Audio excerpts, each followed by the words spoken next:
The story begins with us seeing a small explosion in the middle of the night. A blue glow, which meant a strong blow to some kind of monster of enormous size.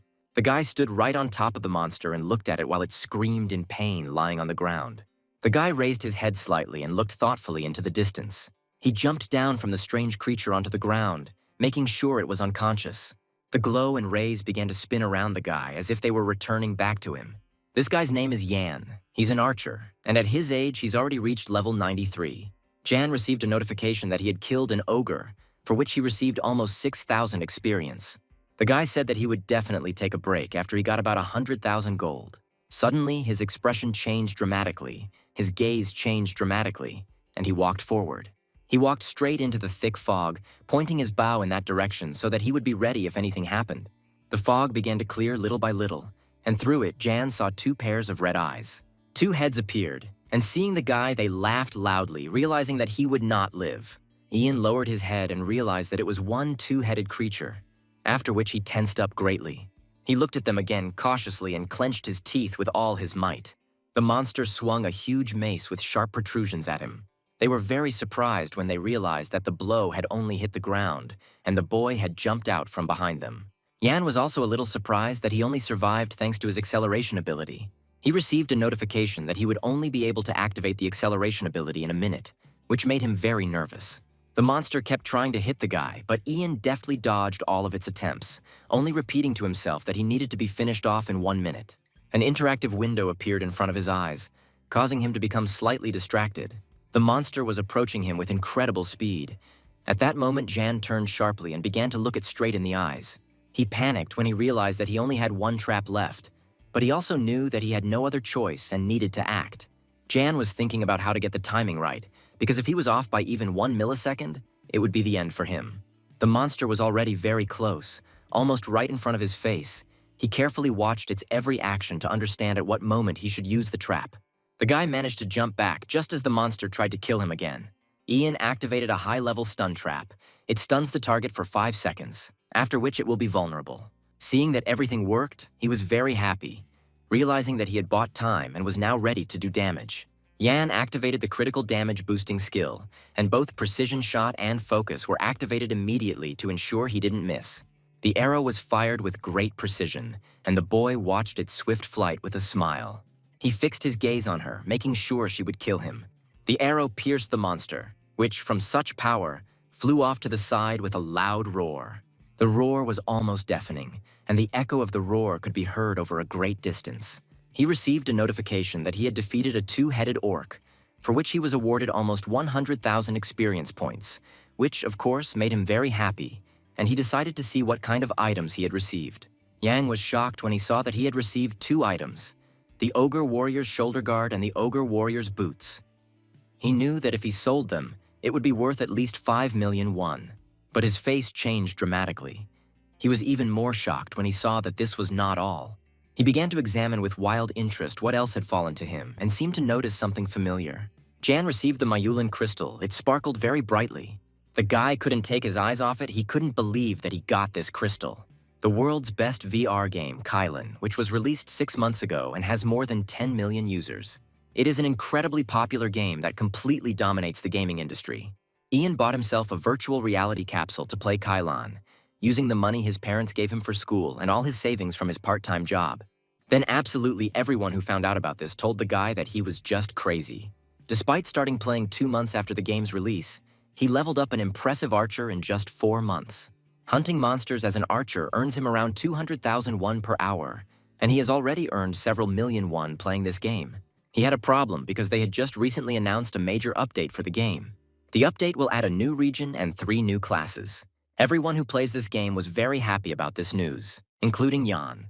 Yan has a very good friend from long ago, Yu Hyun, who also plays Kylan with him. He told him that they needed to delete their current character because they had already gone too far. The Mayulan crystal, an item that can unlock a hidden class, is an incredibly valuable item. In other words, Ian was very lucky to get it. But the problem was that it could only be used by characters below level 10 who had not undergone a class change. Ian knew he would have to delete his character if he wanted to use the crystal, but he couldn't bring himself to do so, knowing how much money he had already made from the game. He was deeply confused. not understanding what to do and how best to act in this difficult situation for him. When Yu Hyun found out about this, he thought that Yang had simply gone crazy because it was a great loss. He kept repeating that his character was one of the best in Korea. Yang was in the top 1,000 players and in the top 100 among all archers.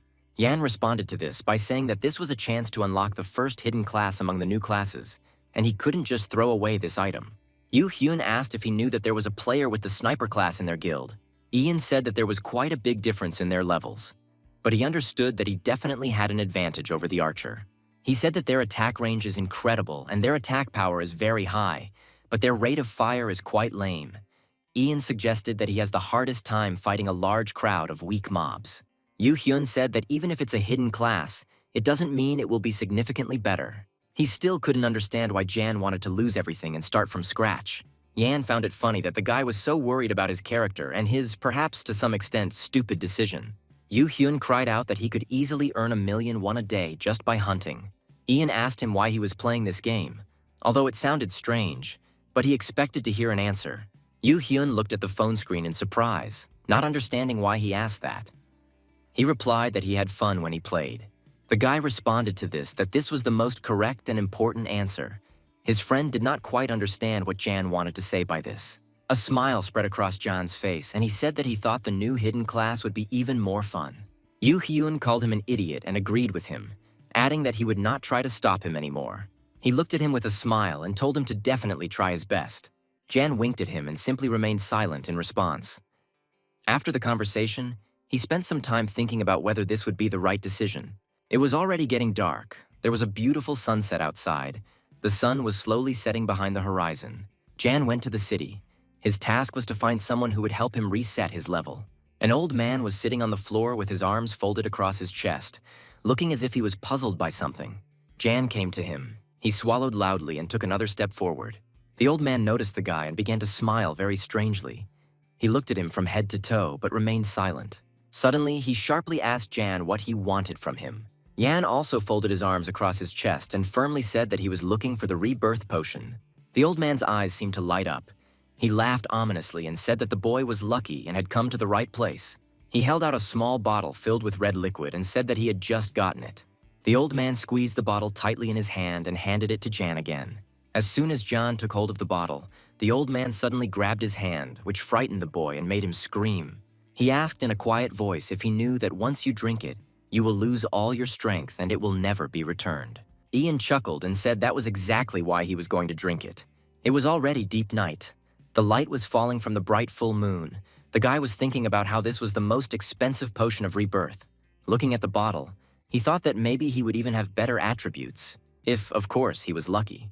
This potion was brewed by ancient alchemists, after consuming which the character will be reset, as well as all attributes. Jan had in his mind the thought that he would earn even more money with his class.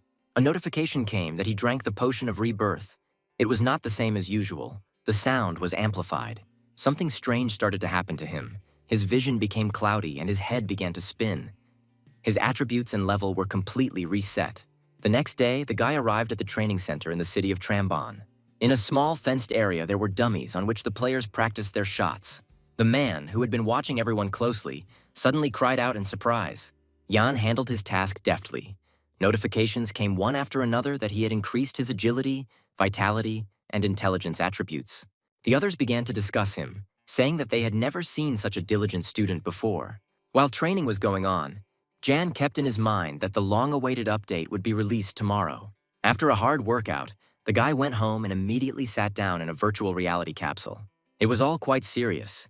First he had a retinal scan, and then he was greeted by the game of Kylan. He appeared in the city with a loud cry of joy. Ian decided that first he needed to find a summoner's guild. After wandering around for a bit, he came across a rather distinctive building, and he realized that this was the guild. Jan opened the door hesitantly and asked in a quiet voice if anyone was there. Without waiting for an answer, the guy went inside, heading toward some room. Jan realized that there was absolutely no one there and decided that he would be the first. After thinking for a bit, he decided to go to the second floor and look there. He rose very slowly, still trying to listen, thinking that someone must be right there. Having climbed up to the second floor and entered one of the rooms, he came to the Summoner Class Change Center. Yang said with a slight smile on his face that he wanted to change his class to a Summoner. The guildmaster said thoughtfully that the path of a summoner is not at all simple and that not everyone is given the ability to control furious monsters. The guy responded to this by saying that he knows and believes that this class is as powerful as it is difficult to master. The master thought about John's words for a moment and said that he thought he was a suitable candidate. He decided to ask him one last time if he really wanted to change his class to a summoner, to which the guy, of course, agreed. Ian looked at the crystal and decided that he should give it to the master right now. The master took the crystal in his hands and could not believe his eyes. He even cried out in surprise. He looked at John again and said that he was much more interesting than he had imagined. Jan said with a smile that he was pleased and said that it was time to give him a hidden class. The master asked him if he could do him a favor, to which Jan said that he could ask for anything. The master said that a blue-eyed wolf had recently appeared in the removed plains. His son had recently changed his class to a summoner and said that he wanted to make this wolf his familiar. He said hesitantly that he really wanted Jan to grab him. Yan thought about the fact that the blue-eyed wolf was a rare monster above level 40. He didn't understand why such a strong monster was involved in a quest to change the class of a level 10 player. The master said that he would give him 5 magical scrolls of binding. He needed to tire the wolf as much as possible and bind him with these scrolls. He also added that the wolf that appeared in the removed plains is still young, so it should not be too strong. Jan has a quest to capture a blue-eyed wolf, for which he will receive a summoning class. After reading it carefully, he noticed that he would receive the hidden class of monster tamer for it, which surprised him greatly. He thought for a moment and said with a smile that he would bring him the wolf at any cost. The guildmaster thanked him and said that he hoped he would return with good news. He also added that if this does not work out, he can return immediately and he will give him help. The guy thought about his words and realized that the quest would not be lost if he failed it. He went to the removed plains and walked with the thought that the monsters here were on average level 10. Ian decided that even if it was a blue-eyed wolf, it shouldn't be too strong since it was still young. Jan understood that even though he was level 10, his attributes were closer to those of level 30 players. So he decided that he should succeed. Jan stopped, deciding to take a look at this stallion, and after spending a little time, the wolf was found. He saw that the wolf was level 20, but immediately decided that its attributes were high and it didn't matter to him. The guy understood that at least he wouldn't have to worry about killing him with one hit, because that could have happened if he was level 10. Seeing him in front of him, Jan pointed his bow straight at the wolf and decided it was time to begin. The arrow flew out with incredible speed, heading straight for the wolf. She pierced him right in the back, causing the wolf to howl loudly and even start twitching in pain. Turning his head towards the guy, he growled loudly, getting ready to attack him. Literally a second, and the wolf was already practically in front of Jan's face. Jan thought that the wolf might die if he continued shooting at it. The wolf was already very close, and Jan was thinking about how best to proceed. He turned sharply and aimed his fist straight at the wolf's face. The blow was strong enough that tears and saliva flew out in all directions. The wolf did not expect such a blow. The fist flew into his mouth. It was strange that his teeth remained in place. The guy thought about the fact that he even forgot that he could swing his fists well and told the wolf that he would beat him first and then tie him up. Jan received a notification that the monster's health had to drop to a certain level before being bound and continued to hit it. When he tried to tie it up, he failed, but he was sure that if he hit him again, the wolf would die. He decided that he needed to be treated a little first so that he wouldn't die, and then he looked at him and said that it was time to get back to beating him. The wolf lowered his head and tears almost flowed from his eyes. All this happened for quite a long time, and Jan himself managed to get pretty tired. After some time, he decided that now was the best time to tie up the blue-eyed wolf. He received a notification that his attempt was successful. The blue-eyed wolf was tied up. Looking at another scroll, he said with ease that he could finally bind it completely. Pride in himself simply overwhelmed him. Ian thought about the fact that he had spent quite a lot of time and that probably many users had already changed their class to summoner. He sped up and returned back to the Summoners Guild, where the master greeted him warmly. The master said that this was probably not an easy task, to which the boy replied that this wolf turned out to be quite stubborn. Yang raised the scroll above her head, clutching it tightly in her hand, and said that he had successfully tamed it. The master cried out in surprise, not understanding how he had managed to tame the blue-eyed wolf. The master thought that the first quest of the monster tamer should have been a failure, but he succeeded and repeated to himself that it was simply incredible.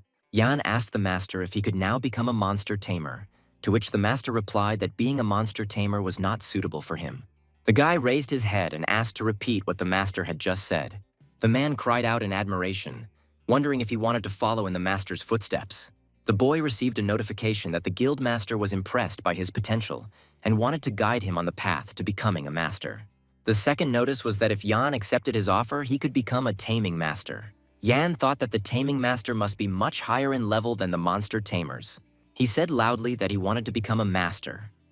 After his agreement, he was given new attributes such as attraction, taming, and leadership, and he also received 500 reputation points.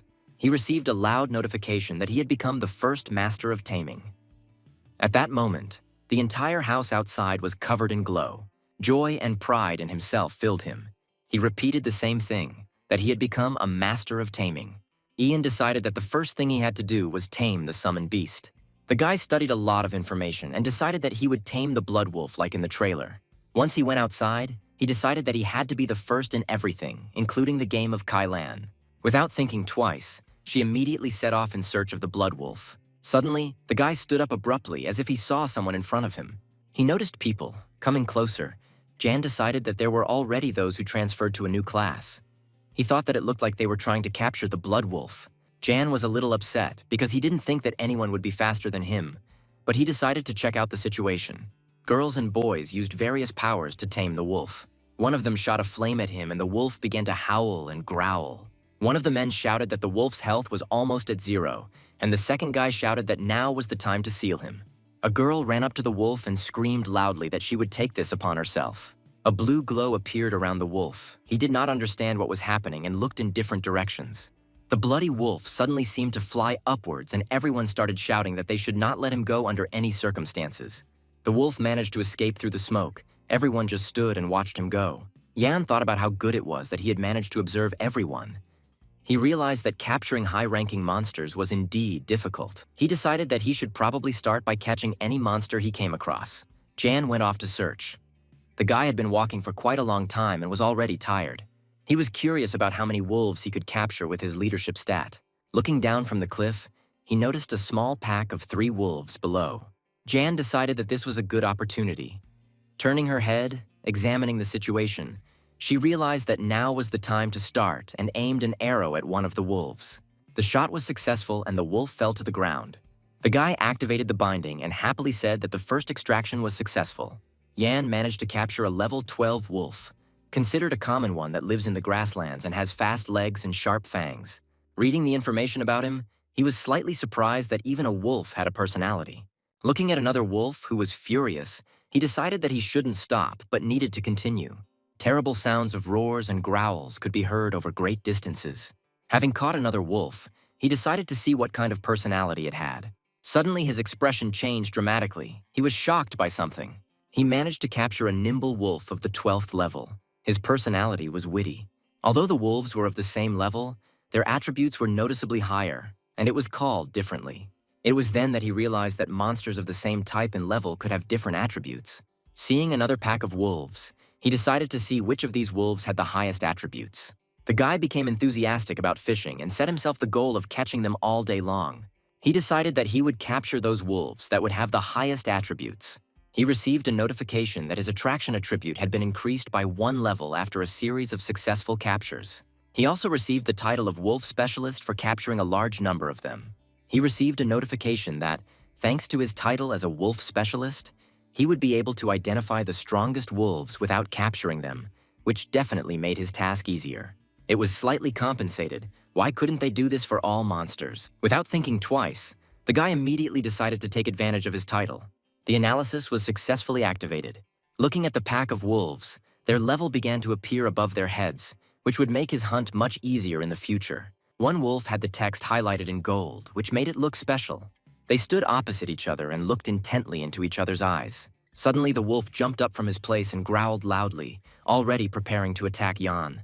Ian giggled loudly, asking him what he would do with him and whether he should be afraid. After these words, the wolf rushed at the guy, continuing to growl just as loudly. Jan quickly grabbed the bow and pointed it at the wolf. After some time, Wolf suffered quite badly, having a lot of abrasions, wounds, and bumps. The guy laughed, saying that it seemed like he now knew his place for sure and used the hold. He immediately received information about him. It turned out to be an ordinary wolf who was at level 11 and his personality was courage. The guy was surprised, because his attributes were much higher than those of even level 13 wolves. He also read that this wolf could evolve and released the other wolves, deciding that he needed to focus on training this one. Jan sat down next to the wolf and, looking into his eyes, decided to come up with a name for him. He said that from now on his name would be Lai, after which a notification came that Lai liked his name. Ian also learned that their closeness had increased, and the wolf's loyalty had also been increased by 5. They ran forward together somewhere, saying that it was high time to hunt. At this time, Yu Hyun was saying that the Lotus Guild had become much weaker after Jin Song left. He was quite interested in how John was doing and was waiting for him to return. He decided to look up the information about the summoner class and didn't understand what was wrong with the headings. There was a lot of information written there about the fact that there is a very big drawback in that the experience gain is very slow and the summoned creature takes part of the experience. Yu Hyun decided that this was just the beginning and it was completely natural that there would be a lot of complaints. But everything looked rather sad. He was even a little upset that Ian had finally dumped his character for this. Yu Hyun thought that it might take him a long time to reach level 20 and join a guild. Meanwhile, in Keilan, Ian and his wolf continued hunting. They had already become quite close-knit and were doing much better together. Yan shouted at Laius to attack after his arrow hit. They were hunting a fox, and as soon as Lai noticed that the arrow had pierced it, he rushed to attack. His eyes were filled with rage, and he growled loudly. He was already next to the fox, who looked at him in fear, because the wolf was quite larger than her. Lai opened his mouth, growling loudly, which looked very scary, even for Jan. Lai successfully grabbed her and bit her back. The fox also began to growl, hiss, and make a bunch of different sounds from pain, and Lai only howled slightly, from joy for a successful hunt. Jan decided to run up to them and saw that the fox was still standing. Jan shouted to Lai that he had done well enough and praised his pet. To finish off the fox, the boy drew another arrow and fired. Even though he was an animal, Lai understood everything and growled quietly in response. Lai noticed how the fox fell from being pierced by an arrow and rushed at it. Yan received a notification that he had killed the red fox, for which he received 265 experience, but his pet Lai also received the same amount of experience. Yan realized that their experience was divided equally and decided that he needed to level up the bark to at least level 15. He decided it was time to get down to business and activated the ability to train beginners. Notifications came one after another that the pet was improving with each training session and the current bark potential was already 65. The girl also managed to activate first aid, for which the pet received 45 health points. After some time, Lai reached level 15. Ian was a little disappointed that they were swinging slower than he had expected. He assumed it was because the experience was divided equally, but he had a lot of fun training with Lai. The guy hugged him and understood that the wolf was becoming much stronger with each level increase. He looked at his screen and suggested that the bark go bear hunting. Jan looked at Lai and said that they could now move on to the next hunting location. Appearing in a new location, 3 huge bears appeared in front of them. Standing before them, Ian said that now was the time to see what new abilities they had discovered.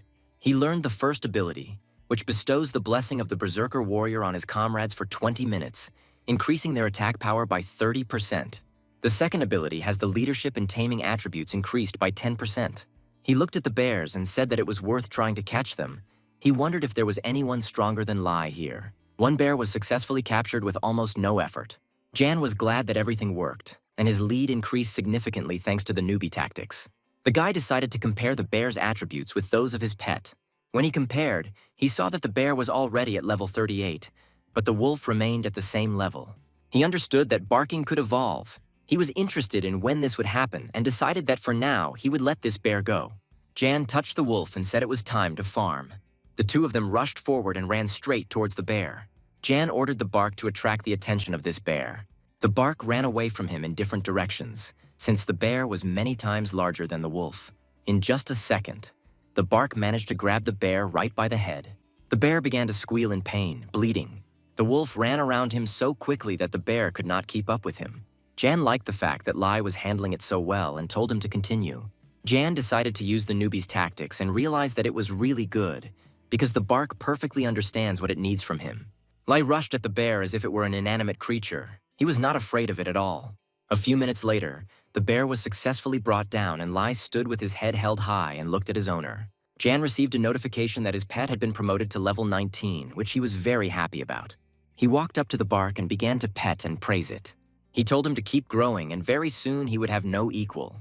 The guy noticed that they were leveling up too slowly and decided that he would need to take quests as soon as he reached level 20.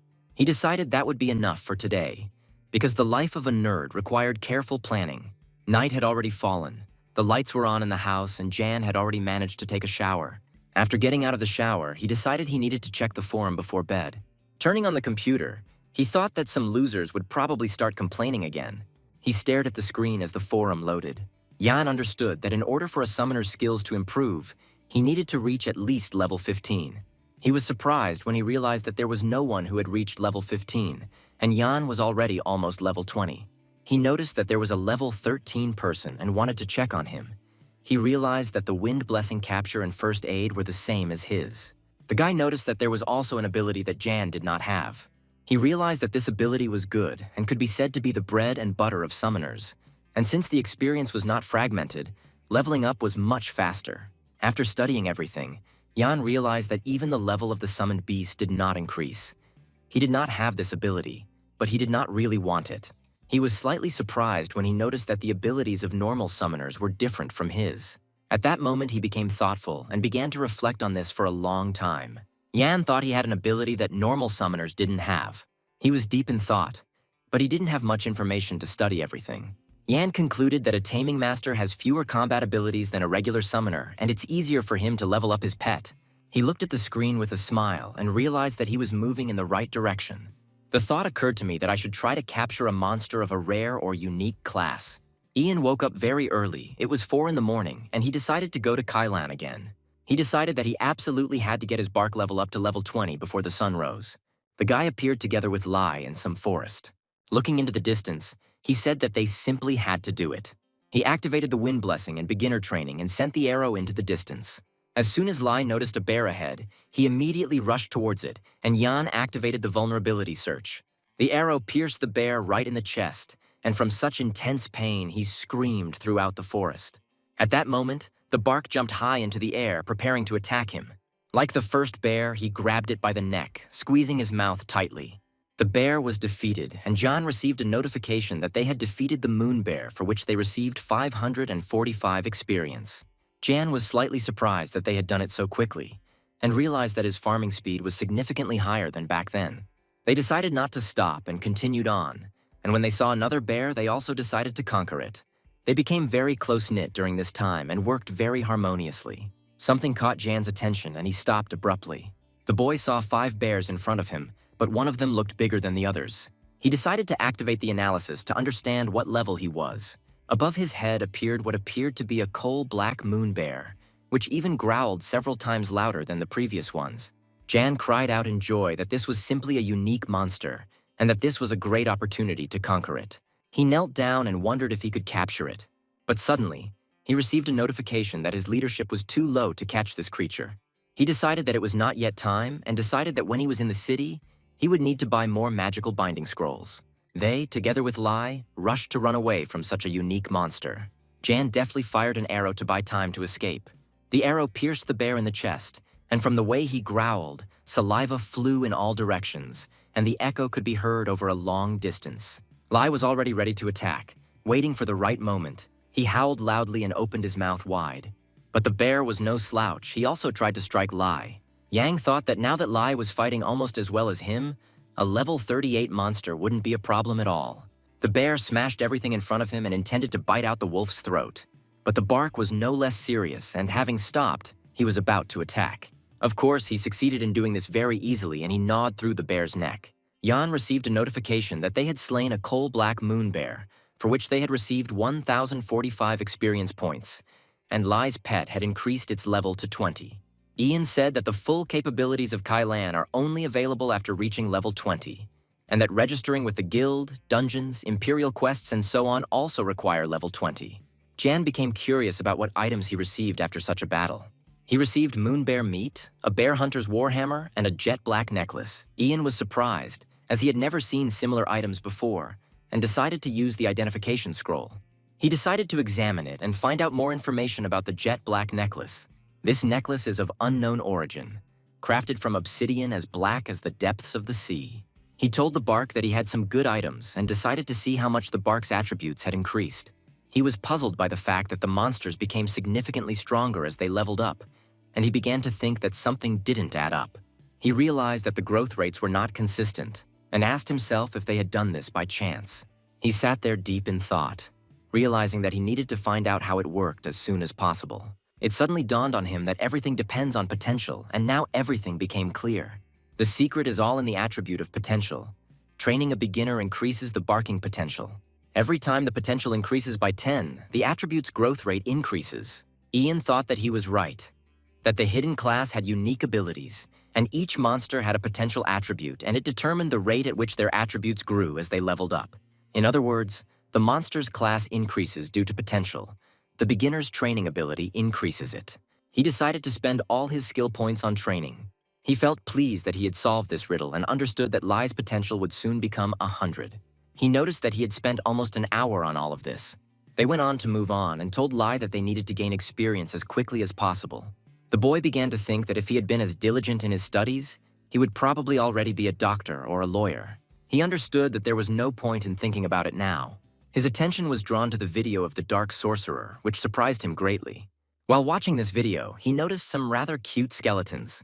His phone rang sharply, and he thought about how no one was supposed to call him. Taking the phone in his hands, he saw that it was an unknown number. When he picked up the phone, someone asked if it was really Mr. Jin's son. The unknown person said her name was Lee Ji-hyun, and that she was a teaching assistant in the virtual reality department of a Korean university. She asked him if he knew Professor Lee Jin-wook. She said he asked Ian to call him and assumed it was because of his grades. Yana was overcome with panic and became very nervous, thinking that he would be expelled. He decided to ask Miss what would happen if he didn't call the professor. Lee Ji-hyun said that she would send his grades to his home, and of course they are not talking about his place of residence. At that moment, the boy thought that if his father saw his grades, it would definitely be the end for him. He understood that he would be immediately forced to return home at the peak of his youth. Jan said anxiously that he would call him and said goodbye to Miss. Holding the phone in his hands, he understood that he had to call and tried to find his number. He quickly found the phone number and immediately called, greeted the mentor and said that he heard that he was looking for him. Jan said that he would like to ask what he wanted from him.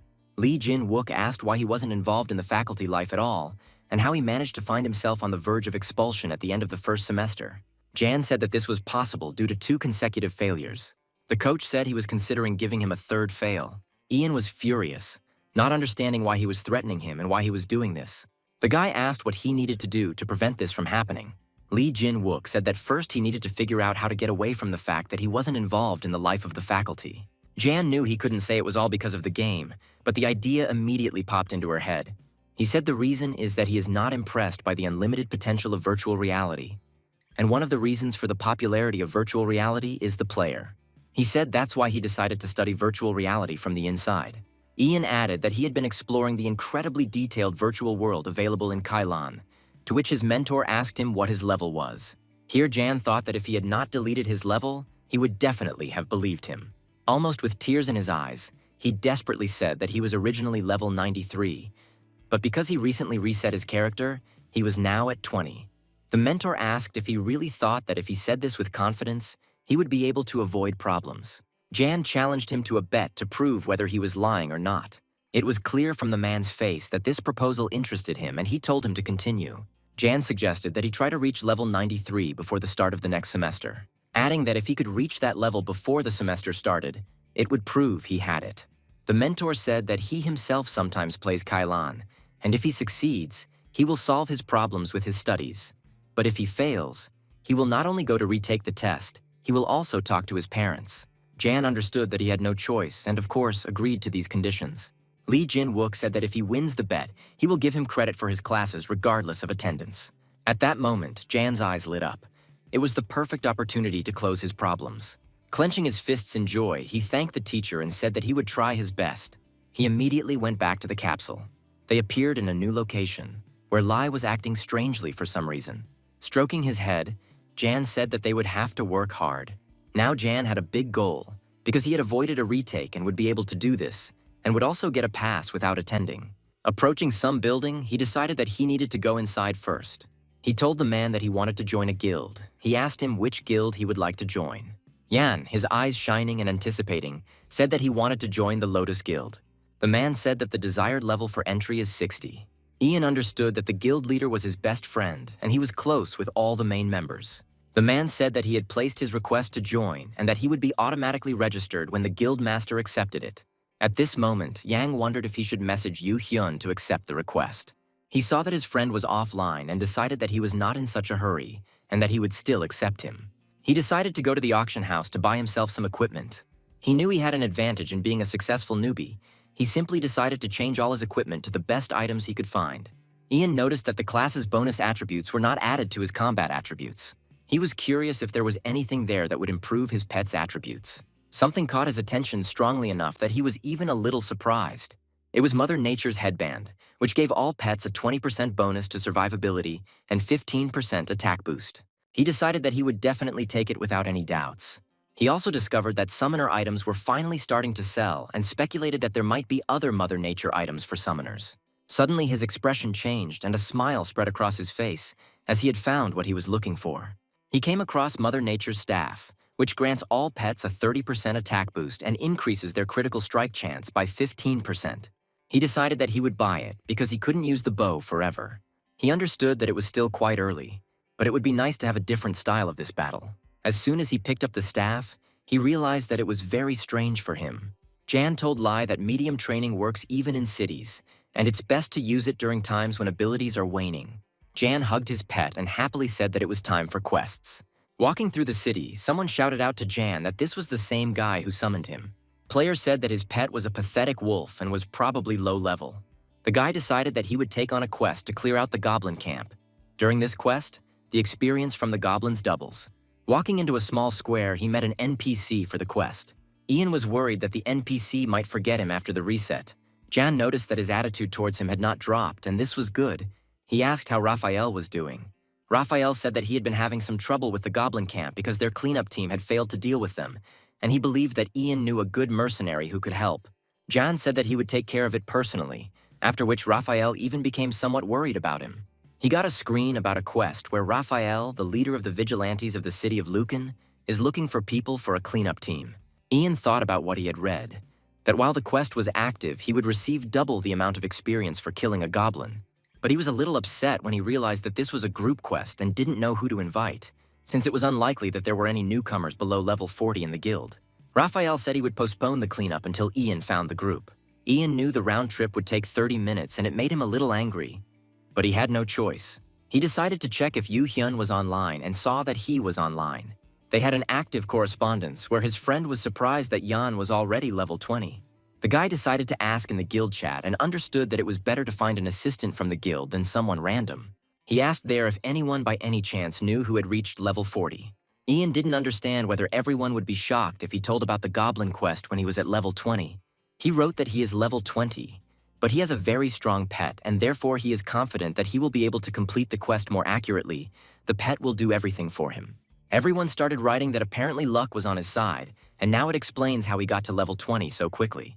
Carvin wrote to him that he had a friend who was about level 45, but she was from the production class. Ian knew he just needed someone to start the quest, as he was going to do everything himself. Jan decided he needed to sort out the previous quest before Carvin wrote to him. He went with Lai into some forest, and after some time they came to a beautiful waterfall.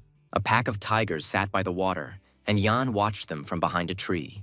After conducting an analysis, he realized that these were monsters of as much as level 30. He knew that getting hold of the Korkan would be a good idea, since this ball of fur was a bit lacking in coolness. Lai took a loud step, which caught Jan's attention. He slowly turned his head and looked questioningly at the wolf. He understood that the bark could not hear his thoughts. Jan stood in front of him and began to ask if he knew how dear he was to him. Lai closed his eyes, as if a silent threat had appeared in him. Jan was shocked that Lai was actually upset. Something strange began to happen around Lai. A blue glow appeared. Jan was shocked, but he didn't understand what was happening and couldn't even move. He stared at the wolf, keeping it in his sight. But it wasn't as scary as he initially thought, because his pet had simply evolved.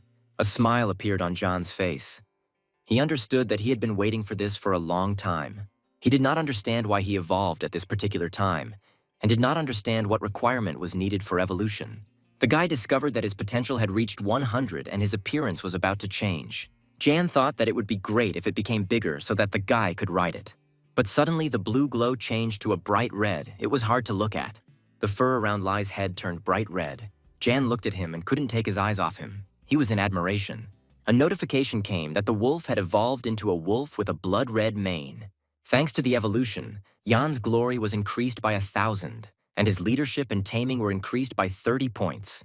Jan was incredibly happy. He even cried out with joy and rushed to pet the bark. He couldn't hide his emotions and even cried out that he loved barking. Thanks to his evolution, he received a unique ability, vampirism, which causes bleeding during a critical hit.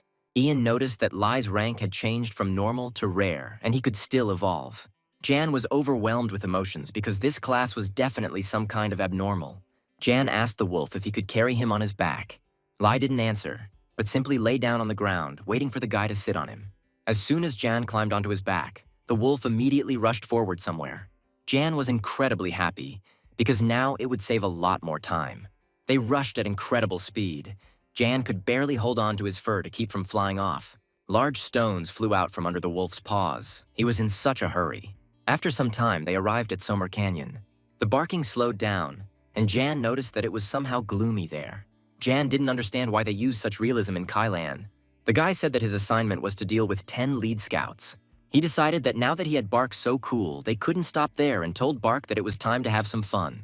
Yang activated the Blessing of the Wind, causing his and Lai's agility to increase by 37%. After walking a little forward, they saw 3 goblins, after which Jan told Lai to attack them first, and he followed him. Jan noticed that with all the enhancements, the Bark attributes couldn't be less than those of some pathetic goblins, and his combat artificial intelligence should also be incomparable to ordinary monsters. Besides, the guy thought that he now had 2 unique abilities and everything should work out.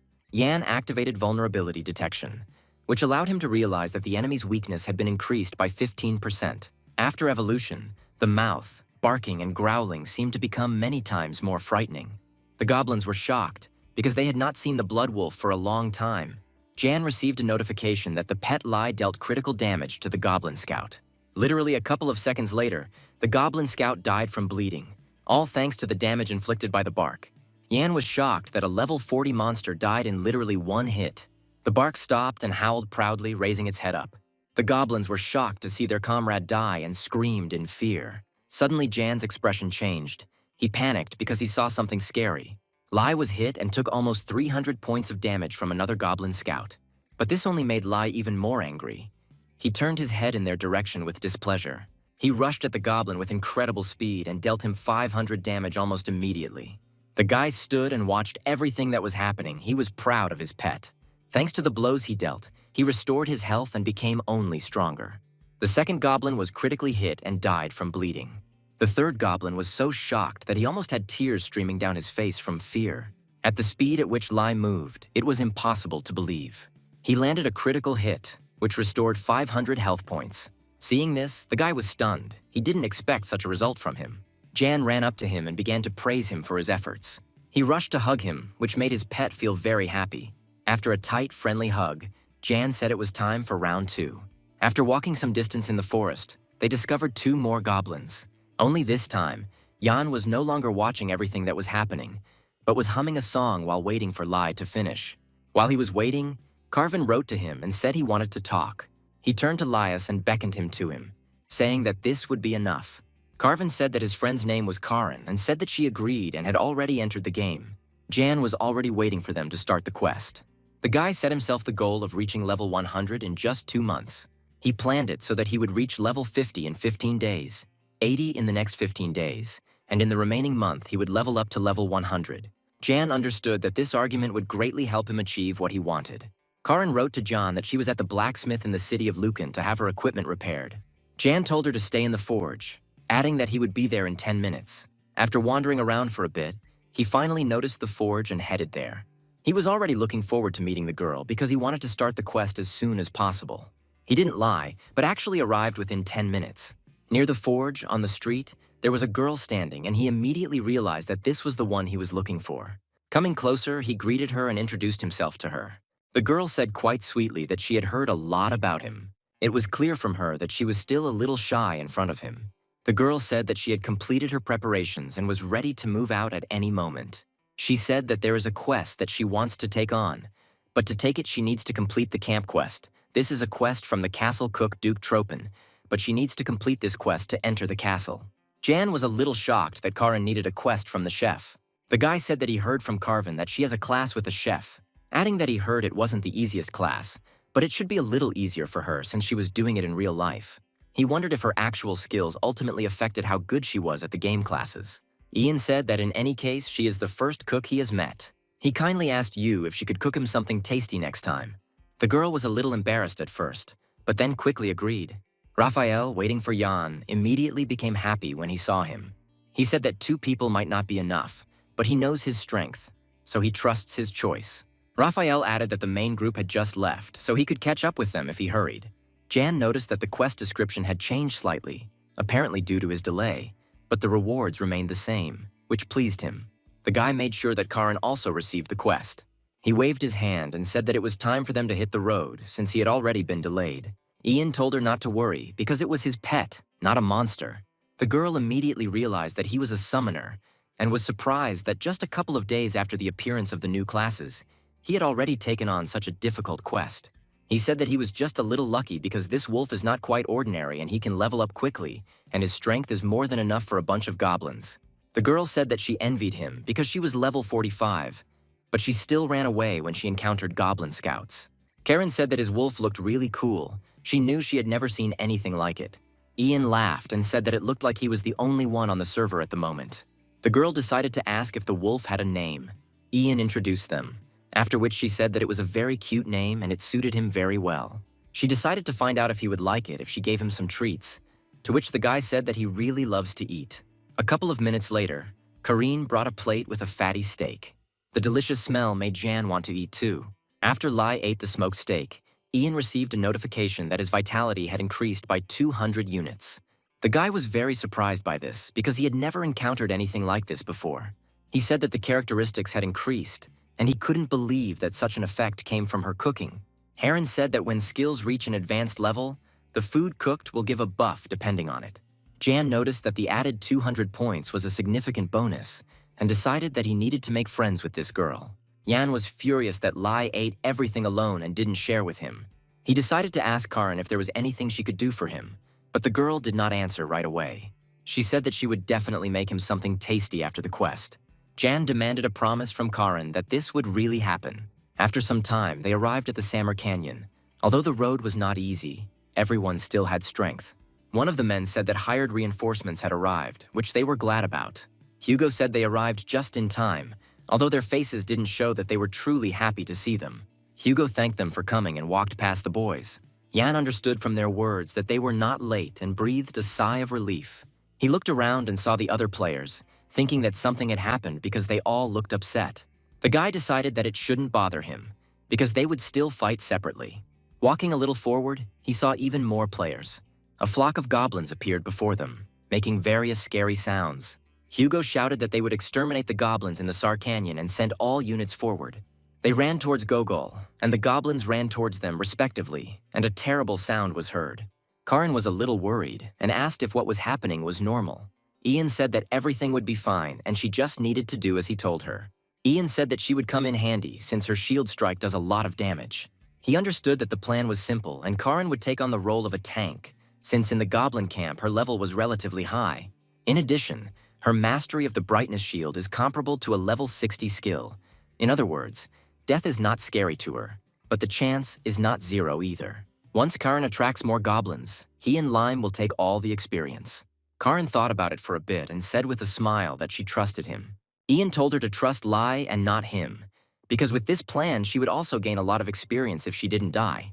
But the thought that Lai himself had eaten that most delicious steak kept going round in my head. Suddenly, a goblin appeared out of nowhere and rushed straight at Karin. Karin reacted quickly enough and activated the shield, thanks to which she defended the attack. Jan asked how much longer she could hold out like this, to which the girl replied that she could easily hold out for another 10 minutes. He thought at that moment that she turned out to be better than he had expected. Lai completely dominated the goblins. Although they were much stronger than the goblin scouts, the experience was shared between Karin, Lai, and Jan, but even so, there was a lot of it. Jan started receiving constant notifications about level increases. At that point, he was already level 27. His eyes lit up, because this was exactly the result he wanted. He walked some distance through a huge number of goblins and stopped. One of the guys stood behind and watched how the guys dealt with the goblins, and he became interested in who they were. He thought that Yang looked like a summoner, but one of a fairly high level. He turned to Sokol and Milan and told them to look at the guy who was using a wolf in the fight. He pointed at the boys and indignantly asked what they thought about it. Milan said it was a summoner, and Sokol said that to hunt here, he had to be at least level 40. But this wolf's combat abilities looked to be above level 60. The guy said that the summoner class was released not long ago and it cannot be level 40 under any circumstances, that it is physically impossible. He said he read on the forums that the highest level verified player was level 17 or 18. But they still didn't understand what kind of wolf it was that Jan was using. The Falcon wondered if this could be an artifact with summoning magic. The guy said that he had thought about it too and snapped his fingers. He added that it could be concluded that they were newbies, but Ian uses his staff in hand-to-hand combat and he doesn't think he has any offensive spells. Suddenly, Milan indignantly asked if he was suggesting that everyone become a player killer. Falcon tensed up a little, thinking that they might hear, and asked Milan not to be so loud. Milan said it wasn't worth it if they didn't get good equipment from them, and the fine for that was pretty hefty. It wouldn't be easy to restore their lost reputation. The guy told them to think about it again, because one magical summoning artifact would bring them at least 20 million gold. Hearing such a sum, the Falcon also became inspired by the idea as soon as he converted the gold into one. The guy said that if they do this now, they won't have to worry about their equipment until at least level 80. Turning away, he added that he had a brilliant plan. At this time, Lai skillfully dealt with the goblins, and the girl watched everything in fear. Ian read that every player gets 2 class skills every 30 levels. He was curious what he would get. The formulas said they were random, but one of them would be linked to the highest skill. While the other one will be random, both are not random. Jan decided to double-check which skill he had was the best. This skill turned out to be medium training. It increases potential. Ian assumed that he could get a skill related to potential, and the other one would be completely random, but he hoped it would have something to do with farming. Karin screamed at the guy that she only had 5% of her holy power left. Jan immediately shouted to Lai to help her and protect Karin. As soon as the wolf heard his master's voice, he immediately rushed to help. He instantly scattered the goblins in different directions, dealing them a critical blow. Karin thanked Lai, stroking his head. Jan noticed this because Lai had never been so nice to him before. He decided that he would definitely deal with this after completing the quest. Lai looked at Jan in bewilderment, growling something in response. The fight lasted a long time, but they had almost reached the camp itself. The goblin camp consisted of several tents. The leader of the goblins told the others that humans dared to set foot in their camp. He ordered the other goblins to kill all the humans. He raised his staff upward, causing a bright black glow to emerge. Lightning began to flash and black smoke dispersed in the canyon. The Falcon's armor was on fire. He ran forward and begged for help. Hugo stood up and looked into the distance and said that it must be the leader. He ordered all guns to be loaded and this fight would end when they killed the chief. Jan received a notification that the allies' morale had increased by 30%, after which he received a notification that all characteristics would be increased by 10% within 20 minutes. Jan ordered Lai to attack the chief. Lai rushed forward with incredible speed, then throwing back the goblins' wins. The leader was shocked by such speed and by the wolf he saw in general. A couple of seconds later, the wolf appeared right in front of the goblin, baring his teeth. The leader cried out that he was just a beast raised by people. Jan received a notification that his pet had dealt a critical hit to the goblin chieftain. The goblin now has a bleeding effect on impact, causing him to take damage for 10 seconds. Hugo shouted for everyone to gather and begin a joint attack, after which a strong attack was directed from all sides at the goblin chieftain. There was a powerful explosion, which caused a lot of smoke to rise into the air. The goblin was choking from both the blow and the smoke, trying to get out somewhere. Jan received a notification that the leader had only 30% of his total health remaining. The goblin was furious, not knowing what to do next. No one could understand what was happening now, and Hugo screamed for Berserker to be more careful. Suddenly, something caught Jan's attention, causing his eyes to widen. Jan received a notification that he had been hit by a chain explosion, causing him to take almost 700 damage. Jan collapsed to the ground, only managing to close his eyes in fear. It was the first time he felt such severe pain, and he immediately realized that he needed some time to heal. Karin decided to help him and cast a healing light on him, which restored twice as much health as he had lost. He was very pleased that she went along with it and helped. Seeing her, he cried out in joy. The recharge time passed and she activated the shield again. Jan smiled and thanked Karin for her bravery. Karin only smiled sweetly and nodded her head in response. He looked at Lai and said that they needed to attack him again. They stood bravely next to each other, waiting to run at the leader. Jan shouted for Lai and Karin to continue, Their task was to get the leader on themselves. At this time, Jan grabbed his bow and prepared to shoot. He watched as Lai rushed towards the chieftain to distract him. Jan, with all his strength, pulled the arrow and was ready to shoot. The guy understood that he needed to find his weak spot in order to immediately take off a large number of health units. But he also understood that the goblin leader had become much more aggressive and they had no room for error. Lai managed to distract him, and he began to run in different directions to confuse the leader. As soon as Jan noticed that the goblin had turned all his attention to the wolf, he was in full readiness. At that moment, Jan's gaze was directed exclusively at the leader. He was not distracted by anything. A second later, the arrow flew out. It flew straight without spinning. Along with the arrow, other players also ran, wanting to kill the goblin leader. The arrow emitted a blue glow that blinded the goblin. The leader screamed in rage and confusion as to what was happening to him.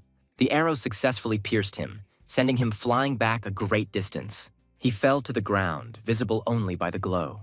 Jan was overjoyed, even cried out that he had finally been defeated.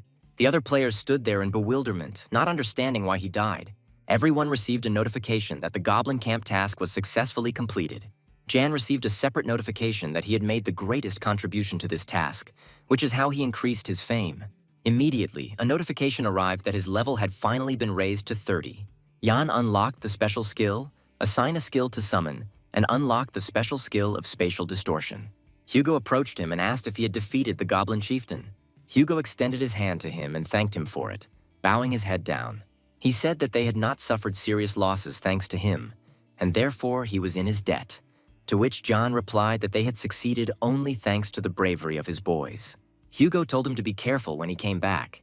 He approached his players and wished them all good luck, adding that they had completed their mission and it was time for everyone to return home. Jan walked up to Lai and began to stroke his head, telling him that it was finally all over. Jan sat down on the ground and decided it was time to look at his new skills. The guy decided to give the summoning skill assignment to his pet and decided to test its potential. He noticed that Lai had a potential of only 6 and decided that evolution would require about 100. Ian decided that he would pass on the skill to him to increase his potential. He knew he needed to help his bark evolve as quickly as possible, but that could have a big impact on his skills. The second skill left him a little disappointed that he didn't get an attack or replacement skill, but he knew it would definitely come in handy in battle. His attention was distracted by Karin's voice. She happily ran up to him. She bowed and thanked him for their victory. All thanks to him. Jan began to deny everything, saying that it was she who was doing the right thing. Karin became embarrassed and said that she definitely wouldn't have managed without him. He approached Lai and told her to thank him, since he had done all the main work. Karin said she was very surprised when she saw him in action and noticed that he was very strong.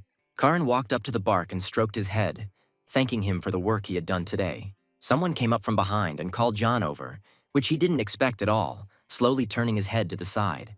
It was Sokol Milan and that same guy. He immediately apologized for possibly distracting me. The guy said he was glad to meet and introduced himself as Lucan. He said that he was too busy with the quest, so he did not have the opportunity to meet Jan. Jan extended his hand and said it was mutual, introducing himself. Lucan invited him to join them and complete a couple of quests. He added that they know about the hidden quest, and that it is a continuation of the task to conquer the goblin camp. Jan reflected that he hadn't planned to do it because of its difficulty, but now his level was much higher and everything might work out. The guy began to look at the other players, noticing that 2 of them were at least level 50, not understanding why they needed him, since their levels were too different. Jan decided that something was wrong and decided to find out more information. Lucan said that this quest to kill the goblin priest is in the tunnel behind the barracks and they found him, and all that remains is to kill him. Lucan also added that, as he understood, they have a powerful summoning artifact and if they join them, they will definitely cope. Ian realized that these guys decided that he was using an artifact and grinned. Jan didn't know that the artifacts were very expensive, so they wanted to kill him to make a fortune for themselves. The guy decided that he would agree after all and said that he would help them.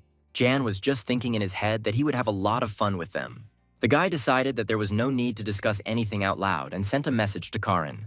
Karin was perplexed as to why he was writing and couldn't just say it, to which Jan replied that she should simply be prepared.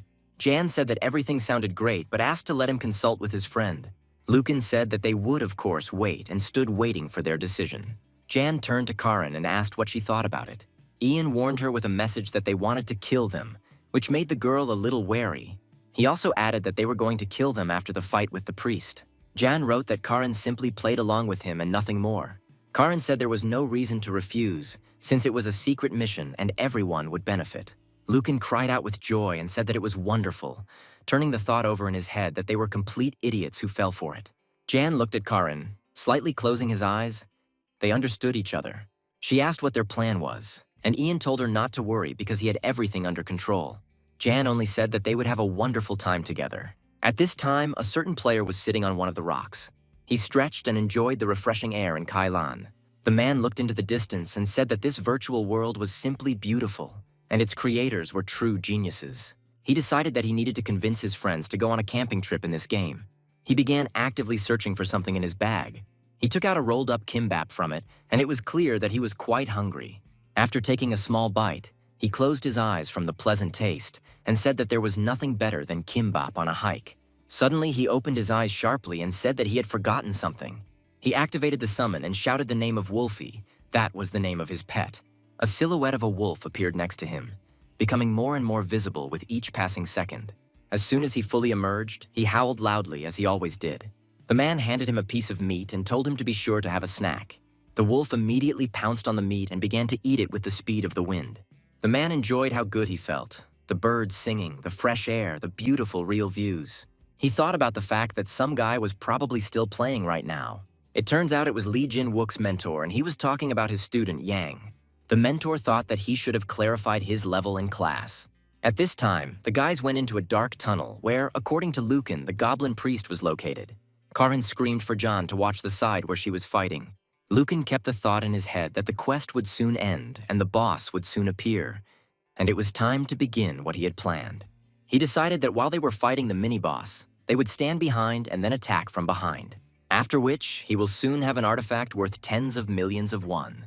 Lucan called Jan a cretin because he couldn't even hide his idiotic smile. Jan wrote to Karin to be on the alert because the boss would be arriving very soon. Jan said that as soon as someone enters inside, the countdown to the boss's appearance will begin, and he will appear after 5 seconds, and all entrances and exits will immediately close. He added that as soon as he gives the signal, you need to run towards the exit. Yan ordered Lai to go ahead. He only followed his plan and his instincts. Lai quickly dealt with the goblins along the way, without even paying much attention to them.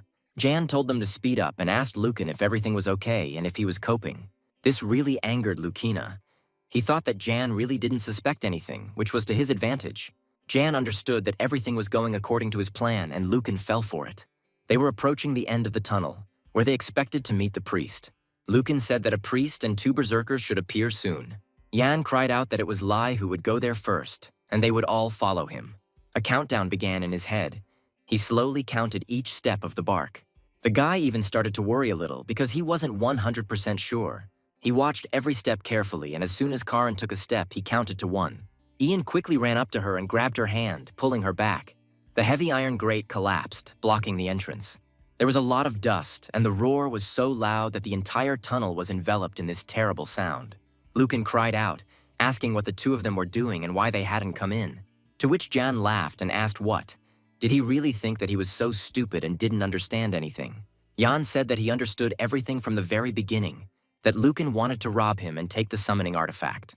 This made Lucan very angry, because he couldn't even imagine where he found out about it. Ian said he had no reason to play along with them anymore and wished them luck. Lucan cried out that he was a fool and that they wouldn't be able to escape from there so easily. He said that the path would not open until the boss or the players were defeated, and once they finished off the priest, they would not live and it would not take long. Jan thanked him for finally confessing everything himself. Suddenly, he screamed at the bark to eat them immediately without any regret. Lai appeared right behind Sokol and dealt a critical hit to Milan first, after which he lost a lot of health. Jan received a notification that Milan would take 200 damage due to the bleeding status for 10 seconds. This made Lucan very angry, and he screamed that it was just a fucking dog. Immediately, John canceled the call because he was afraid for him and left the task of dealing with them to the goblins. The bark disappeared, and the goblins were standing behind him all this time. Lucan screamed in fear and confusion about what he should do next. In the middle was the priest that Lucan was talking about, and behind him were 2 huge goblins. Lucan asked him if he really thought they couldn't defeat the boss and said that as soon as he got out, Yan would die. Jan sat down on the floor and said that he was ready to wait for him. Lucan grabbed the bars, and Jan received a notification that the boss had already appeared. The goblins looked really scary. Lucan shouted for Sokol and Milan to focus on the boss and kill the bastard later. Lucan looked at John one last time and told him to wait, because he would come for him soon. Ian said that even his phrases are like cliches of villains. Karin anxiously asked John if everything would be okay with them. Jan turned around and said that she could help them if she was so worried about them. They were in an active battle and Lucan was at the very beginning. The sounds coming from behind the bars were terrifying, but the goblins defended their attack well. They moved very quickly, ending up next to someone else. The Falcon raised his shield to defend himself from the blow, but his strength was almost insufficient.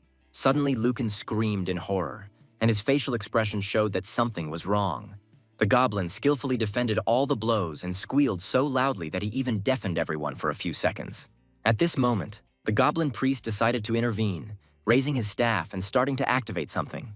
Lucan cried out that they needed to kill the priest before he cast the spell. The Falcon behind him cried out that he would take it upon himself and threw his spear with a purple glow at him. The spear pierced the priest's hand, causing him to scream loudly.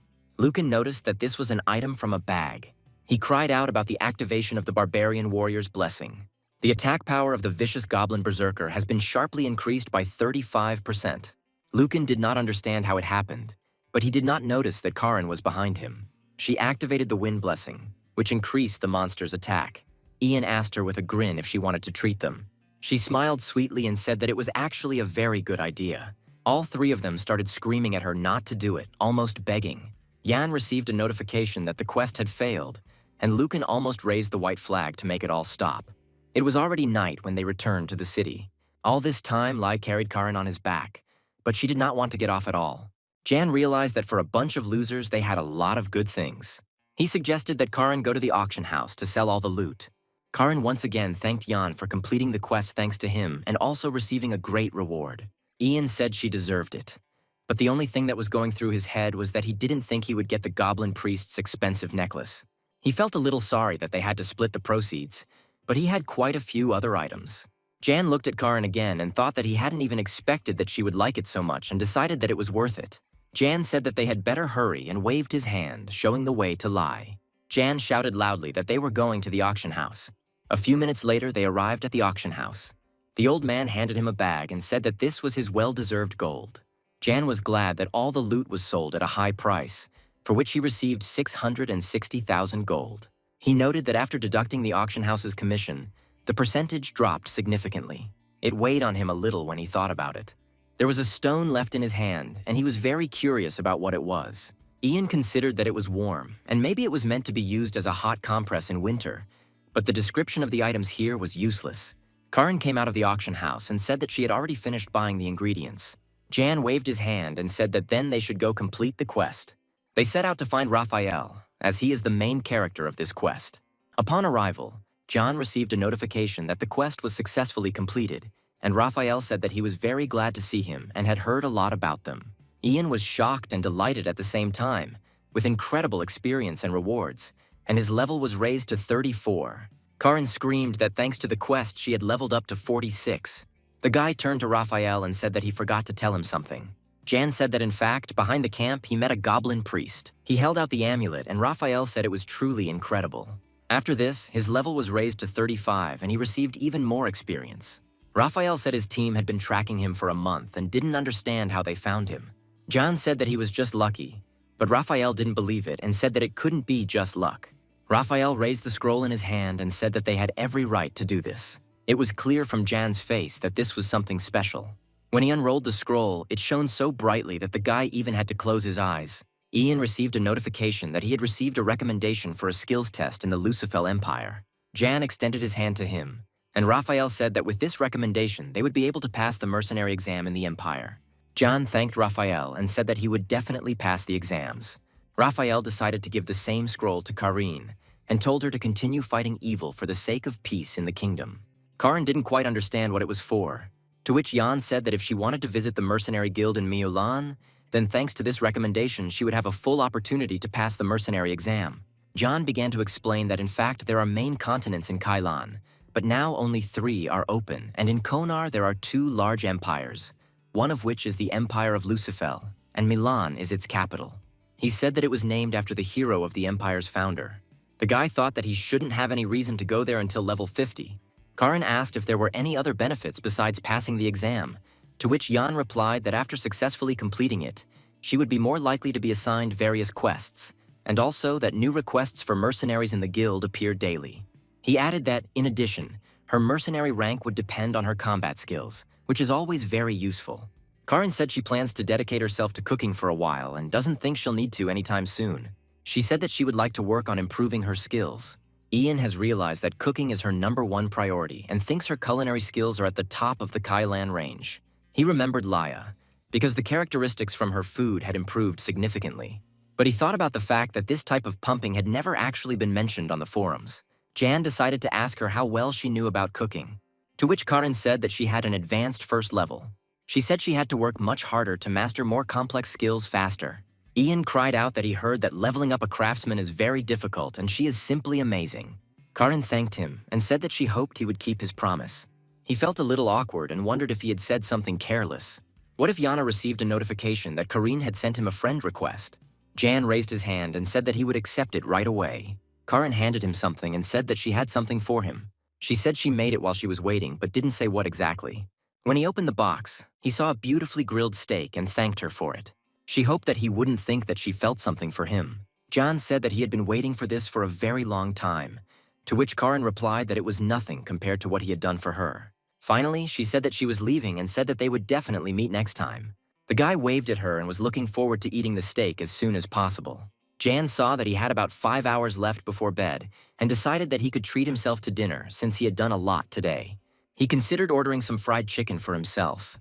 The bark rushed with all its might, as if at the speed of the wind. Jan, sitting on his back, just shouted for him to come as quickly as possible. He shouted that they had too little time, and with every word he said, the barking only grew faster. Jan knew the delivery was delayed, so he spent more time than he expected. They ran to the edge of the cliff, and Jan pointed at the ship. He cried out that they needed to get to that ship's dock as quickly as possible. Jan knew he had been here before, but it had been a long time ago. He understood that he needed to get to the island of the deep in order to summon the ice golem. The ship began to sail away, Jan shouting that they had to do it, no matter what the cost. Hearing this, the barking only accelerated. He understood that he had to do it. Jan encouraged him as best he could, asking him not to give up under any circumstances. Running to the very edge, he made a strong and big jump. The people on the ship were shocked. They all looked at them without taking their eyes off them. Jan looked and realized that the ship was too far away. He decided to take action and pushed off from his pet's back. The guy made a decisive jump without even thinking. Of course, he didn't forget about the barking falling on the water and canceled the call. He managed to jump onto the ship, after which he breathed a sigh of relief. After shaking himself off, he looked back and said that he had barely managed to jump. There were 3 men standing in front of him, shocked by such actions. Jan turned the other way and said how wonderful the weather was today. He realized that he would never be able to get used to this ship. Behind him, someone spoke, asking if he was right that his name was John.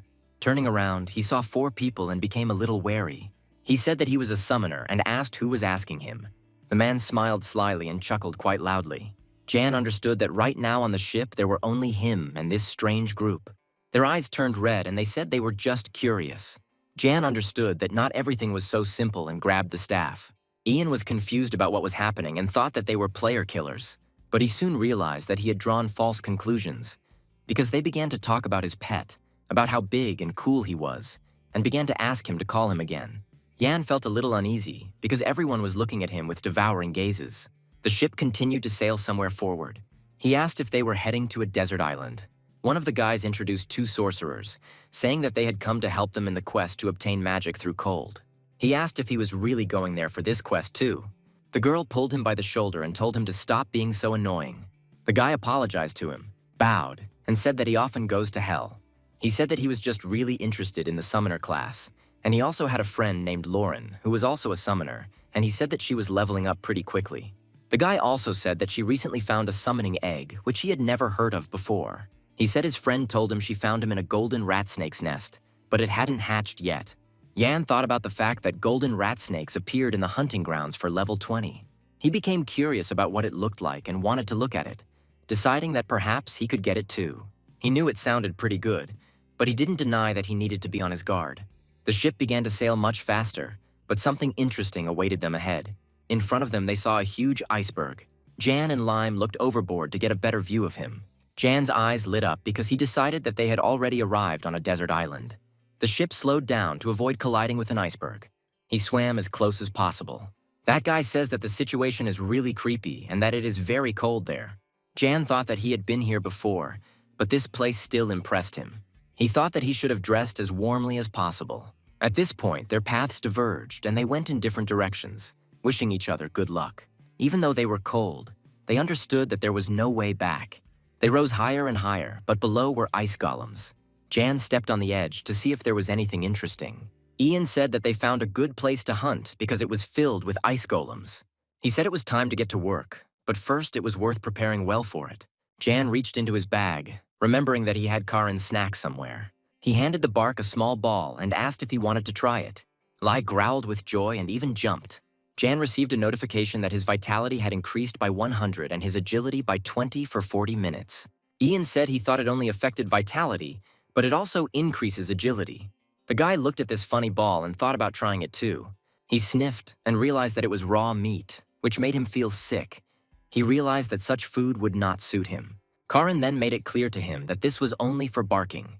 He opened the box in which he had a beautiful fried steak from Karin. Jan took a small bite and was delighted with how delicious it was. He ate everything completely and almost fell over from how full he was.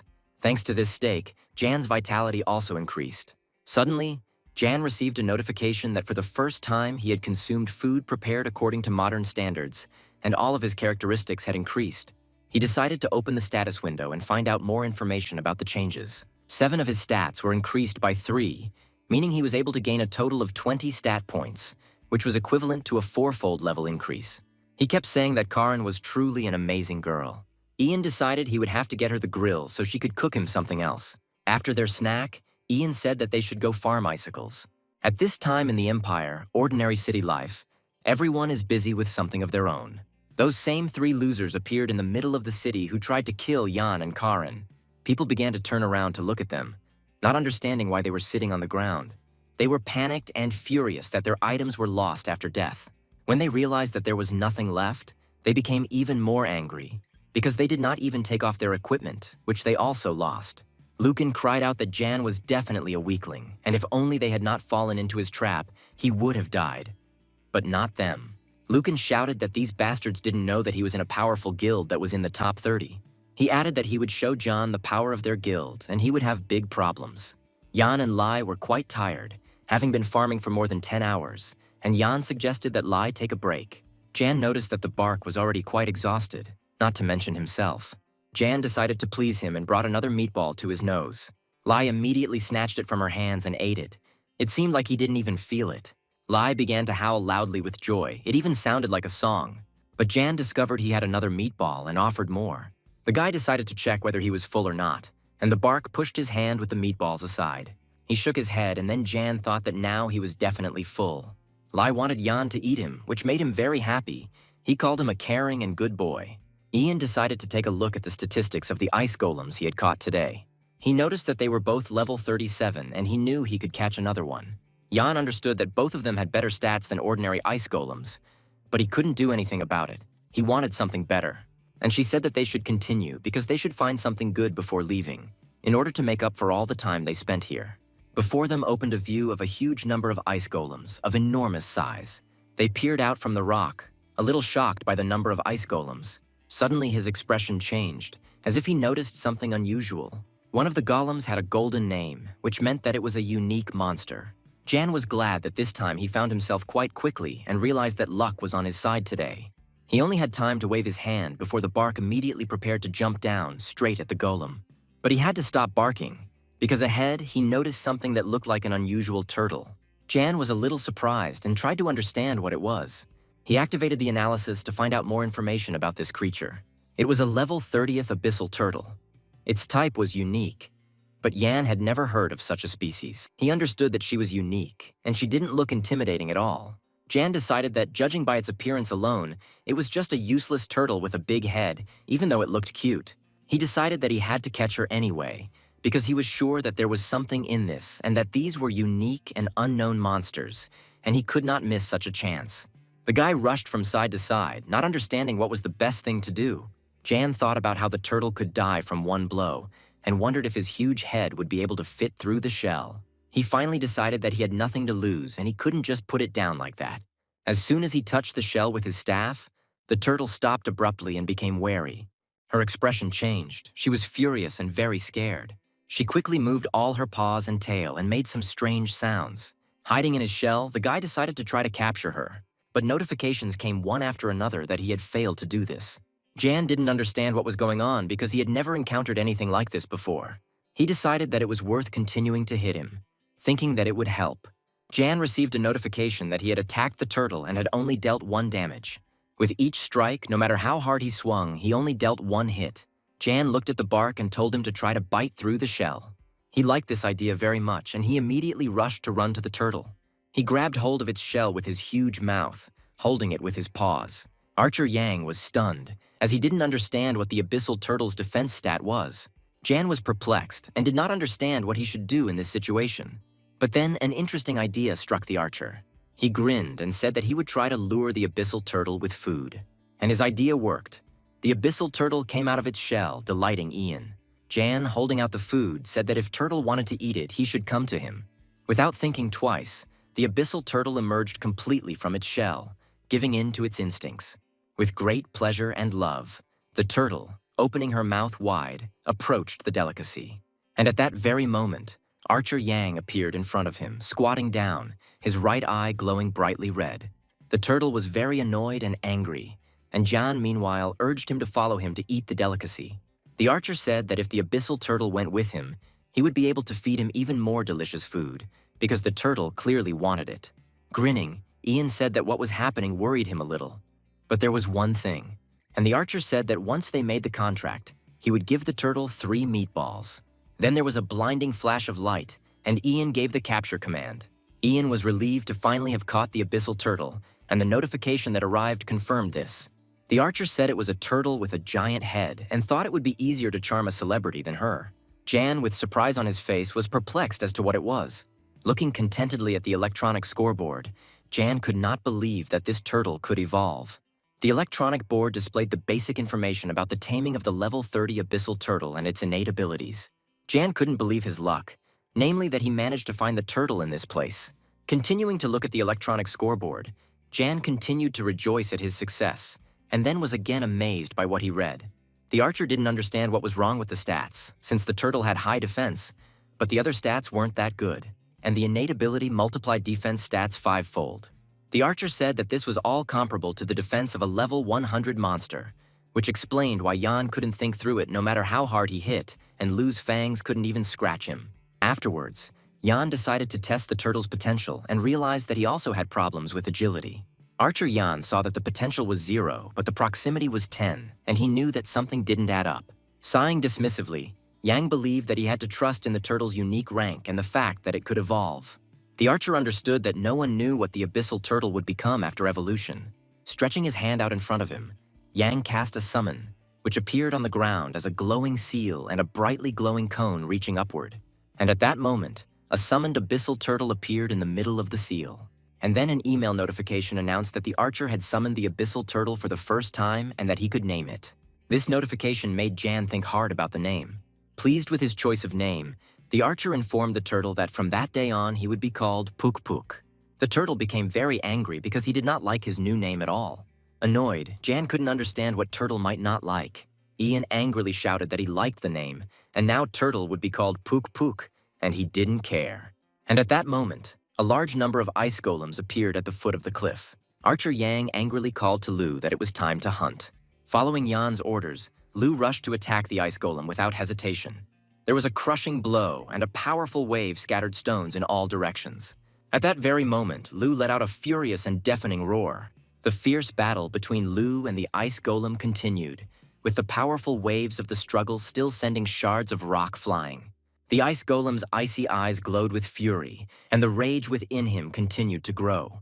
The golem was attacked again by the resilient and strong Lu. Jan praised Lu, saying that it was a good job and that he should continue to weaken the golem. But when the ice golem towered over Lu, Yang became suspicious. The golem's appearance became more and more furious. The ice golem jumped up and appeared directly above Lu, preparing to attack. The archer realized that the golem was trying to use the ice wave skill and ordered Lu to dodge and leave. With incredible force, the ice golem crashed down onto the ground, causing a crushing wave. At this moment, Yan, having time to react, ordered Lu to jump and jumped himself. Yang thought that the ice golem would be inactive for a while after using such a powerful skill, ice wave. With lightning speed, Jan jumped up, realizing that he had a chance. The archer was angry, as evidenced by his tightly clenched teeth in a vicious grin. Jan, with incredible speed, approached the golem, ready to attack. The golem looked up at the attacking archer with a puzzled expression. At that very second, Jan dealt a powerful blow to the enemy. The golem was hit, and its brightly glowing eyes stopped glowing. Jan was jubilant because his plan worked 100%. And then there was a bright flash and a roar, and fragments flew from the golem in all directions. Ice shards of varying sizes flew in all directions from the golem's attacked head. Lu and Yang took a tense stance, ready to attack the ice golem again. Yan's eye glowed red, and he ordered Lu to attack. Without a second's hesitation, Lu rushed into the attack, and again a powerful blow rang out. Then Jan realized that he could capture the ice golem, and an email notification confirmed the successful capture. Exhaling, Ian said that he had barely managed to catch the golem, and that it was very difficult to find a pet that he would like. The electronic board displayed information about the taming of the ice golem, as well as its innate abilities. Ian read that Golem's hidden potential was 75, and the fight for him was worth it, because he was big and reliable, and his name would be Biggie. Turning to Lu, Jan said that all preparations were complete, and then asked where Puk had gone. Peeking out from behind the rock, Jan immediately spotted the turtle. Taking Puk, who was munching on a fish, Ian thought that he had spent 2 whole days searching for the golem, and he needed to increase the speed of leveling. Yan and Lu arrived at Duke Trappin's castle. Karin was bustling about in the kitchen, humming a song. With a sigh of relief, Karin wondered if she had succeeded in cooking this time. Karin froze, waiting for the email notification, which a few seconds later informed her that she had succeeded in making cream of lobster soup. Karin was overjoyed that she had successfully prepared a sumptuous meal for the first time, and her fame increased by 1,200. A pleased Karin said that in just a little while she would be able to prepare a dish worth more than 10,000 gold. And then she thought that now she could rest a little. Smiling sweetly, Karin noticed that she was progressing much faster in the kitchen of the ducal castle. And then Karin became interested in how Jan was doing. Looking at the electronic scoreboard, Karin said Jan's name questioningly and with surprise. Jan responded to Karin's message, in which she wrote that she had been cooking in the Duke's castle and had just finished. He clarified whether she meant Duke Trappin. Karin confirmed with a message that she was with Trappin, and Jan in response asked Karin for help. Karin looked questioningly at the electronic board, surprised that Jan needed help. With a sly smile on his face, Jan sent a message that he planned to stop by Karin's and eat something tasty. Yana Karin responded to the message with consent, as she had prepared a lot. And then she added that she was looking forward to their meeting, smiling sweetly. Karin reflected that she had been worried about the surplus food, but she was lucky that Ian had written to her and hoped that they would meet soon. Frightened by her thoughts, Karin mentally justified herself that this was not the case at all, that it was not because she wanted to see Jan or something like that. Meanwhile, at Jan's house, sitting in front of the computer, Jan decided to see if there was any useful information. Ian was surprised and annoyed as he saw a notification that new information about the summoners had been obtained. A video opened on the computer screen, announcing good news for summoners. The video talked about a fox named Coco, who attracted a large number of people to the Olympus Hills, and how she was different from other foxes. Ian was shocked because the video said the fox had an option to evolve in its personal information window. The archer became furious because he did not understand when information about evolution had become known. But then, calming down, Ian said that it was really only a matter of time, and in fact, he was glad that it took them longer than he thought. He thought that a huge number of people had already changed their class to summoner, and therefore it was only natural that there would be people who had tamed a monster that could evolve. Yang thoughtfully said that it would be difficult to develop a monster without training skills, and for this, there was probably no one better than Lu. Still looking at the computer screen, Jan asked if there was anything else. Amazed, Ian read that there was a unique class monster. A video appeared on the screen announcing the first tamed monster of a unique class. With his hands behind his head and a spoon in his mouth, Ian said with satisfaction that he had caught it much earlier. Ian said that if they tamed him at level 23, he thinks that they barely managed to do it with the help of their guild or friends, and there is nothing to be proud of. Having exhaled contentedly and stretched, Ian decided to go and study Puk. At this time in the castle of the Duke of Trappin, Standing on Castle Street, Jan held a huge bag in his hands and Karin stood opposite him. Yana felt very awkward, since there was a lot of stuff in the bag, and he asked Karin if she really didn't want anything in return. Smiling sweetly, she replied that it was nothing compared to him helping her with the class quest that resulted in her getting that necklace, and it was the least she could do for him. Looking through the inventory, Jan was surprised, as some of these dishes looked very expensive. Then he thanked Karin and said that he did not know how to thank her. Then Karin, with a crazy look and the same smile, asked if Jan could fulfill 2 of her requests. Embarrassed and agreeing, Jan asked her what she wanted. And Karin's first request was that if Jan planned to hunt in the northern region, could he collect the ingredients from her list? But when she started talking about her second request, she suddenly fell silent. Jan looked at the embarrassed Karin and understood that she was embarrassed to ask him for something, and he became interested in what kind of request it was. In his mind, Ian really hoped that this wouldn't slow down his leveling. Having made up her mind, Karin asked Jan if he could help her with her school assignment. Raising her index finger, Heron said that Carvin mentioned that Yang was studying at Korea University. Ian confirmed her words and said that he was a freshman, but thought that maybe she needed something outside the game. With a smile on her face, Karin said that, in fact, she was also studying at this university, that she was a second-year student in the Faculty of Hotel Culinary Arts. Lost in thought, Jan realized that he and Heron studied at the same university and that she was his senpai. Karen sheepishly said that she would like Jan to try the dishes she had prepared and help her choose the best among them, as she needed to create her own recipe for a school assignment. Looking away, Jan asked if he had understood correctly that Karin wanted him to try her cooking and leave her a review. Karen confidently confirmed that it was impossible to do without him, confusing Jan with her answer. Ian stood motionless with a thoughtful expression on his face, one hand on his belt. Perplexed, Jan wondered why Karin had asked him to help with something like this when she could have asked her friends who could have helped her. Smirking, Ian thought that it wouldn't be so strange considering how unusual she was. At the end of my reflections, I decided that for now I would focus on preparation. Looking at the electronic board, Ian said that this time the quest would be quite dangerous and there was little information about it, so he needed to get the best equipment he could get. Seeing the appropriate equipment, Jan thought he would buy it, but immediately changed his mind and said that he didn't need such crap. After some time, Jan said that he had found almost everything, only the weapon remained. Ian wondered if there was a bow that was similar to the ones in Mother Nature's kit, and immediately realized that at his current level, it was simply impossible to buy a high-level bow. Continuing his search, Ian concluded that there was not a single bow with an enchantment to enhance a familiar, and he decided to try expanding his search criteria. And then John came across something interesting that caught his attention. The electronic display showed the steel gloves of an ancient summoner. Ian was very surprised and angry that this turned out to be a familiar ability. Hunting in the snowy peas of Krupia, Yan loudly shouted the golem's name, Biggie, and ordered an ice wave to attack the enemy. The golem immediately launched an attack. Yan and Lu also rushed to attack. Yan was going to attack from the front, and Lu ordered to attack from behind.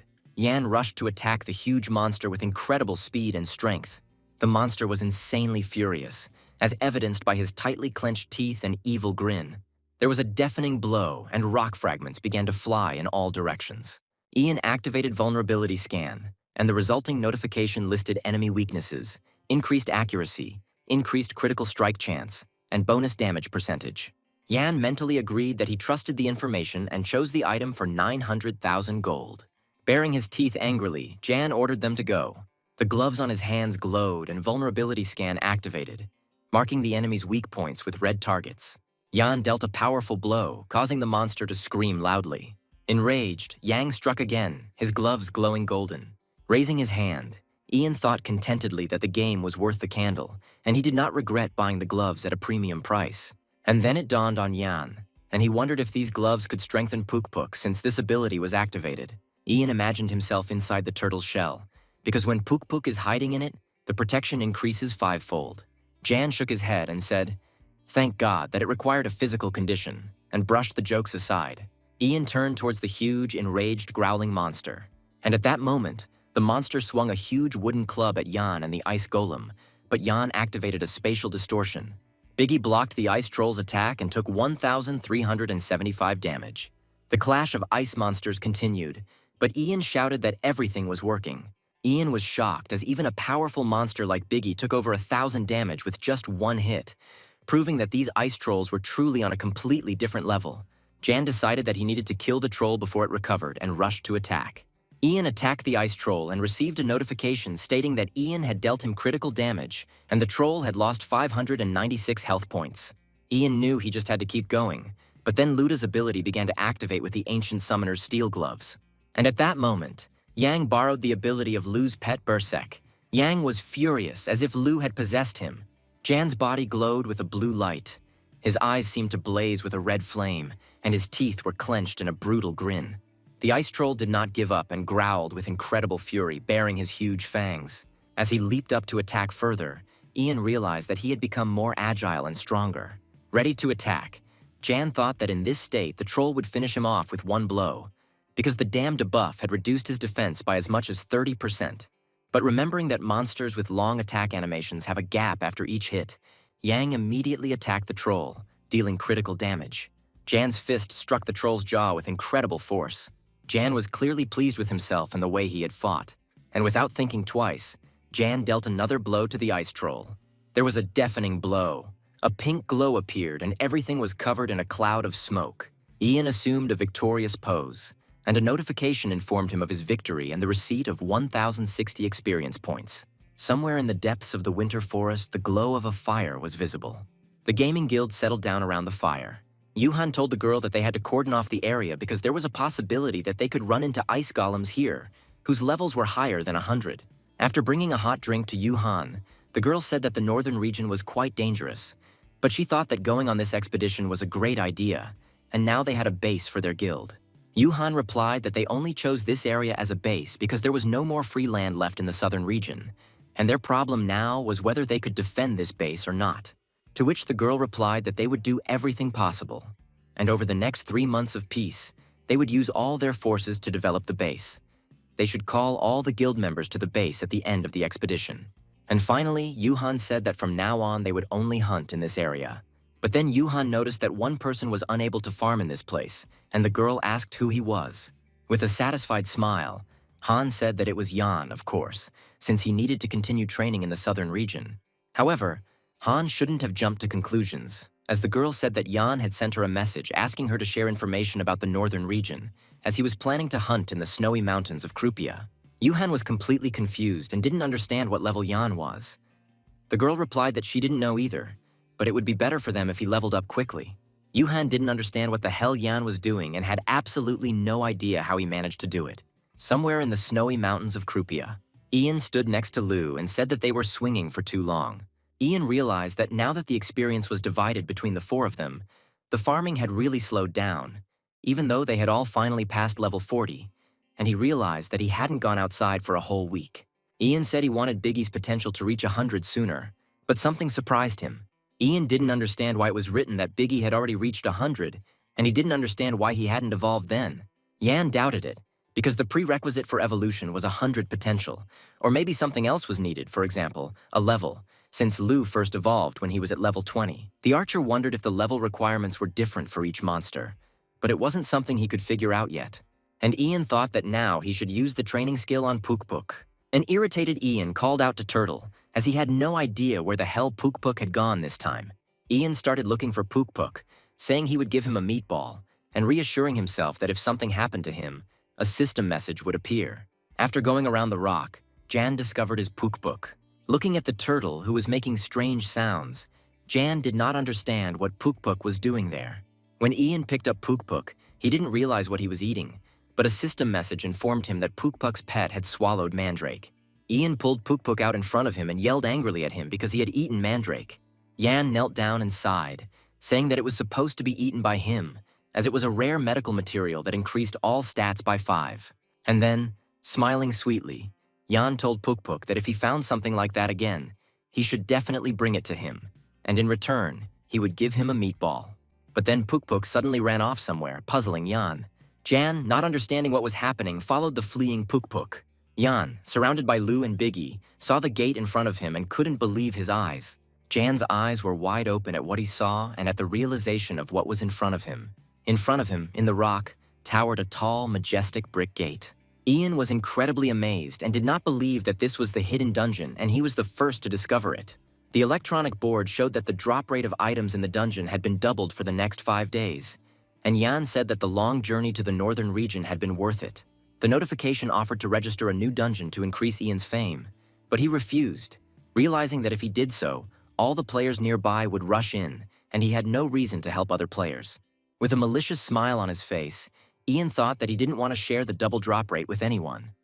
However, 500 reputation was not a small number. Taking Puk Puk in his arms, Jan thanked him for his good work and emphasized that he was finally being of some use. Having gathered himself, Ian decided to begin exploring this dungeon. The dungeon was quite dusty and dark, with only a few rays of light visible here and there. As he and his pets moved calmly deeper into the dungeon, Ian noticed that it looked like an ordinary place with no hidden obstacles. He also noted that the complex dungeons are full of dangerous traps and secret ambushes. But then Jan felt that he was not feeling well in this place, and then with frightened surprise, he thought that it seemed he had sensed a ghost. And at that very moment, something exploded and flashed with a bright flash, and stones flew in all directions. From behind a cloud of dust and bright light, huge horned monsters appeared. There were 3 monsters. They had large, long horns, a jaw with a large number of sharp teeth and long tongues. They emitted a furious roar. Yan didn't hesitate for a second and gave the command to Biggie to attack with the Ice Wave ability. After Biggie's attack, a notification announced that the Ghost Dragon's health had been reduced, as well as their speed being reduced by 30% for 10 seconds.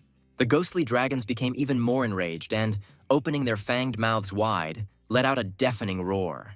The golem was ready to attack at any second, as evidenced by the fighting stance he had adopted. The tension between the opponents grew at an incredible rate, each of them eager to destroy the other. Yan cursed in irritation.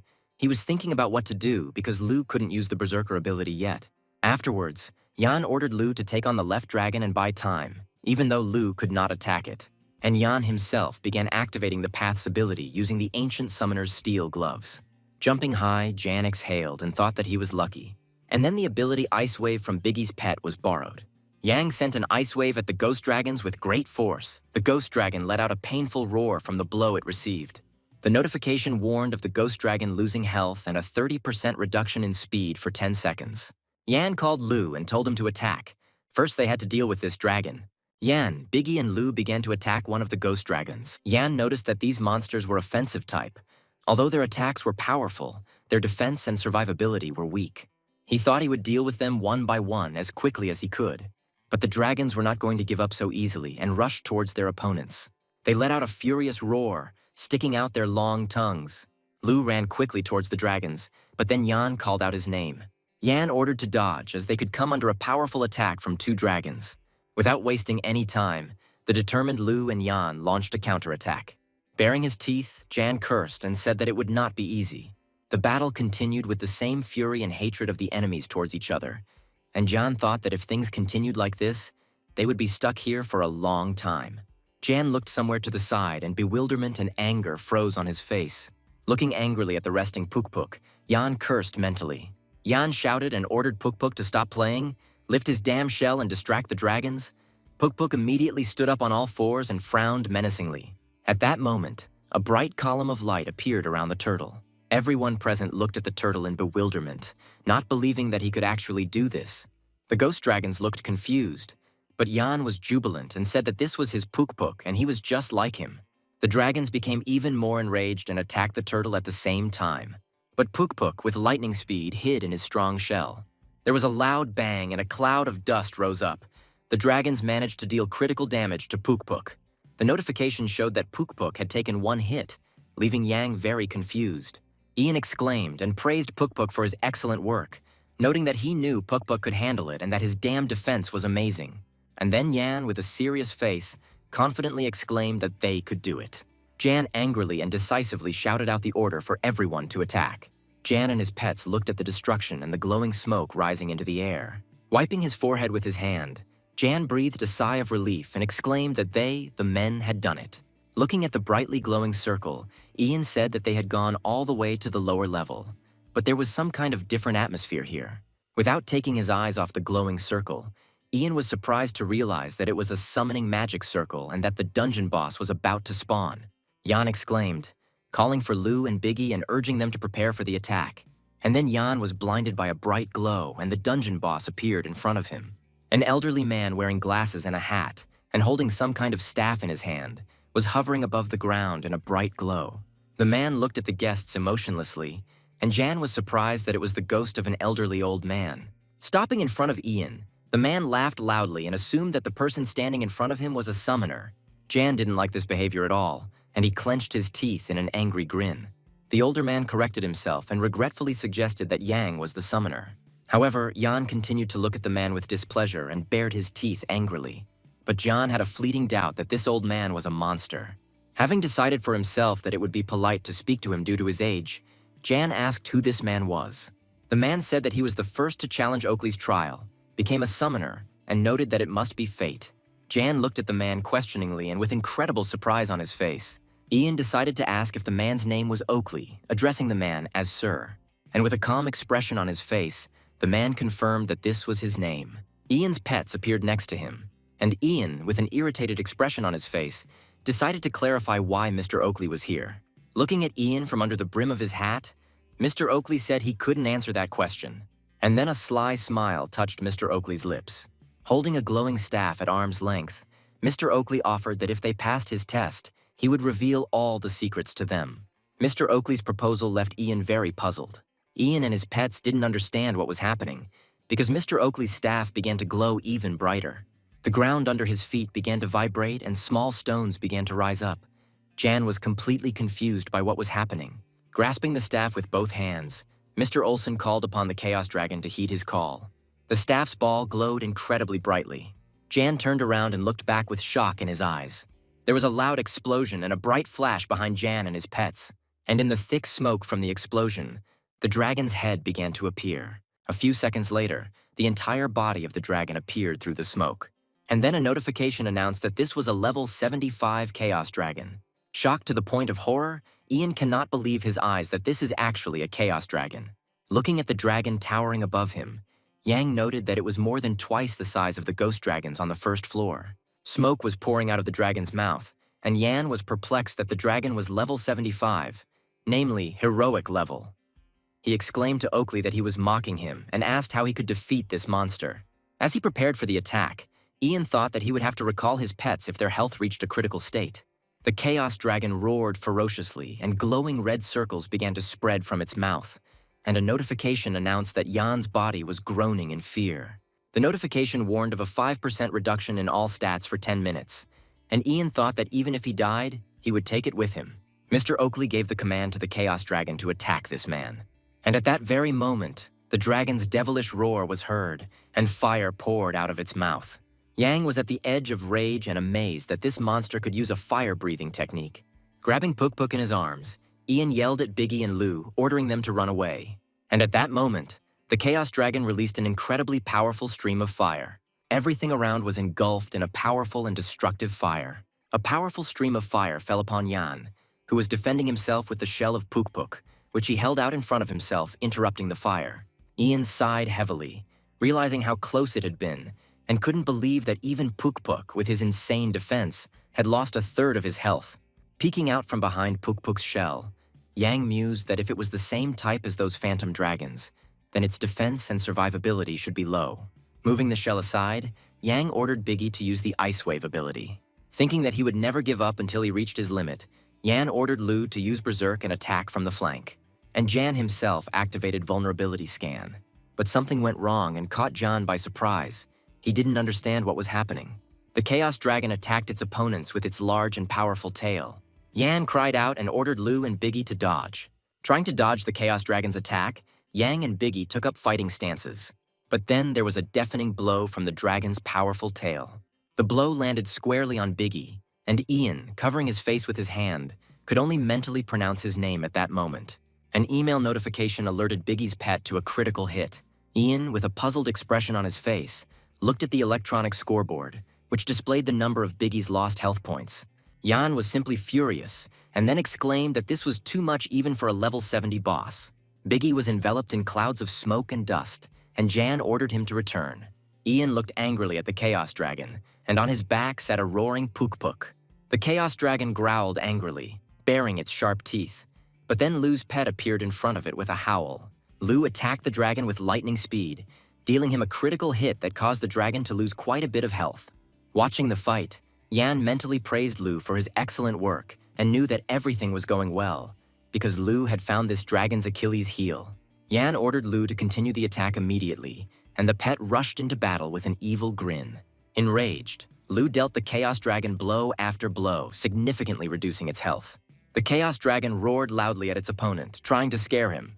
The enraged dragon began to attack Yan and his pets with his tail again. Waving his tail, he tried to deliver the strongest blow to Lu. Continuing to attack, the Chaos Dragon still managed to catch up with Lu and strike him. Yan exclaimed Lu's name and was shocked that his pet had been badly hurt by the dragon. With incredible anger and at the same time pain in his eyes, Yang activated the spatial distortion ability. Jan's gloves glowed a bright yellow and a bright spot appeared in front of him. And in Yan's hands appeared Puk Puk, who was glowing very brightly and growling. Still holding the turtle in his hands, Yang struck the dragon with Puk Puk's shell with all his might. The dragon's tail rose high and hit the wall, shattering it into tiny pieces. Sighing heavily in pain, Ian continued to hide behind Puk Puk's shell. And at that moment, an electronic notification announced that Puk Puk had lost 118 units of health. Filled with rage, Yang looked at the turtle and thought that this damn dragon deals a critical hit every time it attacks. But Puk Puk's defense is incredible, as only 118 units of health were lost. Without another second to waste, Yan yelled, ordering Lu to tear the dragon to pieces. Lu pounced on the Chaos Dragon and dealt him a critical hit, which knocked off 2,576 units of the dragon's health. Yan couldn't believe that the dragon had more than half HP left even after a critical hit. Before Yan could recover, the dragon's tail rose in front of him, ready to strike. The blow landed on Puk Puk's shell, as Yan was holding it out in front of him with his arms outstretched like a protective shield, and they were thrown back with incredible force. Ian winced in pain as a notification informed him that he had lost 521 health points when he hit the wall. Gritting his teeth in pain, Yang wondered if he could win, because he didn't want to die, and the level 70 hero-class monster was really strong. Enraged, Ian realized that he would lose his precious experience if he ended it there. And on top of that, he would be restricted from entering for as long as 24 hours, which was a lot. But after pulling himself together, Yan angrily said that he had to at least save Lu, because he could not lose him for anything. While looking around the cave, Yan looked for Lu. He needed to call him back quickly, but something surprised him. And Yan saw that Lu had rushed to attack the Chaos Dragon again. The dragon tried to prevent Lu from attacking him, writhing and growling loudly. Yan, completely bewildered, shouted out his pet's name, and Puk Puk, who was sitting behind him, closed his eyes. Lu managed to land a critical hit again, which increased the damage percentage due to the attack on the enemy's wounded area, and this time the Chaos Dragon lost a lot more health. Ian was shocked that the increased damage was caused by an attack on a wounded area. While Lu was attacking the dragon's neck, which was a weak point, Yang was thinking that if he attacked the wounded area, additional damage would be inflicted, and he didn't know about it. Looking angrily at the fight, Jan thought that in any case, now was not the time for reflection. Lu had a little chance to rest between attacks. Lu moved slowly, periodically emitting an angry howl. The Chaos Dragon stretched out and let out a deafening roar, and its name began to flash, which most likely meant that it had less than half its HP left. Ian was lost in thought again, wondering if this was his chance, or maybe not. And on the contrary, it meant that after all this, I had only managed to take down half of his HP. The fucking monster, as Ian called him, was not going to give up and growled with renewed vigor, his eyes glowing brightly. Jan was angry and scared at the same time, because he understood that he had to soberly assess the situation and whether he could even gain the upper hand. Puk Puk was embarrassed, and Jan, exhaling loudly, clearly had thought of something. Turning around, Jan called out to Lu with a serious face. After praising his pets, Yang activated the ability, Cancel Summon, and Lu glowed blue. Yang pursed his lips and said that he didn't have time to replenish his stamina, and if he got tired as the battle dragged on, he wouldn't be able to continue dodging the dragon's attacks and wouldn't be able to win the battle. Yan stood in front of the roaring Chaos Dragon and said that he must minimize his losses. And then the dragon roared deafeningly again, baring his large, sharp teeth. Taking Puk Puk's shell with one hand, Yan confirmed that the dragon had understood him correctly and should go to him. The Chaos Dragon straightened up, spread its wings, and stood in front of Yang on its hind legs, balancing itself with its tail. Yan continued to be tormented by doubts, and he mentally repeated to himself again that everything could end with a loss of level and a 24-hour restriction on entering the game.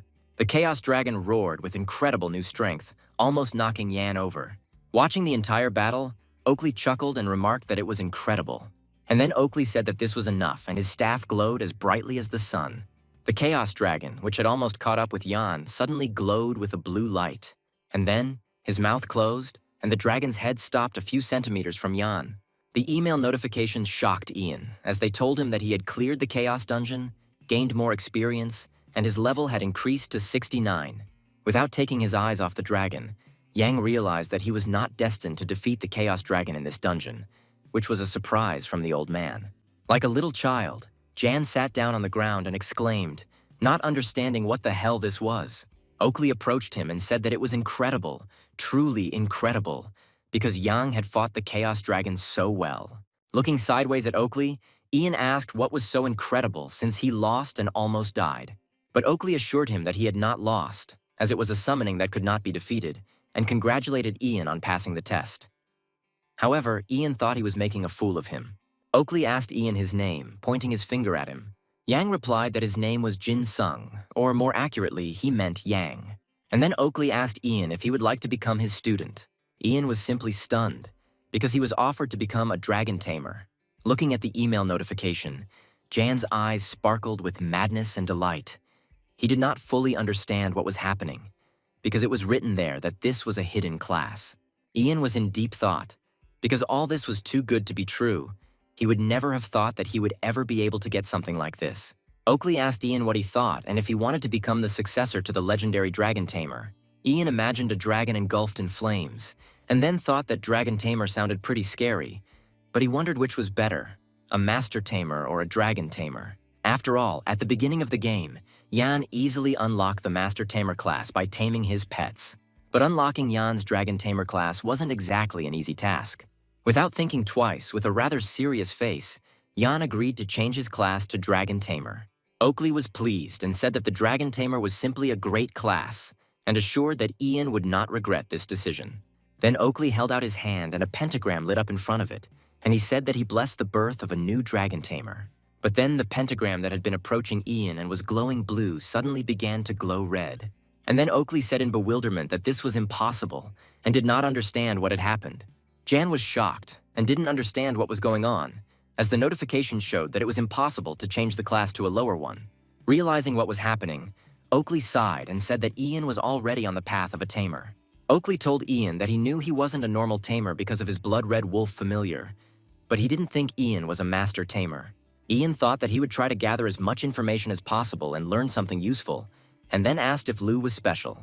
Audley looked at Ian and asked him again for the name, then realized it was the wolf's name. After thinking about it, Oakley said that Lou was definitely a rare-level wolf, but his strength seemed to be higher than other individuals. But this was possible if the tamer had an unusual approach.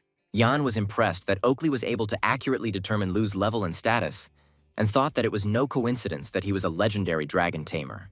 When Ian asked if he could inquire as to why the dragon tamer was so eager for the challenger, Oakley said that he had almost forgotten the most important thing, as he had been distracted by Ian's class peculiarity. Smiling, Jan repeated the phrase about the most important thing, and thought that he knew it, because there should be a reward for passing such a difficult test.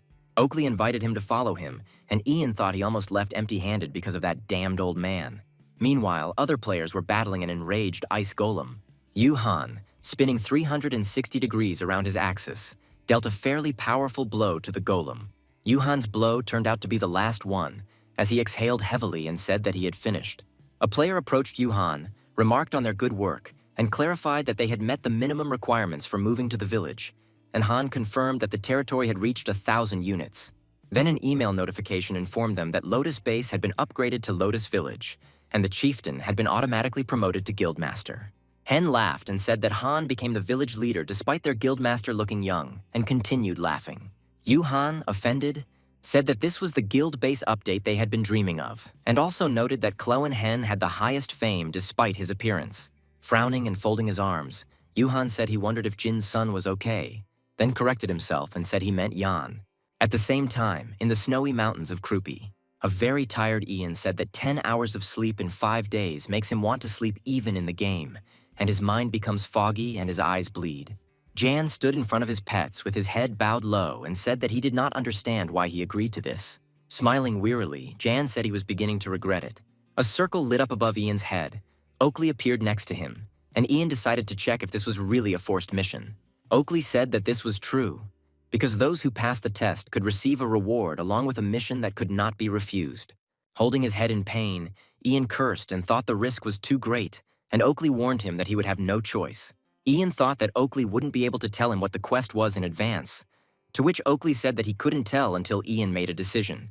Thinking about it, Jan realized that he couldn't refuse, and then, with a confident look, Jan said that he accepted this quest. Looking contentedly at Ian, Oakley said he knew he would agree. Reading the information on the electronic board, Jan thought about the difficulty of the quest being B, but he hadn't even reached level 50 and didn't understand what a spatial mage was. Ian was tormented by the thought that if he couldn't get a group together during the quest, would that mean he wouldn't be able to do anything in the group until he completed the task? Oakley watched Ian silently and with interest. But then Oakley extended his hand towards Jan, in which lay the divine dragon soul stone, and told him to take it. And then Oakley confessed that, in truth, he was a summoner who lived 1,000 years ago. Oakley appeared surrounded by dragons and continued to tell the story that 1,000 years ago he was the leader of the dragon tamers, who are long gone, and Karsay was one of the 5 divine dragons. Oakley continued by saying that as a result, countless dragons and tamers died, as there were too many evil dragons, and their master, Kalipa, was stronger than Karsay.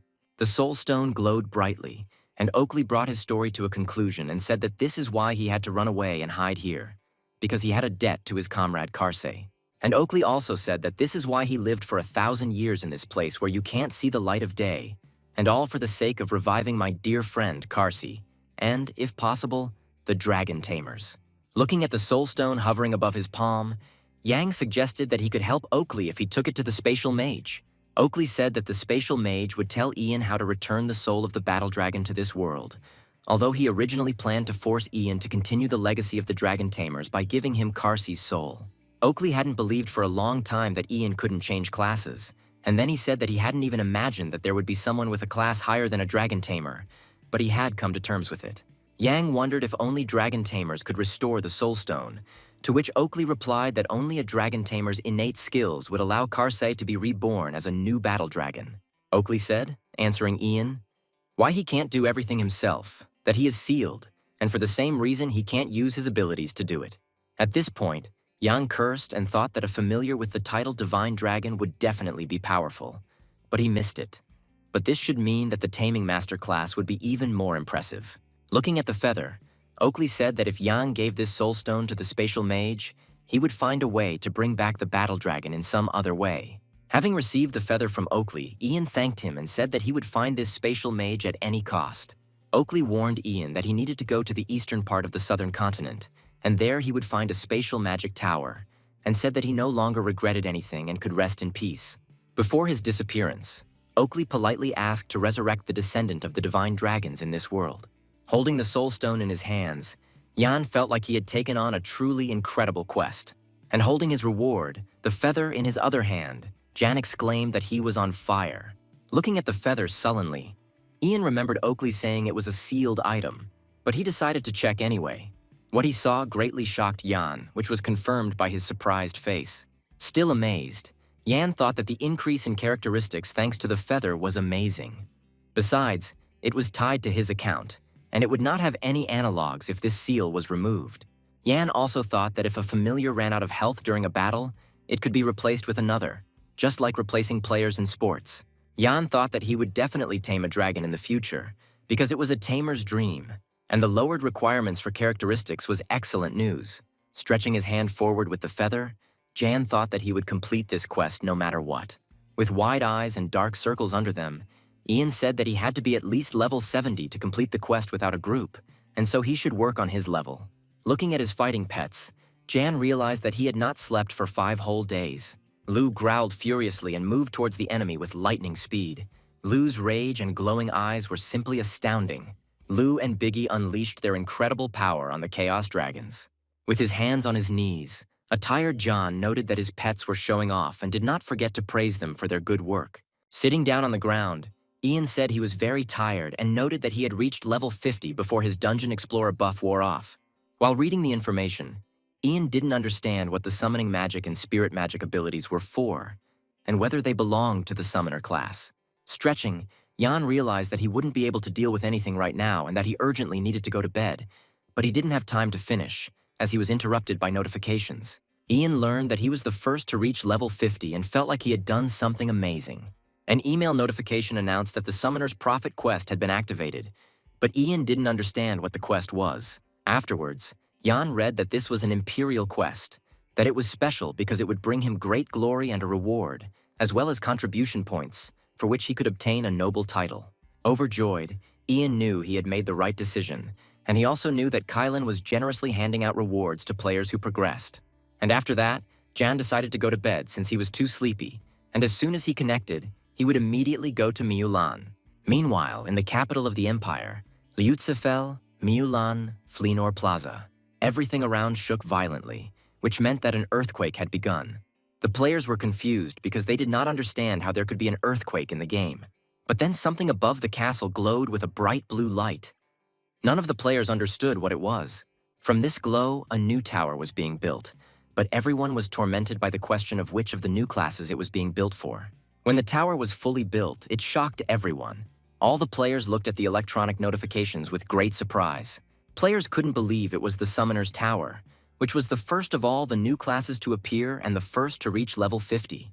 Meanwhile, at Jan's house, Jan woke up to the bright sun shining brightly through the window. Getting out of bed, but not yet fully opening his eyes, Jan realized that he had not slept like this for a long time. Jan made some ramen and decided to have breakfast first and read the forums at the same time. Opening and starting his laptop, Ian was surprised by the large number of new messages. After reading the messages about the Summoner's Tower, Ian gasped and laughed, saying that everyone seemed impressed with his achievement.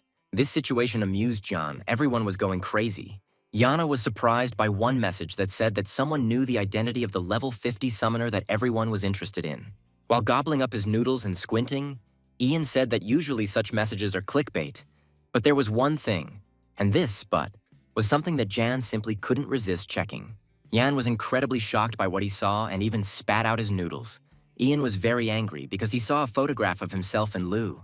Jan logged into the game and spawned in the snowy mountains. Gritting his teeth in a vicious grin, Jan was insanely angry. After reading the comments under this message, Ian called everyone damned idiots because everyone thought it was fake. Jan decided to summon Lou, and after the summoning, Lou appeared next to him.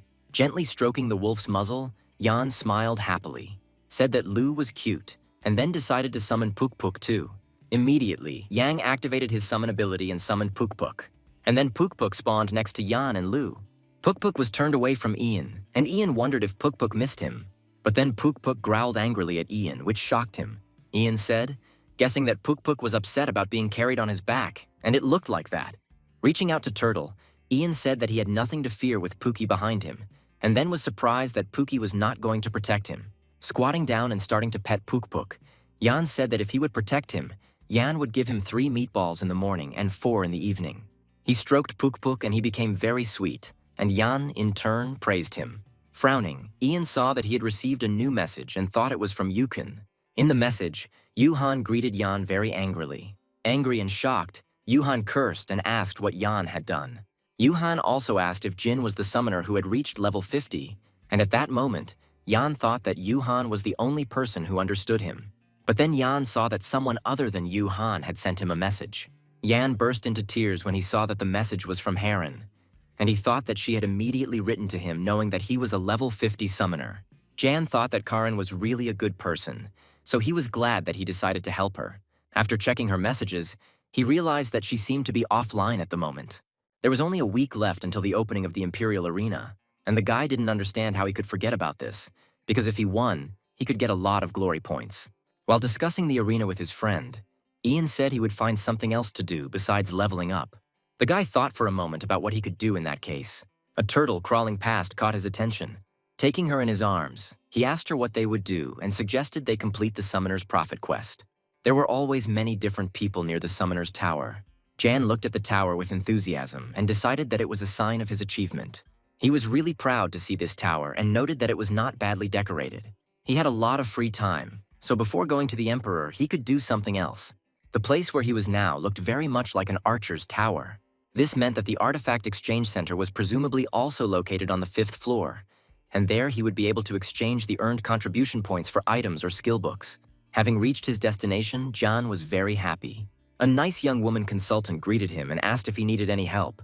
Adjusting her golden hair, she asked his name and said that she needed to check his contribution points.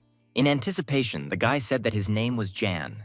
The girl, already completely ready to check the number of points, asked to wait a couple of minutes. After a short period of time, she asked Jan in surprise if he was a prophet. Having confirmed her guess, the guy could not understand why she was so happy about this information.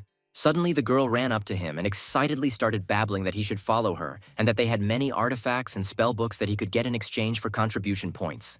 Showing him the filled shelves, she asked him to let her know if there was anything there that would interest him. Jan was interested in her proposals and decided to consider what they had. While looking at certain artifacts, he decided that he needed to look at all the options. His attention was drawn to the ancient summoner's steel sword, which was the same type as the gloves he had recently purchased at auction. Yan thought that 350 contribution points wasn't that expensive for such an item, considering that quests of his level gave a similar amount of points. The guy spent a long time choosing and realized that he had looked at everything. The girl asked him with interest about the fact that he had not found anything to his liking. After thinking for a moment, the guy replied that indeed nothing interested him.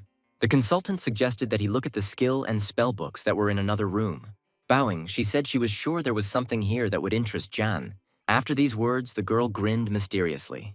Yana was very intrigued by this proposal, and he agreed. Meanwhile, a bright flash of light occurred at the top of Krupia. A huge, enraged Cyclops was preparing to attack the guy with a roar. The mysterious stranger prepared to fight off the monster with his knife. As he swung, the weapon burst into purple flame. The man's eyes filled with determination, and he delivered his confident blow. With one movement of his hand, he wounded the one-eyed monster. The ice troll's defense was instantly reduced. Looking at the wounded monster, the guy wondered if he was alive. Snowflakes rose up on the mountain. The young man decided that if the monster was still alive, it could be fixed. Without thinking twice, he continued to inflict serious injuries on the ferocious troll. He gripped his knives tightly, which glinted with the purple light of his magic. The frightened troll did not expect such attacks and growled terribly. Without wasting any time, the guy delivered blow after blow. In the blink of an eye, his weapon inflicted another wound on the monster. Using his knives skillfully, he finally managed to deal with the troll. Even though it was hard, he expected it from an ice troll of such a high level. The guy thought that it would take him another half a day to reach level 50. He was still level 49, and yet there was a user who had reached level 50 a few days ago. Their classes were compatible, so he was looking forward to meeting him. Even though there were 4 days left before the opening of the Imperial Arena, the man decided that he was in no hurry. With a confident leap, he pushed off from the ground.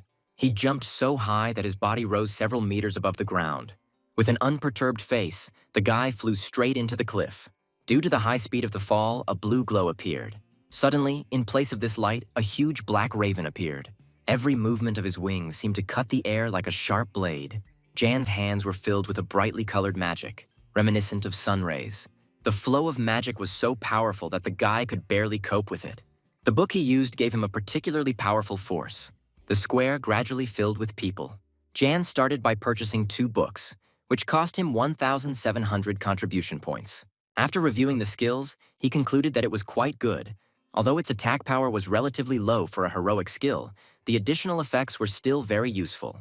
Jan decided to use the skill book. Using this book, he learned skills such as lightning spirit summoning and galvanic wave.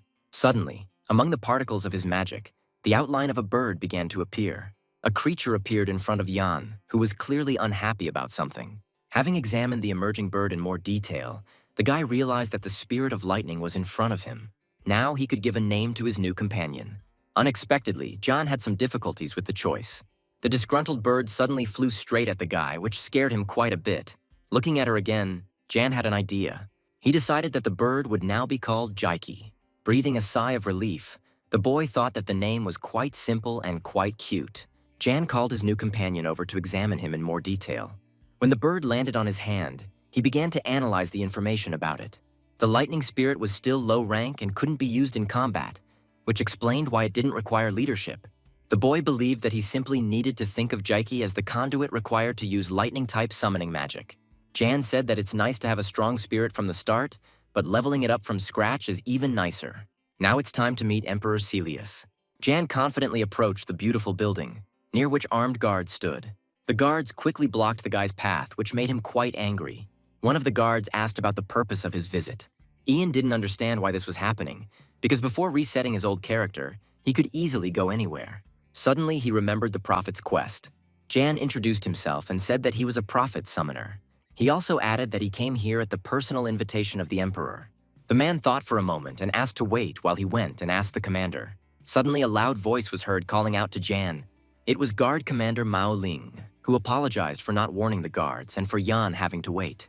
The guy thought that he was so polite to him because of the imperial quest. The commander said that he would take Jan where he needed to go.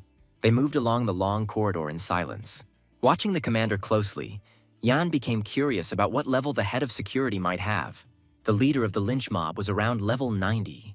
While the commander was not paying attention to the guy, he in turn decided to conduct an analysis. Jan was very surprised when he learned that Mao Lin was level 115. Even the top 1 player in Kailan hasn't reached level 120 yet. Shocked by this information, John decided to check the levels of the other guards.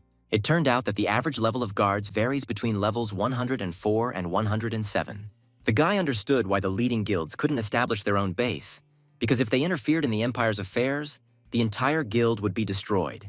His guild decided to establish its base in the northern region instead of here. Ian decided that he needed to level up quickly and help them secure the land around the base. The Emperor was already expecting a meeting with Yang. Entering the hall, the guy confirmed that he was the one they were waiting for. Jan expected to see an old man with gray hair in front of him. However, in front of him sat a rather young man, about whom all information was hidden. The Emperor said that when he heard that such a brilliant man as Yang had appeared in the Empire, he immediately wanted to speak with him personally. Jan succeeded in completing the quest, and his fame increased significantly.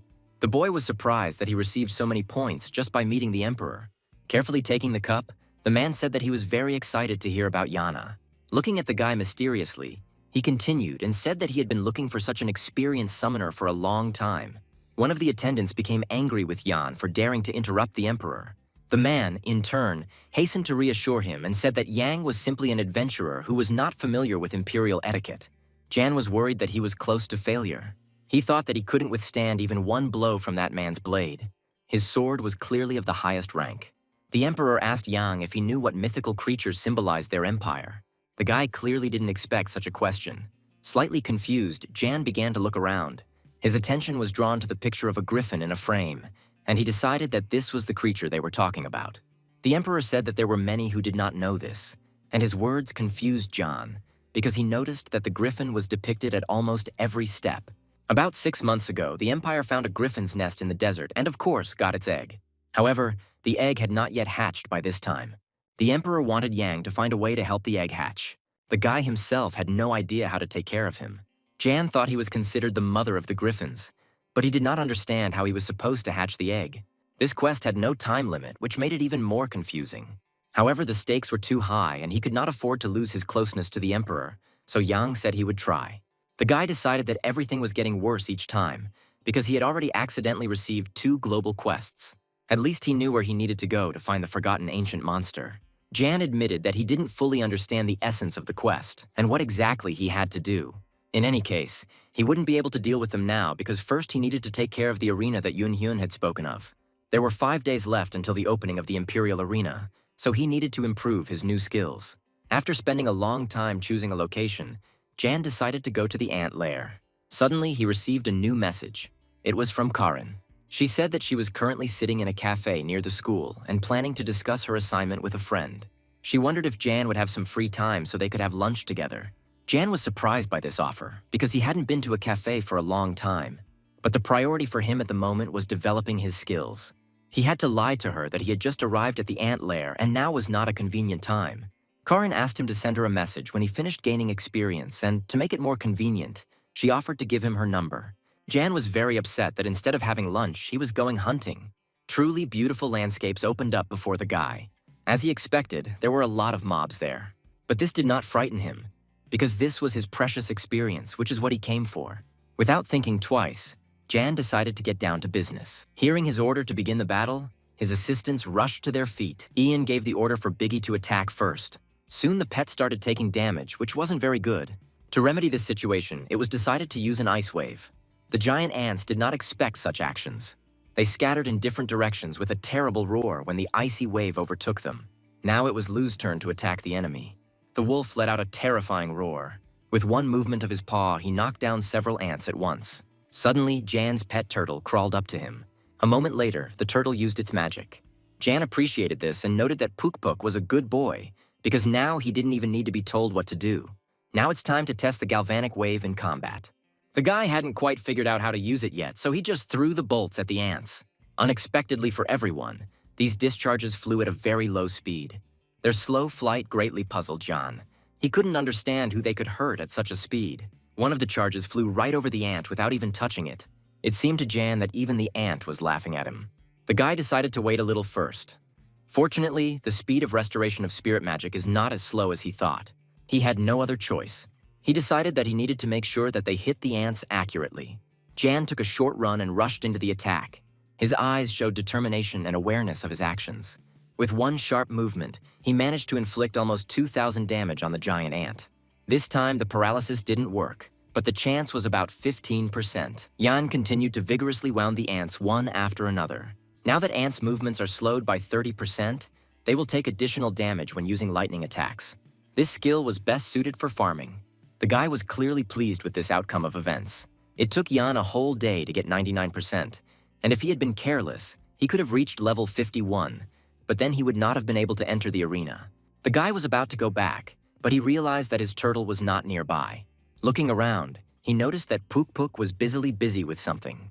Realizing that this could negatively affect the outcome, Jan hastened to stop it. However, Puk had no intention of stopping what he had started. Reacting quickly, Jan canceled the call, but it was too late. The guy saw 2 notifications that said he would receive additional experience points for destroying giant ant eggs. A few seconds later, a notification also appeared that his level had now been increased to 51. Disappointed by what he saw, Jan fell to his knees. The boy was overcome with rejection of the situation, and he screamed loudly in despair. He couldn't believe how much his level had increased. Ian thought he was being too greedy and should have stopped hunting when it was 98%. The boy asked the wolf what he should do now. He decided to cancel the call so that his pet could get some proper rest. The only option to lower the level was suicide. It was necessary to hide all valuable items that could drop after death. Taking the sword in his hands, the boy thought that it was not particularly important to him, so he could use it. After dealing himself a blow, his level dropped back to 50. But now he couldn't connect to the game for the next 24 hours. The street was, as always, filled with people. Walking along the road, Jan thought about what he should talk about alone with Karin. He remembered that she wanted to meet him in the cafeteria. Noticing an attractive girl near the entrance, Jan noted that he didn't even know that such a beauty studied at their university. The guy thought she was a celebrity because she was so beautiful. Having recognized Jan, Karin greeted him, which confused the guy. Jan did not expect that this beauty was that very Karin. The girl noted that Jan didn't seem to bother much with changing the character's appearance in the game. She asked if the fact that the guy didn't recognize her was because she didn't look as good in real life as she did in the game. Embarrassed, Jan suggested they hurry up and have lunch since he hadn't had breakfast in the morning. Karin said that she knew just one good place. The girl looked at the food very carefully. When Jan mentioned that he needed to lower his level, Karin started laughing. Having had a good evening and a delicious dinner, the guys said goodbye and went home. When Jan returned home, it was already dark and he was very tired. He used up all his energy and said that women really are terrible creatures. And yet, when else would he be able to have lunch with such a beautiful girl? Jan decided to return to the game, but remembered that he still couldn't connect. Nevertheless, he wanted to try. A huge arena appeared before my eyes. Many people watched what was happening there with admiration. In the middle of the arena stood 2 reporters who introduced themselves as Haynes and Lucia. Lucia noted that the arena has become much hotter than it was a month ago, and 3 new classes have been added. Haynes suggested that it would be an assassin class, as it has much higher offensive power compared to the dark sorcerer or summoner classes. Jan realized that it looked like the first preliminary match was about to begin. 2 participants appeared in the arena, one of whom was an assassin. Everyone was anticipating that an incredible spectacle was about to begin. The match was due to start in just 5 seconds, and Jan froze in anticipation. He was very interested in how this killer would fight. Some people rooted for Limlong, while others chose the side of the warrior Plio. When the match finally began, the men began to fight. Limlong first began to study his opponent's actions. The warrior, in turn, decided not to waste time and began to attack. He swung his weapon and struck straight towards the killer. However, he was unable to inflict any damage because his opponent used his invisibility skill to launch a surprise attack.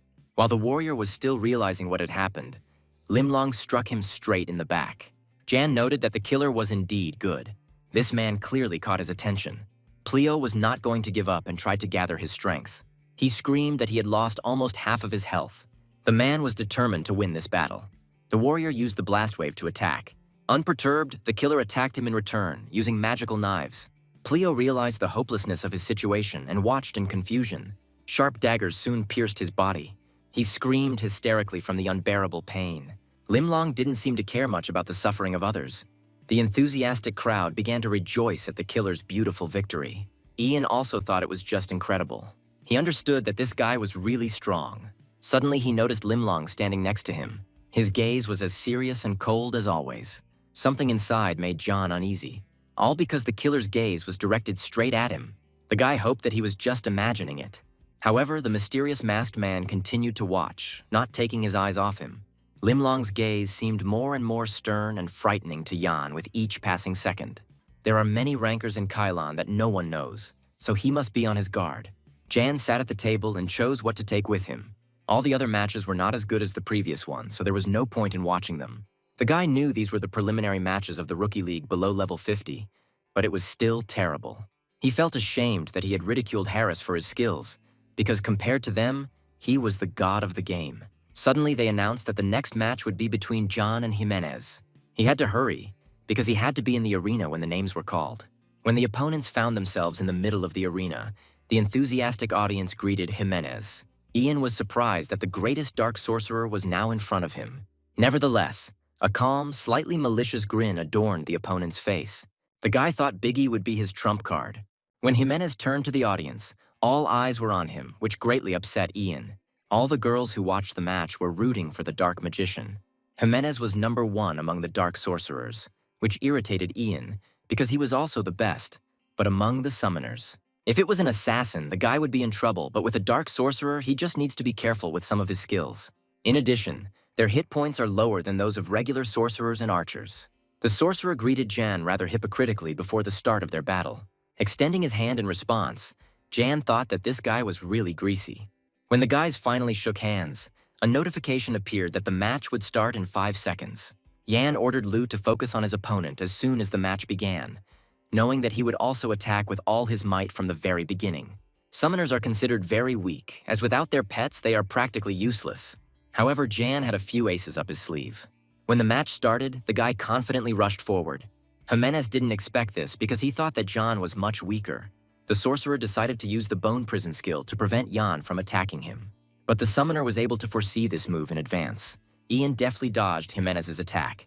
The sorcerer, in turn, could not hide his surprise, because in his eyes, Jan now looked more like a top assassin than a summoner. Noticing this, the guy just smirked, because it wasn't hard to dodge if you saw what kind of skill it was, especially since he had invested almost all of his points into agility. Now it was his turn to strike back, and he chose the skill of finding a vulnerability. Jan began to study his opponent with interest. This move allowed Lu to activate the Berserk skill. In an attempt to hide, the sorcerer summoned skeletal warriors. He ordered an entire army of skeletons to stop Jan and his pets. With a glow in their eye sockets, the warriors moved towards the summoner. There were enough of them to prevent Jan from attacking, but the guy had expected this move in advance, because the sorcerer was like an open book to him. In response to this attack, he summoned Biggie. Everyone was extremely shocked by the decision to use the ice golem. Even Jimenez himself couldn't believe his eyes. Jan just chuckled and said that it was certainly possible. The ice golem attacked the skeleton army with a wave of ice, causing them to scatter in all directions. Each new discharge of the wave pierced the warriors. Not even 30 seconds had passed, and the match was filled with tension and incredible attacks. While everyone was distracted, the wolf attacked the sorcerer. Jan's pet was able to deal a critical hit to Jimenez. He will now take additional damage per second due to his bleeding status for 10 seconds. According to the sorcerer, a summoner who is not higher than level 50 cannot use the wolf to such an extent. Jimenez tried to activate the Dark Shield, but it was too slow for Ian. Gathering all his might into a fist, the summoner acted decisively. With one confident blow, he defeated his opponent. Jan was as serious as ever. Not a single emotion flashed across his face. All the spectators present in the arena were in a state of shock from what they saw. The victory undoubtedly went to John. No one could believe that the summoner could be so powerful. Reporters noted that the most surprising thing about this incredible battle was the red-maned wolf. who killed the top-ranked dark sorcerer Jimenez in just 3 blows. He probably had a pet that specialized in agility, but it was still an incredible sight. The sorcerer admitted that he had been overconfident because of Ian's class. He couldn't believe that he was eliminated in the first round of the qualifiers, even though he was the #1 dark sorcerer in the game. Jimenez was very curious about what his victorious opponent was thinking. At this time, Jan was extremely disappointed with the dark sorcerer's battle because he was unable to dodge even the simplest attacks. However, no one should look down on the summoners in Kailan now. The girl asked Haynes if he thought the Rookie League was at an unprecedented level this time around. He particularly noted the achievements of the summoner Jan and the assassin Limlong. Haynes said he felt like he had seen the summoner and his wolf before. After thinking for a while, he remembered that he had met him on the ghost ship when they had gone to complete the wizard's quest. Lucia said it was incredible luck, and Haynes agreed. The next match was about to start. At this time, Limlong watched the events taking place with particular fascination. He was surprised by every action of Jan, which clearly attracted his attention. The summoner was confident of his victory, and at this point they were already at level 64. If he wins, he will receive 100,000 glory, as well as a full set of level 50 items for the summoner class. The audience cheered and supported Jan in every possible way. Each summoner's pet was also in the spotlight. A new opponent has appeared in the arena. Ian couldn't understand why this archer seemed so familiar to him and why she was looking at him like that. After a little digging through his memories, he remembered the quest with the goblins, but it seemed to him that she was clearly above level 50. He laughed when he realized she had to deliberately lower her level to participate. The angry girl shouted something about Helios's necklace. Jan, confused, said that he didn't understand at all what they were talking about now and why she was asking him about it. The archer said that he had just been lucky that time, and now she would make a stake out of him. The audience realized that the rivals knew each other, and apparently, they had some kind of unresolved conflict. The girl began to threaten John by saying that she knew his secret, but the guy did not understand what secret she was talking about. She added that his wolf was not actually a pet that he had tamed, but that he had used a sealing artifact to control it. Jan was confused because he didn't understand what artifact she was talking about. Reporters cried out that if this was really true, it would be a sensation. With such a magical summoning artifact, it would certainly make it easier to win the Rookie League. The girl's words really irritated Jan. He couldn't accept the fact that even the audience began to believe her statements. In order not to waste time, the girl shouted that she would ignore his wolf and quickly finish off the summoner. Jan's next match is scheduled to start within 5 seconds. He tried not to worry and thought that he could finish her off in 30 seconds. The first thing he decided to do was order Lu to use the Berserk skill. The girl said that she had foreseen this move. In response, she used a homing arrow, which was a rather powerful skill. The girl, with a smile on her face, pulled the bowstring in order to shoot another arrow at John. This time the arrow hit the target exactly as planned. The archer began to rejoice that she was about to win. But the arrows one after another began to bounce off and fall to the ground.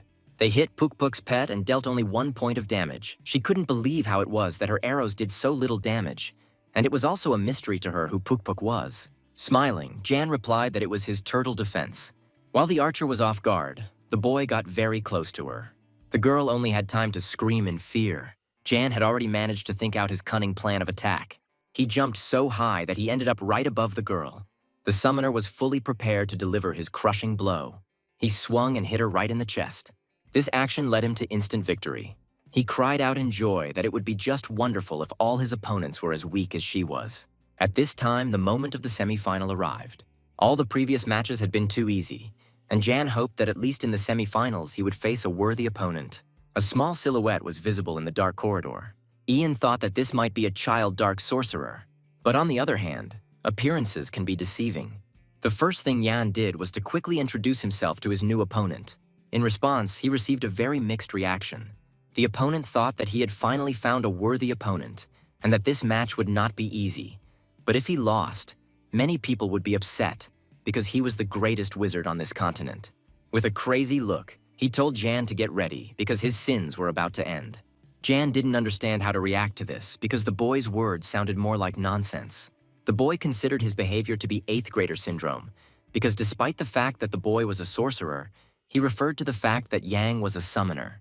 The guy said his name was Ganji Hong and that Yan should remember that name. The summoner considered Ganji to be completely out of his mind. The match started in just 5 seconds. The first thing the sorcerer did was summon an army of skeletons who were supposed to bring him the promised victory. There weren't many of them, But these weren't ordinary skeletons. To begin with, they were painted black. Ian assumed that this guy must have a hidden class, since he could summon skeletons that he had never encountered before. It was bad because the summoner didn't know what skills he could use against him. The match was declared officially started. The sorcerer ordered his servants to attack Yan. The skeletons moved towards the summoner one after another. Immediately after this, Ganji used Abyss of Darkness, which slowed down Ian. The slowdown meant that Yan would no longer be able to finish this match as quickly as the previous ones. He ordered Lu to go around him on the other side. Biggie was given the order to use Ice Wave. The enraged monster hastened to carry out his master's order. From the tension of the skill, Lu flew up. Biggie's Ice Wave finally reached the skeleton army. Thanks to this, the dark skeletons summoned by Gaji Huni received a 30% slowdown. Jan liked this outcome of events. The sorcerer said he expected the fight to be difficult. Suddenly, unexpectedly for Jan, another attack followed. They decided to apply the Justice of Darkness to him. This was a basic skill of the Dark Sorcerer, which was very fast, but its trajectory could be predicted by the hands of the caster. Ganji appreciated Jan's actions, but said that he was unlucky to meet an opponent like him. Jan decided that apparently 8th grader syndrome was incurable. Although the skeletons were still advancing, they were slowed down. The guy thought that now he definitely had a chance. Biggie gathered all his magical power and attacked with a powerful blow. However, he didn't even touch the skeleton. Jan just smirked. Now it was time for the real attack. It was supposed to be done by the wolf Lu. With one jerk, the army's warriors began to scatter from the wolf's blow. Their skulls began to crumble right in the air while they were flying. The sorcerer really didn't like what was happening before his eyes. However, he said that he was able to predict this too. In an attempt to rehabilitate his army, he resorted to the repression of the dead. But while Ganji Hong was performing this action, Lu's pet dealt him a critical blow. Jan was glad that he was able to reach him. Suddenly, Lu howled in unbearable pain as the skill that returned damage to the enemy worked. Jan understood that the wolf's maximum health reserve was about 8,000, and in that case, he could die. While he was thinking, Lu took another 700 damage. The only correct decision in this situation was to abolish conscription. The sorcerer began to rejoice in anticipation of his victory. The summoner didn't expect to have to fight without Lu, and perhaps he should have destroyed the skeletons first. But it could not be ruled out that Ganji must have also suffered heavy damage. The sorcerer approached John and asked his permission to predict his future actions using his brilliant mind. He assumed the guy thought the sorcerer had lost a lot of health. After waiting a moment, Ganji used soul absorption. Thanks to this skill, his health points were fully restored. He mocked Ian and asked him how he was going to defeat him without his wolf. Jan knew he could lose this battle if he wasn't careful, but he didn't understand what he was supposed to do. Reporters unanimously declared this to be the greatest battle. Haynes asked Lucia who she thought would win the match. She replied that it was too early to talk about the outcome of this match, which makes it even more exciting. Suddenly, the reporter's attention was distracted by the action taking place in the arena. The entire audience could not believe their eyes. Just now, Jan recalled all his pets. This wasn't the only pet he had, but it was the best when it came to strength. Jan clearly understood what he was doing, so he just smiled mysteriously. The entire audience again buzzed in anticipation of his next steps. The sorcerer could not understand why Jan recalled all his pets before his eyes. To reassure himself, he decided that Jan had simply realized his weakness and decided to give in to him. The summoner once again listened to Ganja's nonsense. He said that if this scoundrel continues to talk this nonsense, he will teach him a lesson. The fact that Jan called him a scoundrel infuriated the sorcerer. But that was Jan's plan. Suddenly, a pet named Puk appeared on the summoner's shoulder. The turtle rushed towards the sorcerer in rage. Ganji was perplexed by the appearance of the big-headed turtle in front of him. He was surprised that Jan had other pets. Jan was touched by the fact that Puk rushed to protect him, because he thought that the turtle was helping him only for the sake of meatballs. Feeling some kind of threat, the sorcerer hastened to eliminate the turtle. Pointing his staff at her, he dealt dark justice. Magic completely captured Puk. However, the turtle quickly used the barrier to escape the attack. The sorcerer felt as if she was mocking him now. He ordered the skulls to charge forward again and attack Ian. Calling the turtle annoying, he promised to take care of it a little later. First of all, his goal was to deal with Jan. An entire army of armed skeletons rushed to catch up with the fleeing summoner. But for Jan, it was again predictable, because he was able to split it. Dash after dash, he overtook the skeletons and dodged their attacks. Ganji was very amused by this spectacle, but he did not understand what Jan wanted to achieve with this. Suddenly, Jan realized that the chance had come to activate Puk's skill. Using spatial distortion, he began to distract the sorcerer's attention. Confused, he had difficulty tracking the guy's movements. Without him noticing, Jan stabbed him right in the back.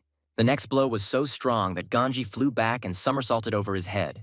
Landing on the stone floor, he said he was okay. Unperturbed, Ian sat down next to the sorcerer, waiting for his reaction. He brought his folded fingers to the bridge of Ganja's nose. A second after this action, a blow followed. Even from such a seemingly not very strong blow, Ganji Hong fell from the arena. He was eliminated according to the rules, and Jan won the match. Everyone was amazed by his victory. Reporters said it was incredibly cool, and they felt like Ian was just playing with it. The words that Jan won even without the wolf summoned by the artifact really infuriated the guy. He was already pretty fed up with this topic with the artifact. The defeated Ganji quietly sobbed in disappointment because he believed that this victory was destined for him. He told Jan to forget about his defeat and offered to fight again. The office was buzzing with news of the victory. Phone calls were coming in every second. Many assistants are already tired of answering questions about the rookie league. One of the women sighed heavily when she heard the words about the league again. The whole forum was going crazy too, and no one understood why everyone was so eager to watch the competition that hadn't even finished yet. Everyone was interested in what was going on there. Jan stood proudly in the middle of the arena and accepted the kind words addressed to him.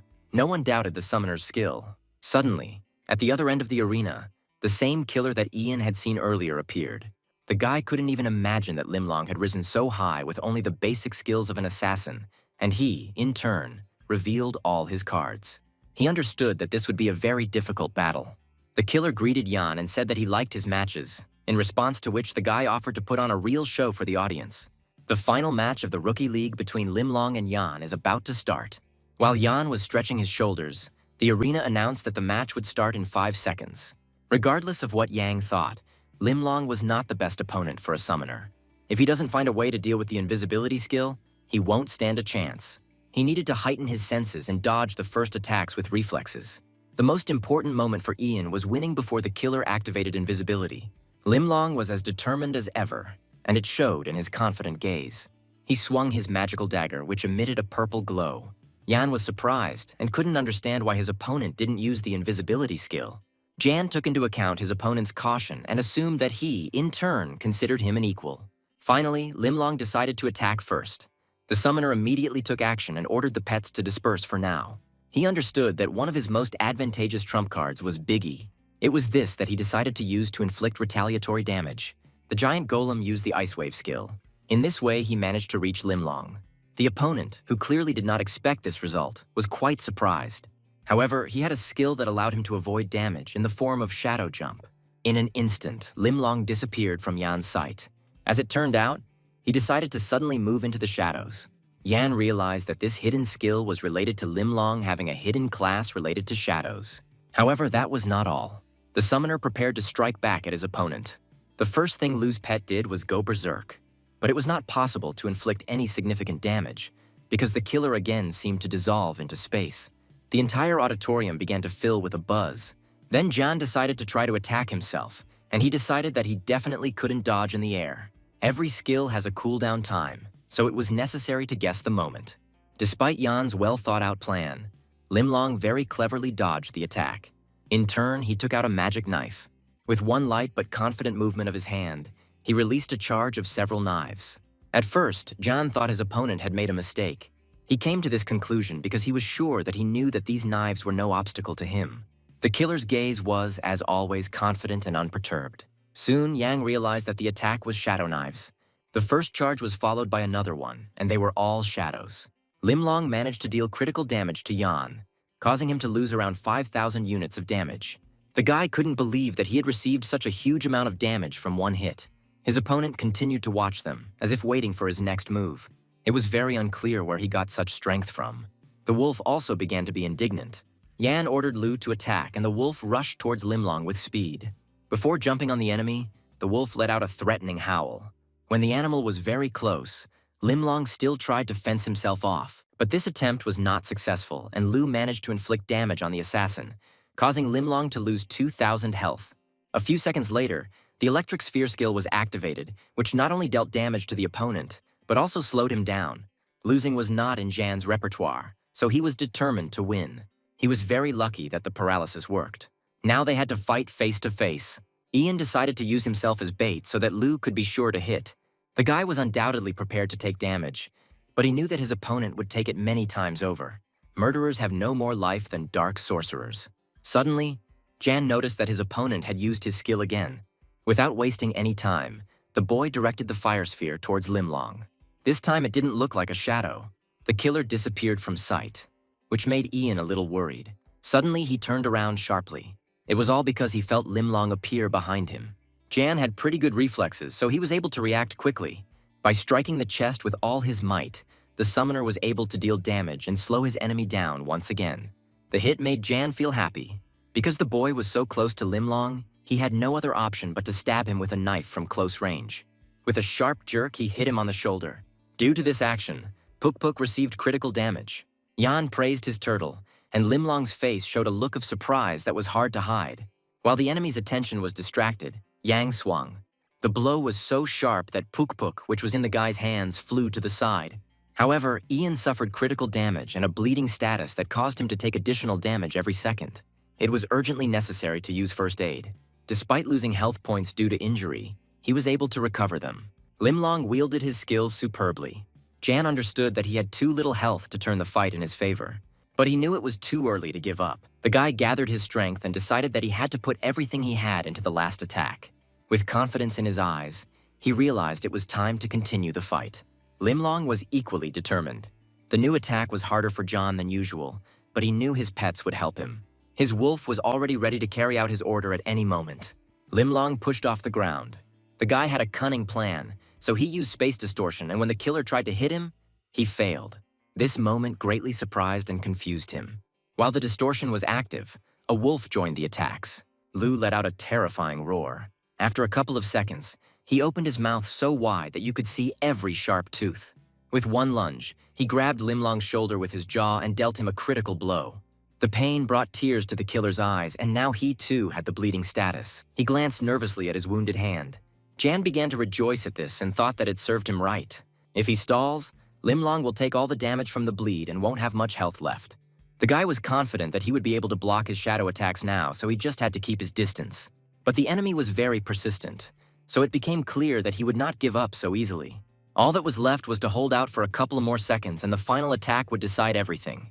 Limlong began to throw shadow blades. The blades cut through the air one after another. Jan began to deftly dodge the attacks, and he was doing it well. The guy shouted to Lu and Biggie to start the attack, because he realized that the end was near. The killer quickly noticed new enemies approaching. Leaping high into the air, he used a shadow blade throw. There was not a drop of fear or uncertainty in his eyes. Jan couldn't understand what was happening before his eyes.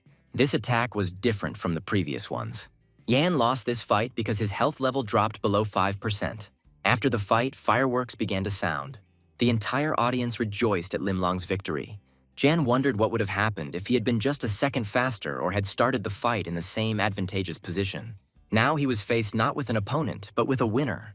There were cheers in the background, and at that moment, Limlong approached Jan so that they could shake hands. Looking at the two chests standing in front of him, the guy realized that he apparently took second place. He was a little upset that he had fallen into his opponent's trap. Jan did not know his opponent and should not have fought him head-on. Another mistake he made was that instead of waiting and understanding how his opponent would act in battle, he relied too much on his pets. These thoughts made him nervous. But there was no point in worrying anymore, because after a fight, there is no shaking of fists. Jan decided to finish his reflection and see what he got for the fight. Opening chests is always the most exciting moment. For a long time, the guy couldn't decide which of the two chests he should open first. After some time, he finally chose the chest with jewelry. A bright beam of light poured out from the open chest. It contained a dazzling summoner ring. The summoner liked this reward, since it additionally regenerated the spirit's mana. But he was a little upset that bound items could not be sold. After analyzing the pros and cons of his award, Jan decided to try it on. He just didn't have enough spirit mana to handle the power surge, so the ring was the perfect option for him. Now it's the turn of the weapons chest. This time he came across a golden bow. This item turned out to be even better than he expected, if not for one problem. If he switches weapons, he will not be able to use the bond skill, and he may also lose his pet's enhanced critical strike and leadership buffs. But the spirit mana regeneration and skill cooldown reduction were quite tempting. Ian decided to use the bow, but keep the gloves in reserve until he found another weapon with the skill. Now, if he has a big hunt coming up, It will be easier to level up since the skill's cooldown has been greatly reduced. Now he decided to test what Lu was capable of. The training skill was strengthened to the average level 8, and Lu's potential was more than 50. If he gets a new strong pet, he will be able to train it well. But suddenly Jan realized that he had forgotten something. It suddenly dawned on him that he had been betting that he would reach level 93 before the end of the holidays. He was given the condition that if he could reach this level before the new semester, he would be given the highest grade in several subjects, regardless of his academic performance. Although Professor Lee Jinwook did not believe in this set of circumstances at all, there was a month and 10 days left before the start of the semester, and since the first week was for warming up, there was more time. In total, John had about 50 days. The guy realized that he was doomed to fail. A terrible noise was heard among the mountains due to the battle taking place there. The wolf attacked the huge monster with all his fury. At this point, Yang had already reached level 62. This fact made him very happy and gave him more motivation to continue. Warming up after another battle, Jan noted that they were making quick progress, but it still wouldn't hurt to speed up. The class skill he received at level 60 made hunting a little faster. After analyzing the indicators, the guy realized that increasing the potential doubles the pet's combat abilities. All of his pets were already approaching level 65. Jan decided to explore the area and realized that it was becoming too easy here, so he should move on. Those who pass the test can receive a reward along with a mission that cannot be refused. In any case, if you bring the Soul Stone to a spatial mage, he will find a way to return the battle dragon in some other way. Yan decided that he would definitely go to the spatial mage's tower as soon as he reached level 70. Sitting on Lu, he shouted that the Forcal mountain range awaited them.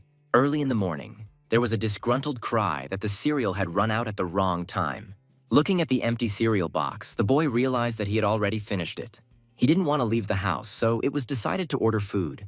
While Ian was placing his order, he decided to look up some information about the monsters around the mountain range. One of the new monsters for him was the Lava Witch. Her unusual appearance really struck the guy. She hits pretty hard, and her innate area of effect attack ability makes things worse. However, many of its parameters were unknown. The guy looked at her images with particular interest. With a sinister smile on his face, he decided that this witch would definitely be his. The smile quickly disappeared from his face when he realized that the witch belonged to a rare class. Before this, he had only developed normal class fighters, so getting a rare class was something difficult. Yan wondered how long it would take to capture a rare class monster, one that was also capable of evolving. This thought changed the course of action, but if he succeeded, the pumping speed would at least double. Having slammed the laptop shut, the guy decided that after he ate, he would immediately return to the game. Upon returning, Jan noted that he hadn't been to that place for a long time, even though he had spent a lot of time there before the reset. The Forcal bandits' lair must be somewhere nearby. They should be around level 72, so it was a good place to hunt. Standing near the gorge, Jan called Lu over to him. The gorge was wider than he remembered, but the plan would work. First, he summoned his pet Biggie. Since Biggie had great strength, Ian asked him to move the boulders. The huge monster obeyed its master's order without hesitation. With his powerful arms, he grabbed the cobblestone and began to drag it. Jan was worried that they were so big that they wouldn't move, but everything worked out. So he told Biggie to hide here. He noticed several guards nearby. Yan ordered Lu to sneak up on them without being noticed. After waiting for a while, the guy gave the command to begin. Jan also ran after the wolf. The speed made it seem like the guy was simply sliding down the rocks. A blue glow emanated from the wolf's eyes. This time he decided to use arrows. This is exactly what his new bow, which he received from the chest as a reward, will come in handy for. Jan was very determined. A few seconds later, they were already in front of the guards. Now that he had a bow in his hands, the power surge was applied to the arrows, and it also had a paralysis effect, which was very convenient. The guards did not expect Jan to appear. It was necessary to hit them right now and not give them the opportunity to counterattack. Jan immediately released the first arrow. The arrow instantly reached the enemy, hitting him right in the head. The mountain bandit watcher was now slowed and took 50% more damage from lightning attacks. Yan decided it was Lu's turn to deal damage. He ordered the wolf to deal with the second sentry. As soon as the man noticed him, he immediately tried to run away. Watching this, the guy just grinned. Having caught up with the guard, the wolf sank its sharp teeth right into his shoulder. This did not go unnoticed, and other guards began to sound the alarm. They shouted for everyone to go to the gate immediately. The loud sound of the bell announced that their territory was under attack. Yan called Lu over to him. All the bandits were preparing to defend their unit. This outcome was expected by John, so he was only happy. Soon, a huge crowd of robbers formed in front of the guy. They all shouted that John had to be caught before he ran away. The guy was preparing to fight back against this angry crowd. The threats and shouts did not subside even for a split second. Looking around the area, Jan decided that it looked like everyone had already gathered. Now all that remained was to stick to my plan. Looking at Biggie, the guy noted that he had hidden well. Suddenly a bird appeared behind his back.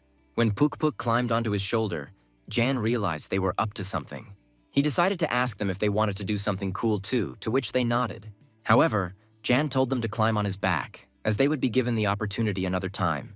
The guy was already standing in front of them, very close. One of the enraged robbers asked who was so brave as to challenge them. In response, Ian laughed at him for trying to act cool in his eyes and ordered Biggie to jump. The huge ice monster pushed off the ground and jumped straight into the crowd. Biggie's eyes were simply blazing with rage. Everyone was shocked by such a giant, not knowing where to go. With one jump, he delivered such a powerful blow that the people around him were scattered by the resulting wave. However, Biggie also suffered damage from falling from a great height, which could have rendered the ambush useless. But this moment did not upset John much. He watched everything that was happening with a smile. With the help of an ice wave, the monster continued to eliminate opponents. The frightened robbers began to run away in different directions. Their leader was disappointed with this behavior. He shouted that they needed to deal with the golem first. When the robber called Biggie a nasty name, he got angry and ran after him. At this time, Lou activated the Berserk skill. Along with the screams, cries of pleas for salvation began to be heard. Every second, Jan received new notifications about the damage dealt to each of his opponents. After analyzing the information, he realized that they die within 5 seconds after being bitten by Lou, which made the guy very happy. Suddenly, he noticed that one of the robbers had received a blinding mark. Looking at them, the guy realized that these marks looked like some kind of targets. Thanks to them, the reload time was reduced by 5 seconds. Suddenly, the robbers began to retreat. It seemed to Jan that there had been many more of them before, and he couldn't decide whether he should pursue them. Suddenly, a tall man appeared in front of one of the robbers, to whom he shouted to get out of his way. The sharp blade of the axe cut through the air. The man did not like this statement, and he became furious. As it turned out, the leader himself stood before them. A whole crowd of bandit sorcerers appeared in Ian's field of vision, and their level was no less than 70. The eyes of their leader glowed a bright scarlet color. Jan wasn't surprised, because everything was going suspiciously smoothly, but he wasn't going to back down. However, he couldn't understand where they came from. Jan grabbed the bow and confidently decided that he would definitely not run away from them. First, he needed to deal with the big guy. One of the magicians began to use his magic. The rest of the warriors joined in after him. As their attacks began to close in on Biggie, Ian yelled at him to get out of there. They were very unlucky that these sorcerers had mastered fire magic. Ian knew that Biggie might not survive and was almost about to give up. There was no way out, because if he died, then Jan would have to fight without him for almost a whole week. Suddenly, Ian noticed that he had the opportunity to increase the level of his ice golem. The guy decided that at the moment it would be more profitable to attack with the help of Lou, and specifically those at whom he himself was shooting. Suddenly, something caught the guy's attention. He noticed that the sorcerers were about to attack with an enhanced fire skill. But if they hit Biggie before he levels up, he might die. The summoner wanted to get ahead of the enemy and ordered Lou to deal with him first. Soon, there was a powerful fiery explosion. He hit Biggie and he started losing about 700 health units per second. This action enraged the wolf and he attacked the robbers. Killing one of them brought quite a few points, and Biggie was able to improve to level 65. This happened just in time, because now the golem's health is fully restored and he can continue to deal damage to enemies. Looking at Biggie, Ian couldn't understand why he continued to glow. Its glow was incredibly bright and grew stronger with each passing second. Finally, Jan realized that his pet was evolving right now. Biggie's eyes filled with a bright light. There was a powerful flash and all the bandits who were near the golem flew in different directions. Now Biggie looked even more menacing. The ice golem has successfully evolved into the abyss golem. A joyful Jan noted that apparently all monsters from the deep island received the abyssal prefix, achieving a unique class. The guy was delighted that Biggie had even increased his training skill, which was growing at a snail's pace. Nevertheless, the bandit leader gave the order to attack the guy, who didn't even have time to check Biggie's status window. But Jan didn't even have time to react. Biggie was especially furious about attacking first. Now its glow was brightly fiery, which was even more frightening. The guy was very surprised by what he saw. However, that was not all. Raising his massive hand, Biggie gathered his strength for another attack. A bright purple light illuminated everything around. One blow was able to defeat a huge number of bandits. Its evolutionary form was much more powerful than Ian expected, and he was surprised that the Abyss Golem was so powerful. Now their task was to deal with the leader of the bandits, which he was not very happy about. After the fight, Ian was very tired, but he was happy that Biggie had evolved. This probably happened because the golem was able to raise its level to a certain value. Now Biggie couldn't evolve, although Lou retained the ability to evolve even after he changed once. However, it was still very cool because he skipped the rare class and immediately became unique. The difference between the classes is especially noticeable when compared to Lou, although Lou still has much higher attack power and agility. Jan decided to look at the golem's innate abilities. Many abilities have changed. He especially appreciated the protection of the abyss. The boy had learned enough and rested enough, so now he could continue his studies. Now he decided to search the camp of the mountain bandits. Meanwhile, the light was on in the beautiful room. Karin stood at the stove and cooked something. Having finished cooking, she looked at the result of her work for a long time. In front of the girl stood 5 plates with pies, which were very pleasing to her eye. Karin thought that John had probably already run out of meatballs and that she should cook them next time. She was very interested to know what he had in mind. At this time, loud explosions continued to be heard in the mountains. Biggie grabbed a huge boulder and was about to throw it into the crowd of robbers. When Yan and his pets worked together, their strength was incredible. Considerably tired, Jan sat down to rest and heal, and he also needed to find something. As the boy began his healing, he noticed Puk Puk approaching him. Noticing the meatball in the hands of the owner, the turtle perked up. Ian told him that this was his last meatball, and even his disgruntled face wouldn't change that. However, the guy couldn't argue with the fact that this was a real cutie standing in front of him, so he had to ask Karin to prepare something even more delicious for their next meeting. The most important thing for him now was to reach level 70. Suddenly, he received a new message from his friend. Ian was irritated because he was terribly busy and messages were not appropriate now. The guy felt as if the turtle was asking him why he was wasting his time here if he was terribly busy. Jan thought for a moment and looked around warily. Suddenly, he jumped up and grabbed his bow. Having pulled the bowstring, the guy was getting ready to shoot. The arrow, with a bright glow, flew straight to the target. Flying between the thick tree trunks, she hit someone. Jan quickly realized that he had managed to catch someone. The wounded bird let out a terrible cry. The sharp claws on the paws glistened in the light. A bright blue glow emanated from the bird's eyes. Enraged by the arrow fired at it, the bird decided to take to the air. Now it became clear to John that he had managed to catch the Clophia. It was a wonderful source of useful things. Ian decided to study her status window. Clophia was level 72 and had the ability to sense wind currents as long as she didn't take damage for 5 seconds while flying. Thanks to her high agility, Yang will be able to greatly increase her agility through the possession skill. But that thing requires a lot of leadership, and he doesn't have much of it, so he should get rid of it quickly and increase his leadership. But there was no time to think, and Jan decided to return to hunting. In the middle section of the Forcal Mountains, a new army of enemies awaited him. One of them noticed John and warned the others. The guy was already preparing for a new battle. He ordered Biggie to use the Bottomless Abyss skill. A huge mass of purple light was released towards the bandits. This attack really sucked in one bandit after another. While Bottomless Abyss is active, the Bracer's effect becomes truly useful. And with them, Jan could use 2 electric spheres at once. A sudden power surge knocked the bandits off their feet. The mass grind was the most enjoyable moment of the hunt for John. Long-range attacks suited him better, so the boy decided to return to the bow. Suddenly something distracted his attention. He cried out that he had finally found it. In front of him stood a huge wooden building, near the entrance of which stood a man. He was the leader of the bandits of the central region of the Forcal Mountains. When Ian was here before the reset, the leader was level 75, and now he was level 80. In addition, he changed his weapon to a crossbow. The boy thought that if necessary, he could escape thanks to the increased agility due to the possession of the Clophia. But at this point, John decided that he had to deal with him, since ranged enemies had less health. Determined not to give up under any circumstances, he asked Biggie for help. To begin with, John decided to combine a bottomless pit and a power surge. At this time, Lou's task was to deal with the leader. The guy immediately fired an arrow at his opponents. This prank angered the leader of the bandits. He was furious that the guy dared to underestimate him.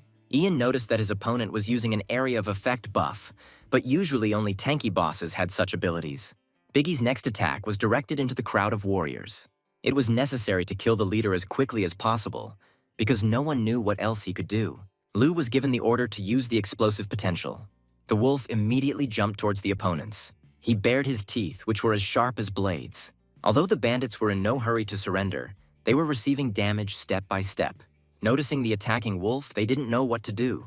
Suddenly, there was a powerful blow, which raised a wave of dust and debris. The robbers froze in horror. Lu managed to grab one of them by the forearm and bite it.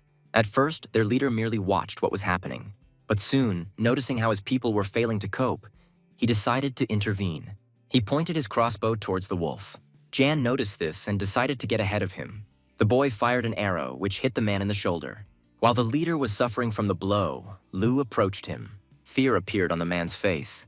The wolf moved closer and closer with fury. Lu's pet dealt a critical blow to the leader of the bandits of the Forkal Mountains middle region. Jan was glad that he had managed to knock off half of his health with just 2 hits.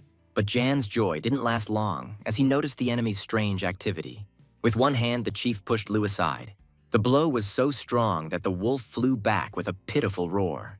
Ian was perplexed that the leader had managed to destroy almost 6,000 health points with one blow, and that wasn't even an arrow hit. The guy decided that perhaps that buff had such an impact on his attack stat. To avoid the death of his pet, Jan ordered Lu to retreat. After that, he asked Biggie to throw him aside, to which the golem was surprised. Jan knew it was a dangerous move, but he was determined. At this time, the leader was already aiming towards the guy. Biggie pushed Jan towards the leader with a confident movement. Jan whispered that he would definitely get to the enemy. The leader of the bandits was surprised by these actions. 2 magical energies collided with each other. Jan managed to dodge the oncoming attack, but Jan's attack hit the robber. The guy soon landed. Although he had lost 3,000 units of health due to falling from a great height. It may not have been the most wise decision, but it was worth it. He activated the communication skill and took the bottomless abyss skill from his pet Biggie. Using it confidently, Jan attacked. A huge dark purple sphere flew quickly towards its target. The robber noticed her only a couple of meters away from him. After the impact, there was an explosion. The wolf was already running to help. The eyes of the bandit leader showed hopelessness. Jan was preparing to finish this fight. He knew that with his final attack, he could end it all. By hitting the leader in the stomach, the guy was able to throw him tens of meters into the distance. When the leader of the bandits of the middle region of the Forkal Mountains was subdued, Jan received about 19,000 experience. A chest with loot appeared in front of the guy, which he simply could not miss. But as soon as Jan approached the chest, he heard screams from behind. The rest of the bandits were furious that their boss had been exposed, so they wanted to avenge him. Jan thought that if they fought with their current level of health, they would not leave here alive. He called upon the Clofia for help. Jan took advantage of his new assistant's skill. Now he was lighter than a feather. Clofia is truly the best when it comes to agility. Jan decided not to take any unnecessary risks, so he simply left the battlefield. This action left the robbers stunned. Ian remembered that he had not picked up Lu and Biggie and soon recalled them. The sunlight fell beautifully on the mountains. Jan hasn't reached level 70 yet, but he's already managed to get a lot of things. It was necessary to contact Karin and get food for the pets. At this time, the light was reflected in the windows of the Mulin auction house. Jan looked at the people passing by. Karin told him that she would be somewhere nearby since she usually bought ingredients from this house. Soon, he noticed a girl in the company of a guy. After greeting Jan, Karin said that she hadn't seen him in the game for a long time. The guy became embarrassed when he saw her. Karin said that she was busy with her admissions and did not have time to play, and she also apologized for not being able to watch his tournament matches. Confused, Jan said that it was even good that she wasn't there, because he was too busy, and besides, he didn't manage to win. However, the girl supported him and said that second place was also very cool. While Jan and Karin were talking, the guy felt like a third wheel. Ian mentioned that he heard that everyone in the guild was now above level 95. Fiolan is probably already above level 100 by now. Jan figured that the level of top players had already passed 120 and he needed to work harder. The starting location for the guild was large, so it was not easy to deal with all the monsters there. Jan noted that he had already risen to level 69. In response, he received a question about whether he sleeps at all. Karin asked him not to overdo it, but Jan had a good reason for this. Smiling, the girl asked to show him his friend, who really loves her meatballs. When summoning Pukpuk, Jan said that after seeing him, Heron would understand why he was called that. A couple of seconds later, the turtle appeared in front of them. The girl couldn't resist such a cutie. Dropping to one knee, she greeted Pukpuk. However, the turtle reacted very dissatisfied to this gesture. He began to kick and turn away from her. Karin decided that he apparently didn't like her, but she didn't have time to do anything, and Jan felt ashamed of his pet's behavior. He let out a puzzled breath and asked the girl if she had anything that looked like meatballs. Karin had one meatball left over from her improved recipe when she was leveling up her skill. Noticing the treasured meatball in the girl's hands, Puk perked up considerably. Taking the turtle in her arms, Karin said that judging by everything, he was happy. Ian didn't understand why he always acted so distant if everything always ended like this. The inspired girl was ready to give Puk all the remaining meatballs, but Jan said that this would spoil him. But if she gives them to him, then later he will definitely give them to the turtle when he gets hungry. Having received the meatballs in his hands, Ian grinned mysteriously. When the boy noticed Puk's eyes wide open, he asked Ian why he couldn't give him another meatball. Jan justified his refusal by saying that the turtle might start begging for more, but nevertheless, it still needed to be consoled. Approaching his pet, he said that on the northern continent there is a turtle called Back, which is considered the best turtle in the world. The guys who heard this speech could not understand whether Jan was lying or not. The guy continued his story and noted that this information infuriated him, because, as is well known, there is no one cooler and more handsome than his Puk. But suddenly Jan said that maybe Back got his title because Puk got too fat from meatballs. After stroking the turtle on the head, he added that he could not give him much tasty food because he was taking care of him. To sum it up, the guy asked Puk to be patient and he would make him the most beautiful turtle in the world. After some time, Jan and his pets were already near the mountains. He noted that he would probably soon be quite far from Mount Forcal. Judging by the heat, Jan was approaching the blazing plateau. It was unlikely that this lava witch would like Karin's meatballs, and it was unknown whether she needed food at all. Jan urgently needed to level up to 90, no matter how. Lu was busy dealing with the huge scorpion. Soon they approached the underground of the burning plateau. A fire was burning brightly at the entrance. Once inside, John said it was even hotter in there. Most likely it was due to lava spawn. Looking around, he noticed the very lava witch he had come for. Ian knew he shouldn't underestimate her guards, as they could be very dangerous if they attacked at the same time. He would like to meet a monster of unique rank or even higher. The guy told Biggie to be careful, because of him, all the lava spawns could start showing aggression. Jan began to develop a plan of action. Taking out his magic bow, he used the power surge skill. He knew that the number of rare monsters increased with the depth of the dungeon.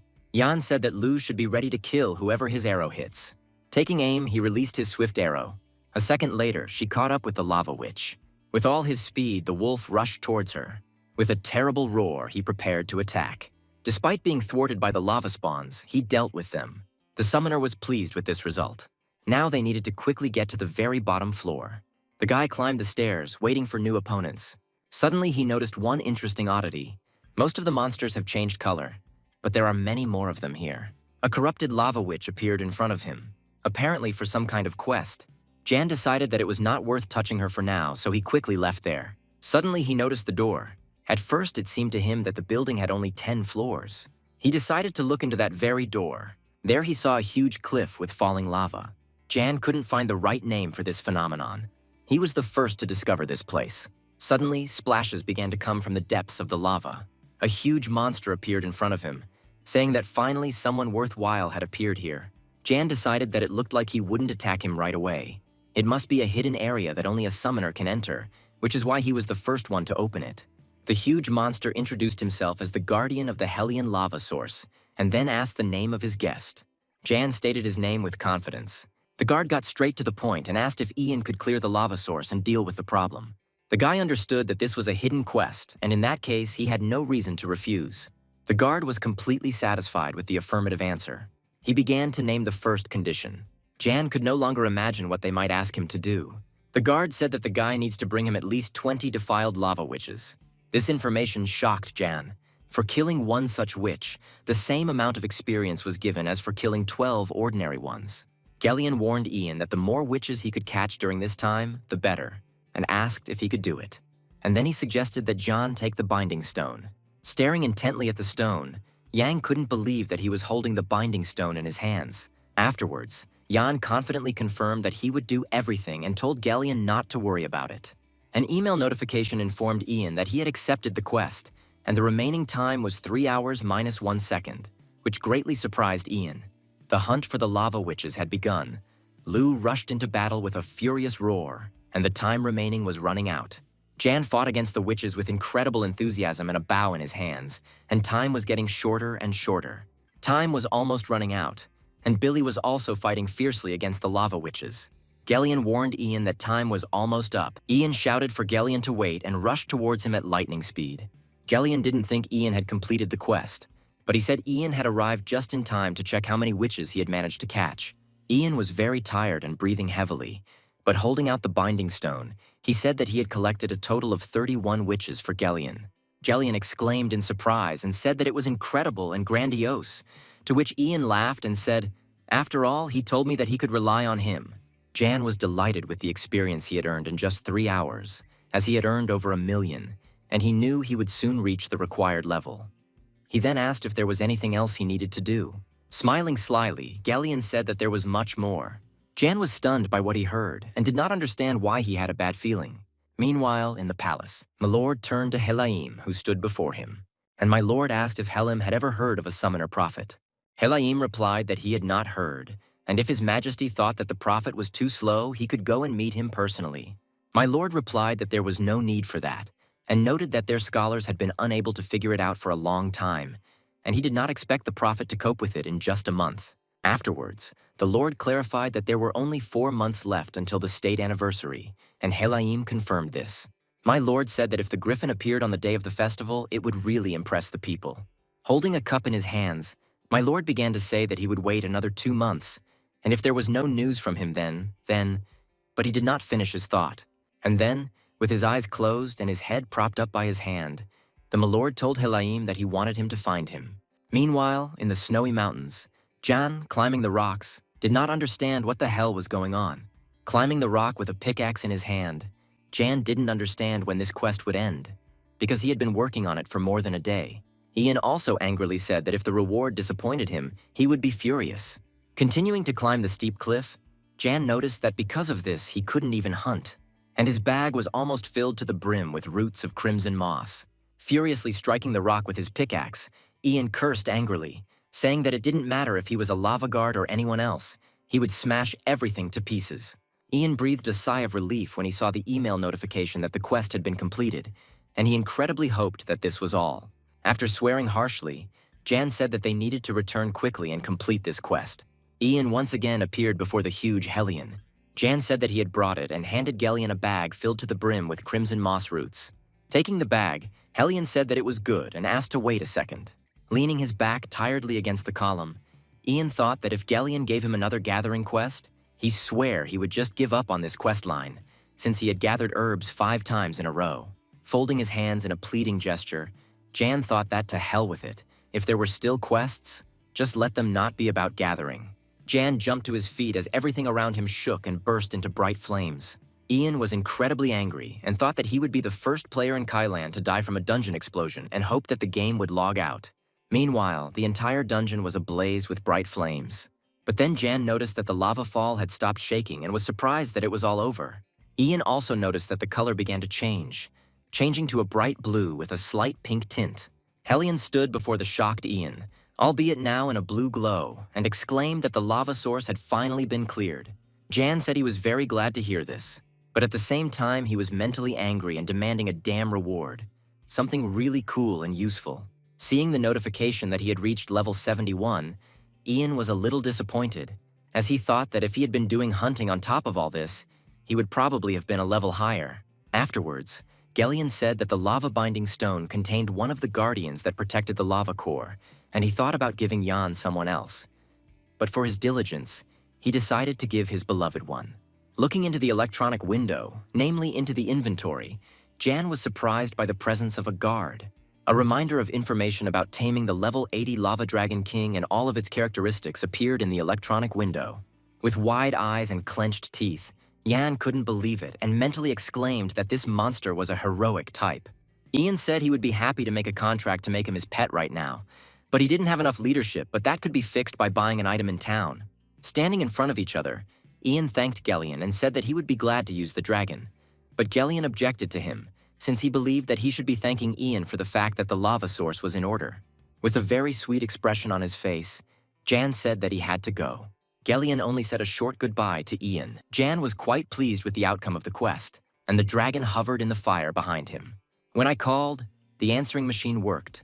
It was not possible to make a call, and it was possible to leave a message after the signal. Yuhan, holding the phone in his hands, exclaimed angrily and did not understand why Jan did not pick up the damn phone. Because he had to come to school, today was the beginning of the semester. Yuhan thought about it and guessed that Yan might have fallen asleep in the game capsule, since it had already been 50 hours since he logged in. Taking his briefcase from the table, Yuhan wondered how long Yang had been grinding, and if he didn't answer after the lecture, he'd better go check on him. Walking down the school corridor, Yuhan wondered what level Yan was now. Meanwhile, in the snowy mountains of Krupia, Ian looked seriously ahead, and Puk Puk was perched on his shoulder. Yan was riding on a flying dragon. His level had already reached 89.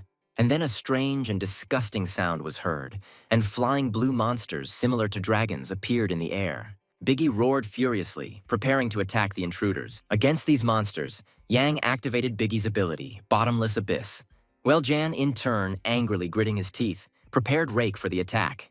Ian activated the Rake's breath ability, and everything around was engulfed in bright flames. Yan noticed the fleeing monster and ordered Lu to catch up with it. Lu immediately rushed forward to attack. The monster flew, performing strange maneuvers which misled Lu. Meanwhile, two other monsters were floating in the air, laughing loudly with a sarcastic grin. Not about to put up with this kind of behavior, Ian jumped off Rake and ordered him to grab them. Rake flew up and his huge shadow covered the two monsters, catching them off guard. Rake was incredibly angry at these opponents, so he was ready to attack them at any moment. Without thinking twice, Rake attacked the monsters with his powerful tail, dealing massive damage to their health. And then Ian, with a satisfied smile on his face, read the email notification and said that he had finally reached level 90. Yan, with incredible joy on his face and a smile from ear to ear, exclaimed that this was great because now he could get a unique class skill. And then, folding his hands in a pleading gesture, Jan asked, mentioning the Lord, that this would be a skill that would help him grow in level. While talking on the phone, Ian said with annoyance that he needed to get to level 93. But on the other end of the line, he was reminded that today was the beginning of the semester. But for now, there was a transition period. But the interlocutor did not finish when the day of the start of specialized classes was. Shaking with anger, Ian said he had less than 10 days left. Surrounded by his pets, Jan fell to his knees exhausted and said that he didn't even have time to sleep and he was so tired. Ian stared intently at the electronic scoreboard and asked to be given something that would greatly help him level up. And he wouldn't even ask for anything like explosive potential. Ian continued his search with great concentration, and then, swallowing nervously, mentally asked, "Please." Rubbing his chin and smiling slightly, Ian didn't understand what these skills were. Assimilation and connection. After reading the information about the link skill, Ian noted that it was not bad, and then remembered that he had seen a similar skill on the forums about the Dark Sorcerer class. But Yan didn't understand what the information that the health of two linked targets would be averaged could mean. Deciding to test this information, Yan activated the link skill on Lu and Biggie, and their health was divided. Lu had 100%, and Biggie had 30%. But after that, Biggie's health became 40%, and Lu's health was shown as 90%, and Yan was perplexed. But when Lu and Biggie's health percentages became equal, Ian realized that this meant that they were equalizing their health percentages, regardless of their health units. Folding his arms across his chest, Ian said that it might be useful in some cases, but it was a double-edged sword, so it should be used with caution, especially if your health was low. And then Yan continued reading the information to understand what kind of skill assimilation was. After reading the information, Ian noted that his stats would be equal to his pets, and he found this quite interesting. Without wasting any time, Ian decided to try this skill. Ian called Puk Puk to him, as he decided that it would be best to test the skill on him, since Puk Puk's indicators were the most disproportionate. Holding a contented and happy Puk Puk in front of him, Ian told him to wait and asked him to let him try out the new skill. Without letting go of Puk Puk, Yang activated the assimilation skill. Ian frowned and clenched his teeth. Yan and Puk Puk were glowing with a blue light, and then Yan noticed that outwardly nothing had changed. Then he needed to see what was happening with his indicators. Reading the information about the indicators, Yan was surprised and said that it showed 1,500 defense, attack, and agility were almost zero, but almost at the level of Biggie. And at this time, Puk Puk was giggling cheerfully and waving his paws. Jan looked up from reading the information and asked Puk Puk what had happened. But then Jan cursed menacingly and angrily, not understanding what it was. A photograph of Jan appeared on the electronic board, in which he looked like Puk Puk. Jan was very shocked and remembered his attractive appearance, and then deactivated the skill. With a sigh of relief, Ian said that he would need to use this skill less often on Puk Puk. Closing his eyes tiredly and stretching, Ian noted that today he would already reach the required level, because he was simply falling off his feet from fatigue. Meanwhile, at Korea University, Yuhan was heading to the Korea University building and looking at his phone, said that Yang hadn't even read his message. Stopping in front of the university steps, Yuhan continued to look at his phone until a girl in a pink dress called his name. Yuhan raised his head and looked towards the girl who asked if he was Yuhyun. Looking at the sweetly smiling girl with big eyes, Yuhan thought and wondered if this pretty girl from his class could be studying theater or if she was a rising star. Smiling, Yuhan recognized the girl and asked if she was Harin, to which the girl replied that he was indeed able to recognize her. Yuhan continued to look at the cute girl and thought that he knew that Yan was a weirdo, because Han made himself a character that looked exactly like him in real life. Harin, a little shyly, asked Yuhan if he knew where Jinsun was, to which Han replied that he thought he hadn't come to university today. Closing her eyes, Karin supposedly said that he was probably sitting at home and playing now, since this was a transitional period. Yuhan immediately thought that it looked like Jinsung was going to get a reprimand at the university, since Harin was very angry, because not coming to the university was a bad decision. Meanwhile, Dark Justice has arrived in the snowy mountains. A huge monster with bows in its hair attacked its opponent with incredible force. A huge effeminate monster with a huge bat in his hand confronted several skeletons in iron armor with a sword and shield in their hands. Covering his face with his hand, Ganji Hong ordered his dark servants to move forward. Holding his staff in his hands and closing his eyes, Ganji Hong said out loud, thinking that he would soon raise his level because he was already at 85, and the damn summoner was probably at 80.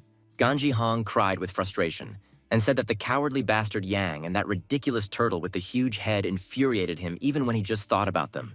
Reaching into his robe, Ganji Hong called Yan a disgraceful summoner and said that it meant he must have already reached level 85 through some dishonest means. Then Ganji Hong pulled out Yan's voodoo doll from under his robe.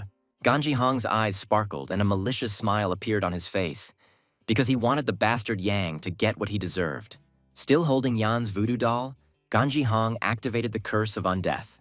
But nothing happened at all as the wrong target was chosen, and Ganji Hong froze with his hand outstretched.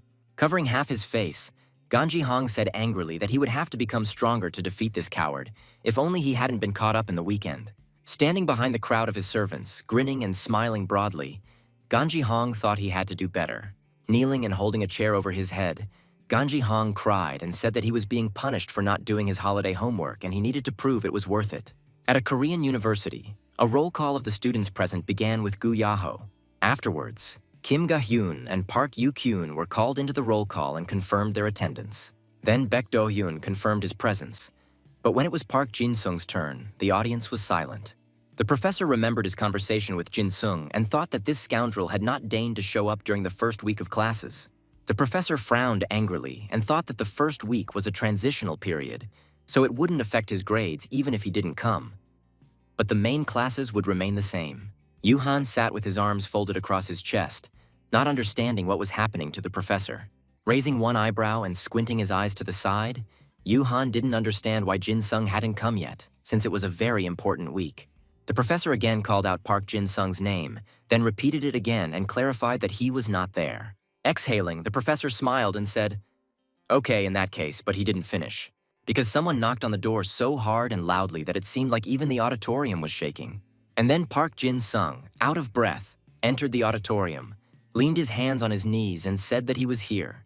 Park Jin-sung stood up straight, sweat pouring off him in streams, raised his hand and introduced himself again, and told the professor that he was here. The professor stopped Jin-sung with a hand gesture and said that this was excellent and asked him to sit down. Insanely tired, Jin-sung breathed a sigh of relief and said that he made it just in time. Holding the phone in his hands and looking angrily at Jin-sung, Yuhan asked where he had disappeared to as he hadn't even answered his calls. Jin-sung closed his eyes and briefly replied that he had his reasons, which left Yuhan confused. And then Jin-sung said that it was all for this and showed his mobile phone. Yuhan thought about Jin-sung's words with a grain of salt. Taking Jin-sung's phone in his hands, Yuhan was incredibly surprised to find that Jin-sung was level 93. Yuhan said this so loudly that many students turned to look at him with an angry look, and Jin-sung asked him to speak less loudly. Continuing to look at their phones, Yuhan said that it had only been a short time since Jin-sung's reset and he was already level 93 and called him abnormal, but Jin-sung simply said that he was really good. Smiling wryly, Jin-sung told Yuhan to admit that he was jealous. Yuhan smiled awkwardly and said sarcastically that of course he was jealous, and then asked what Jin-sung was going to do now. Jin Sung's mobile phone made a notification sound and then said, "That's great, it's ready." Jin Sung's phone display showed that the message had been sent and the recipient was Professor Lee Jin-wook. Yuhan was completely shocked and did not understand why Jin Sung sent his photo to the professor, to which Jin Sung said that he would not know. At that moment, something caught the professor's attention. The professor looked in surprise at his mobile phone, which displayed a notification of an incoming message. Looking at Jin Sung, the professor chuckled. Jin Sung also looked at the professor, and at that moment his cell phone rang. Looking at his phone, Jin Sung saw a new message had arrived. After reading the message, Jin Sung smiled nervously and didn't understand what the message meant. A little later, in an empty university corridor, in Lee Jin-wook's office, the professor sat down on the edge of his desk, and Jin Sung sat modestly in a chair and swallowed nervously. Feeling awkward and nervous, Jin Sung decided to ask what the professor wanted to ask. The professor decided that they would first talk about what Jin Sung's picture meant. Jin Sung sat up straight with his hands on his knees, and then he smiled and understood what the professor was talking about. Relaxing, Jin Sung said that this was the status window of his character in Kailan. He was level 93, and he was sure that the professor would understand, because he also played Kailan. Jin Sung's behavior and reaction made the professor think. Afterwards, Jin Sung said with indignation that the professor had really forgotten about their argument, since he had reached the level they had agreed upon. But the professor calmly replied that he thought they had agreed that Jin Sung would reach this level before the start of the semester. But he was late. Jin Sung began to mumble that he had indeed reached level 93 before the semester began. But since he had been playing for over 50 hours, he had slept until yesterday because he needed to rest for today's classes. The professor didn't believe what was said at all, but Jin Sung swore to God that it was true and asked the professor to believe him. Jin Sung looked at the professor with a sad expression and realized that they hadn't signed a contract, so if the professor refused, there was nothing he could do. The professor couldn't believe that Jin Sung had actually reached level 93 as a summoner, since the official stream said that the highest level summoner had only reached level 78. Jin Sung folded his hands in a pleading gesture and thought about how to convince the professor. Remembering the picture Jin Sung had dropped, the professor thought that if the guy wasn't lying, he could use him to collect data. And then the professor sharply asked what Jin Sung's plans were for Sunday. Yan spawned with Lu in the burning plateau and exhaled, saying that he was finally free. Ian recalled a conversation with the professor, where the professor said that they would meet in Kailan, and that Ian should come to the city of Lobos at 2 o'clock in the afternoon on Sunday. Yana was tormented by questions about why the professor suggested meeting on Sunday, and whether the professor might have thought he had faked the picture. But Yan decided that in any case, now that he didn't need to level up, things were much easier for him, and he needed to finish the quests he had put off and decide where to start. Ian had 2 quests that needed to be completed quickly, but there wasn't enough information about one of the quests, so Ian decided to start with it. Mounting Lu, Yang said that they were heading to the Magic Dimension Tower. Approaching the bridge separating the Magic Tower of Dimensions and Yan said that this was his first time here. Entering the tower, Jan noticed that it was somehow empty and said that he thought that was not why players came here. But then something caught Jan very surprised. In front of Jan, a large portal was shining brightly. The notice invited Yan to enter the upper levels of the Magical Dimension Tower, and he agreed without hesitation. Having boldly passed through the portal, something surprised Yana. In front of him, a path glowed, leading to another such portal. Moving forward slowly, Jan was confused by the fact that he just had to go straight, because it was somehow too easy. But then everything around suddenly shook, and Yana was blinded by a bright light from the portal. A large number of trolls appeared in front of Jan, blocking the path to the portal. Their appearance was incomprehensible to Jan. The trolls stood motionless, their eyes glowing, and 2 huge fangs sticking out of their mouths. But Jan did not understand what these barriers were. Afterwards, Jan realized that he needed to defeat the monsters that appeared on each floor and noted that this was already more difficult. The hunched and huge trolls began to growl angrily at their enemy. Gritting his teeth, Ian thought to himself that the trolls were acting rather presumptuous, and without thinking twice, Jan activated the Summon All skill. And then he angrily ordered that their asses be kicked. Biggie, Lu, and Yan rushed to attack the trolls with lightning speed. The trolls became enraged. They growled madly and their eyes began to glow red. Biggie and Lu began to attack the trolls with incredible ferocity. A mad fight ensued between them. Enraged, Biggie attacked them with renewed vigor. Biggie gave the trolls a hard time. Lu attacked the troll from one side and Biggie from the other, their battle causing everything around to shake. Meanwhile, John was dissatisfied with the noisy Chick-Chirik and he wondered how much more work he would have to do to make this miracle evolve. Yang said that he had long ago reached 950 units of spiritual power, but now the mark was stuck at 975 units, and he noted that at the beginning things were going faster than now. And then Jan noted that there were only 25 left, so it was unlikely to take much time. Jan spread his arms wide and exclaimed that everything was fine and they needed to continue climbing. Through the portal, Yang ascended to the top floor of the Magic Tower of Dimensions. Jan found himself in some large library, and in front of him, with his back to him, someone was sitting at a table. Jan was very surprised that there was a man sitting in front of him. The girl turned around and was surprised by the visitor, and Yan, in turn, was mentally surprised that it was the Sorceress of Dimensions. Rising from her chair, the sorceress said that she couldn't remember the last time she had guests, and suggested that Jan was a skilled traveler since he had managed to get here. Having received experience for completing the quest, Jan thought that it wasn't much experience, but it was still something. Ian introduced himself to the sorceress and said that he had come here at the request of the dragon tamer Oakley, which greatly surprised the girl, and she said that she did not think she would hear this name again. Afterwards, the sorceress asked Jan to sit down as they had a lot to discuss. Holding the stone in his hands, Jan asked the sorceress again about her need to complete her research in order to awaken the soul stone, which she confirmed. And then Jan wondered if he could learn anything about the dragon god from this quest.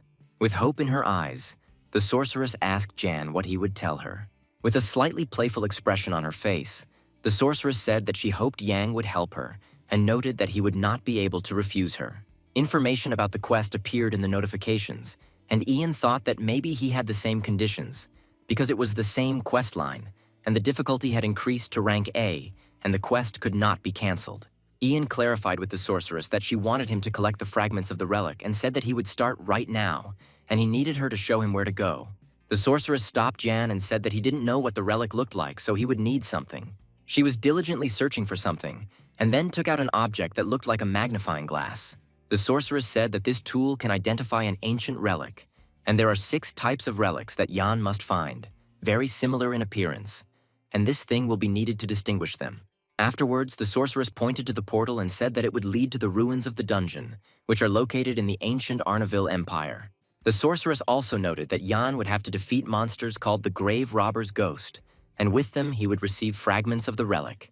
And she asked that Ian use this identifier when he finds a fragment of the relic, because his task is to collect all 6 different fragments of the relic in 3 days. Jan smiled and said that he understood everything and he would not lead her on. Jan passed through the portal and found himself in a dark dungeon. Looking around, Jan said that these were the ruins of the dungeon of the ancient Arnaville Empire. Continuing to explore the dungeon, Ian decided to find out what level the monsters were and noted that there were early 90s, which was just right for him, but there was no grave robber ghost. There were a large number of different monsters in front of Jan, but he thought that it was a pity that he could only stay here for 3 days instead of 5, because the rates had been increased. Afterwards, Jan called Lou and said that while they were looking for the grave robber's ghost, they would hunt monsters. Lou let out a deafening and vicious roar, opening his mouth wide and showing his sharp fangs.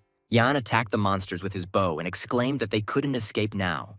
Lou, at this moment, was chasing the ghost of the grave robber at incredible speed. The pursuit continued for quite a long time, but Lou managed to catch up with him and attack. A serious and angry Yang took matters into his own hands and activated Clofia's ability, Possession. Jan ran up to attack and grinned contentedly. In a high jump, Yang, with incredible strength and his ability activated, swung his attack. The grave robber ghost was incredibly shocked by such power and even opened his mouth in surprise. And at that moment, gritting his teeth in anger, Jan dealt him his crushing blow. The grave robber's ghost dropped a shard, which was exactly what Ian was hunting for. Taking the shard carefully in his hands and smiling contentedly, Jan said that he didn't want to stain it.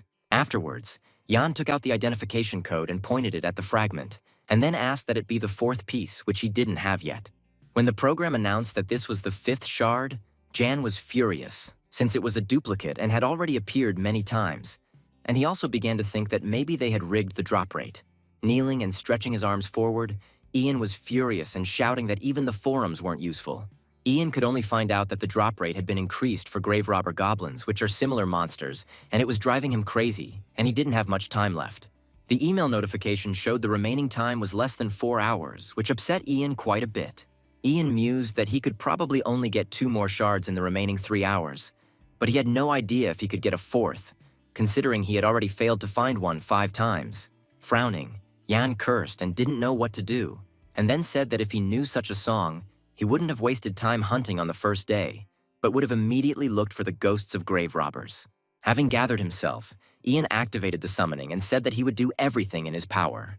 Ian ordered Clophy to look around and report if she found the grave robber's ghost, as he could easily use her since there were no monsters attacking from afar and no one could attack her. Wary Jan did not understand what was ahead. Ahead of him, a level 95 ancient summoner spirit floated in the air, and Jan thought he had never seen such a monster before. Jan was wary and thought that this monster was a heroic rank, although here he had only seen monsters of a maximum unique rank, and he was also thinking about whether to pass by or not. Peering out from behind the columns, Ian looked at the monster and realized that it was humanoid and undead, so he couldn't capture it, and it would take 30 minutes of his precious time. But Jan still made up his mind and ordered Lu to take it, because he couldn't just pass by a heroic rank monster, since it had double experience and a chance to drop items. The little old monster smiled and exhaled arrogantly, and then the monster, with a satisfied grin, summoned someone, and 3 enraged monsters appeared in the dungeon.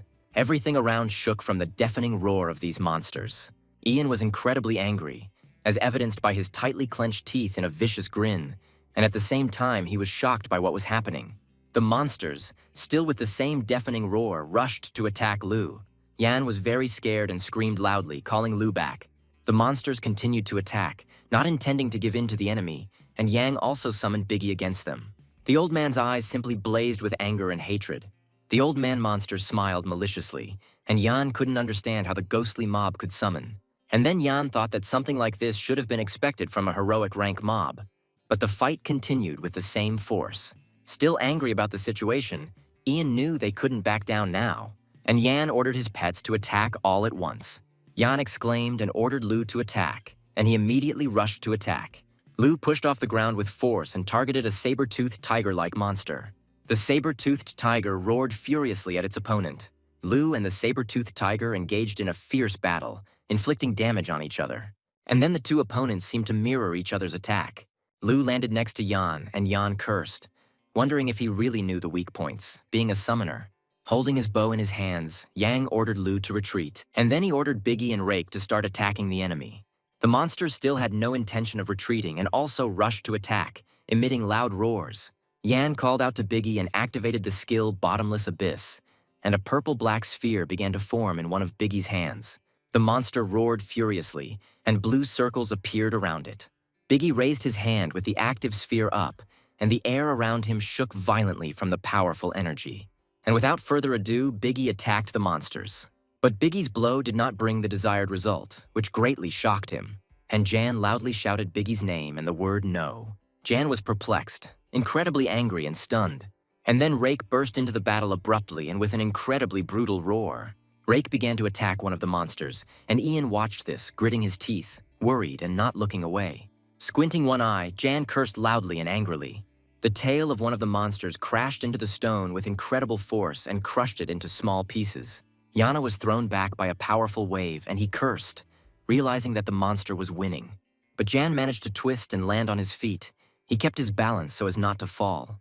Yan didn't get a chance to catch his breath, as a saber-toothed tiger rushed at him with breakneck speed and incredible anger. Ian grinned and said he knew it would happen. And at that moment, satisfied with his plan, Ian activated the Puk-Puk-shaped shield on his back. The saber-toothed tiger sank its fangs into Puk-Puk's shell with incredible force. Landing on the ground, Yang turned to face the monster and grabbed his bow, thinking that at this distance he didn't even need to aim. And as the monster jumped up to attack, Yang took aim with an arrow from his bow that glowed with a bright golden light. And a second later, Jan fired an arrow straight at the monster. The arrow pierced the monster's body with incredible speed, and it let out a shrill scream. The monster continued to scream hysterically in pain, and then it began to glow with a blue light. With a sly smile, Jan decided to say something to his opponent. Raising his hand with the bow and smiling maliciously, Jan assured that he had already won this battle. Frightened and worried, Jan called out the name of Lu, one of his pets. Lu rushed towards the enemy at great speed, and behind him, Yang pulled back the bowstring with an arrow. The old man's eyes widened in bewilderment as if they were 5 kopecks. Lu growled at his opponent with incredible aggression. Without wasting a second, Lu attacked the old man with great force, causing him to let out a scream. The crushing blow sent the old man flying to the side. But the monster didn't give up and kept screaming, and Yan, watching everything that was happening, cursed and said that he was holding up well and that he should probably just keep hitting him until he died. And at that moment, the monster glowed with a bright blue light and very loudly denied what was happening, not intending to accept the outcome. Folding his arms, Ian smiled contentedly and noted that this was exactly what he meant. The monster was defeated. Information about the ancient summoner's staff, which he received as a new item, appeared before Yan. Ian was jubilant that he had received a heroic rank item and another offensive skill that was enhanced by the summoner's power, and this should increase his DPS, or damage per second. Ian chuckled and noted that, in any case, the idea of defeating a heroic mob was not bad. But suddenly Lu started whining next to him, which confused Yan, because he didn't know what had happened. Lu pointed his muzzle at Yan's belt, thus indicating his bag. And then Jan remembered the quest relic shards. Jan was in shock as almost 30 minutes of the quest flew by and he couldn't believe it. Without wasting any more time, Yan and Lu went in search of the grave robber ghosts. He didn't understand where they were hiding and called them assholes with quest items. Jan looked around very carefully so as not to miss the ghost under any circumstances. Sitting down on the steps of the portal, Ian breathed a sigh of relief and said that it was dangerous. Squinting one eye, Jan thought that if he hadn't been so lucky, he would have definitely failed the quest, since he only had a little less than 3 minutes left. Yana was met by a red-haired sorceress, who asked if he had collected all the fragments of the relic, to which he received a positive answer. Laughing, the sorceress said that Jan had lived up to her expectations, because she was worried that he wouldn't make it in time. The relics in the bag lit up, and an email notification announced the completion of the quest and the receipt of experience points. While reading the information, Jan noted that the completion grade was C, and he had never even received a B rank before, and also said that it was a damn quest for the lucky ones. While the sorceress was rejoicing over the relics, Ian said that he was very tired and mentally exhausted, and he simply needed to take a break. Due to extreme fatigue, John began to fall asleep while sitting in a chair, but he understood that if he fell asleep, he would be disconnected from the game.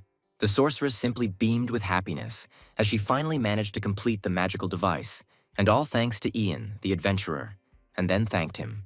Yawning and stretching from fatigue, Ian said that there was nothing to be thankful for, as he was simply glad that the experiment had gone well, and noted that fortunately it had taken only a little time.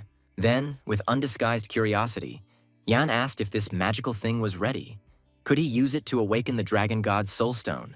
Sadly, the sorceress unfortunately refused, because they did not know whether the device was working properly, so it was too dangerous to use it right now. It could explode the stone.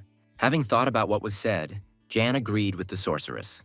Yang was furious in his mind, knowing that the dragon god most likely had incredible combat stats and his rank must be legendary, and if the stone exploded, he wouldn't be able to sleep for 4 days. The sorceress said that he thought it would be better to test it on the soul stones of other ancient monsters, and then they would use it on the soul stone of the dragon god Yang. Clutching his head in his hands, Ian desperately exclaimed that he had to complete another quest to collect some kind of crap, and he couldn't even decline it.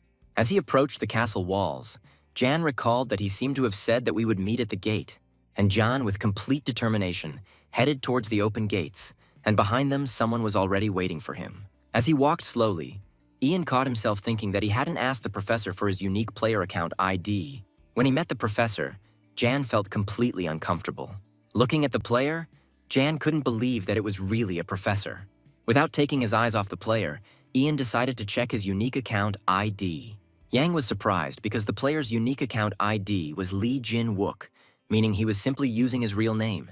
Yang was very surprised and felt awkward, but the professor confirmed that it was indeed him, and called Yang a student named Park Jin Soon. The professor then asked why he couldn't see Ian's unique account, ID, and level. Smiling contentedly, Ian asked the professor to wait a bit, as he needed to switch his profile to public mode. Looking through Ian's profile, the professor smiled and was surprised that he was already at level 94 and asked why Ian had decided to level up further. With an incredibly pleased look, Jan noted that he had tried hard this summer, to which the professor replied that this was definitely worthy of praise. Turning to the professor, Jan asked if he could go, since the professor had checked his level and Jan had won the bet. The professor stopped Jan and said that Jan should go with him, which left Jan stupefied and confused about the situation. After some time, in a new location, Jan didn't understand where they were, because he hadn't seen this place before.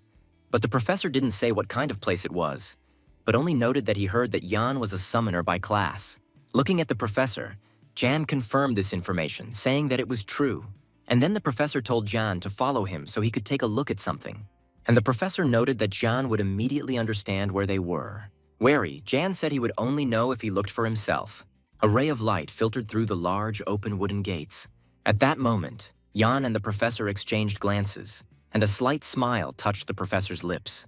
The professor walked first, and Jan walked a little behind and looked around very carefully. Walking deeper into the building, Jan saw a wolf and a bear in front of him, and at that moment it dawned on him where they were. With a satisfied expression on his face, the professor confirmed Jan's guess and said that this was the monster breeding center. The professor shared that in the Summoner's Tower, he was lucky enough to meet an NPC who told him about this place. His name was Ralph, if he remembered correctly.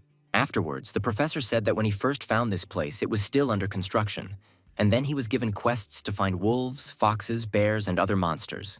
Jan thought about it, because he had heard something about this.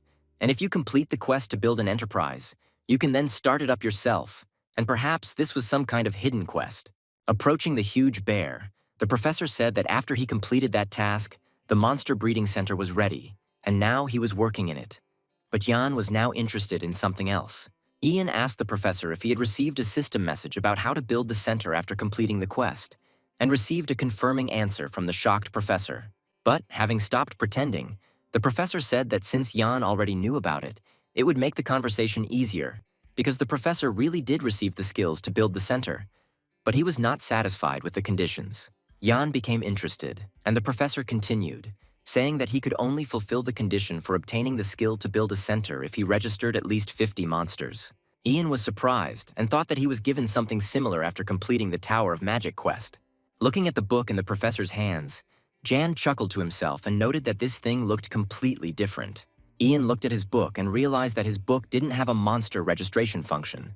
After the professor said that in order to add more monsters to this indexer, he needs to catch them, but with his current skills, he can only collect about 30 monsters.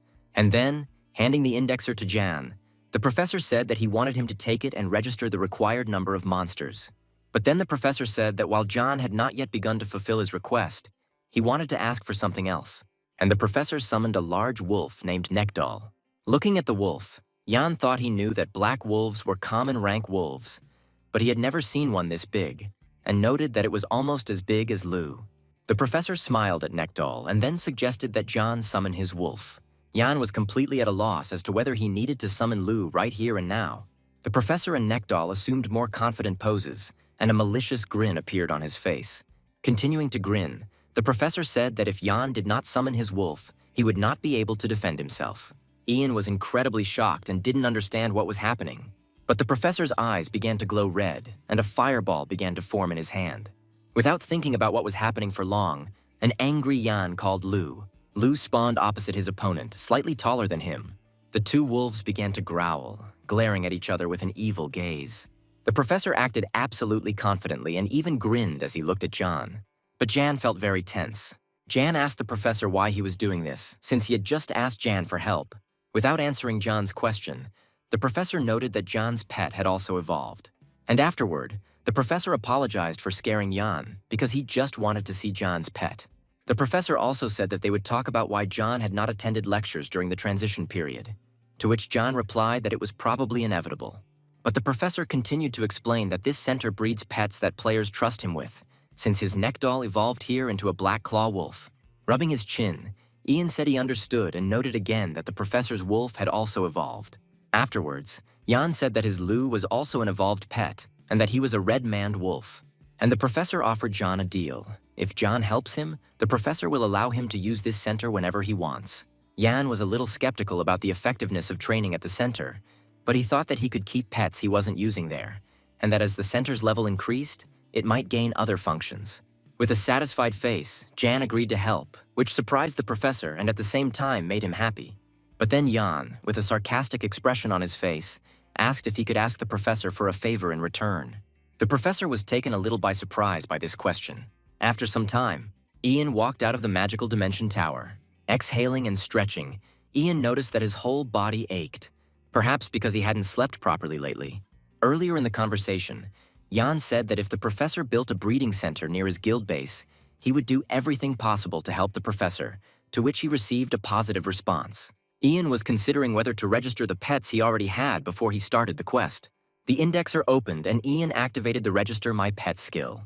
Email notifications informed Ian that he had registered the red-maned wolf, abyssal turtle, and abyssal golem, and how many units his fame had increased. Ian was amazed that Pukpuk's registration brought the most fame, even compared to Biggie, who also had a rare rank. It was almost 10 times more. Continuing to speculate, Ian theorized that it was because Pukpuk had the potential to become a powerful monster after evolving. Or perhaps it was simply a system error. Afterwards, Jan said that he had completed the registration and that we could go do other quests. Lu spawned next to Jan. Riding Lu and standing in front of the portal, Yang said that today would be a great day if he was the first to discover the dungeon on the other side of the portal, as he wanted to be the first to know the name of the dungeon. A system message announced that Jan had entered the Arnabil Plateau, and that he was the discoverer of this place, and that his fame had increased by 100,000 units. Ian was focused and very serious, and notifications were notifying that the experience gained in this place and the chance of items dropping in this place would be doubled for the next 10 days. Jan was overjoyed, as he had finally received a worthy reward, as he could not refuse this quest. Looking through the information, Ian noted that his quest reward would depend on the quest completion evaluation rank, and most likely, the rank of the monster's soulstone was related to all of this. Jan confidently declared that he would capture the soul of the strongest monster he could find, but he only needed to thoroughly comb the area. Lu took off and rushed forward, and Jan said that now they would grow in level at a furious speed.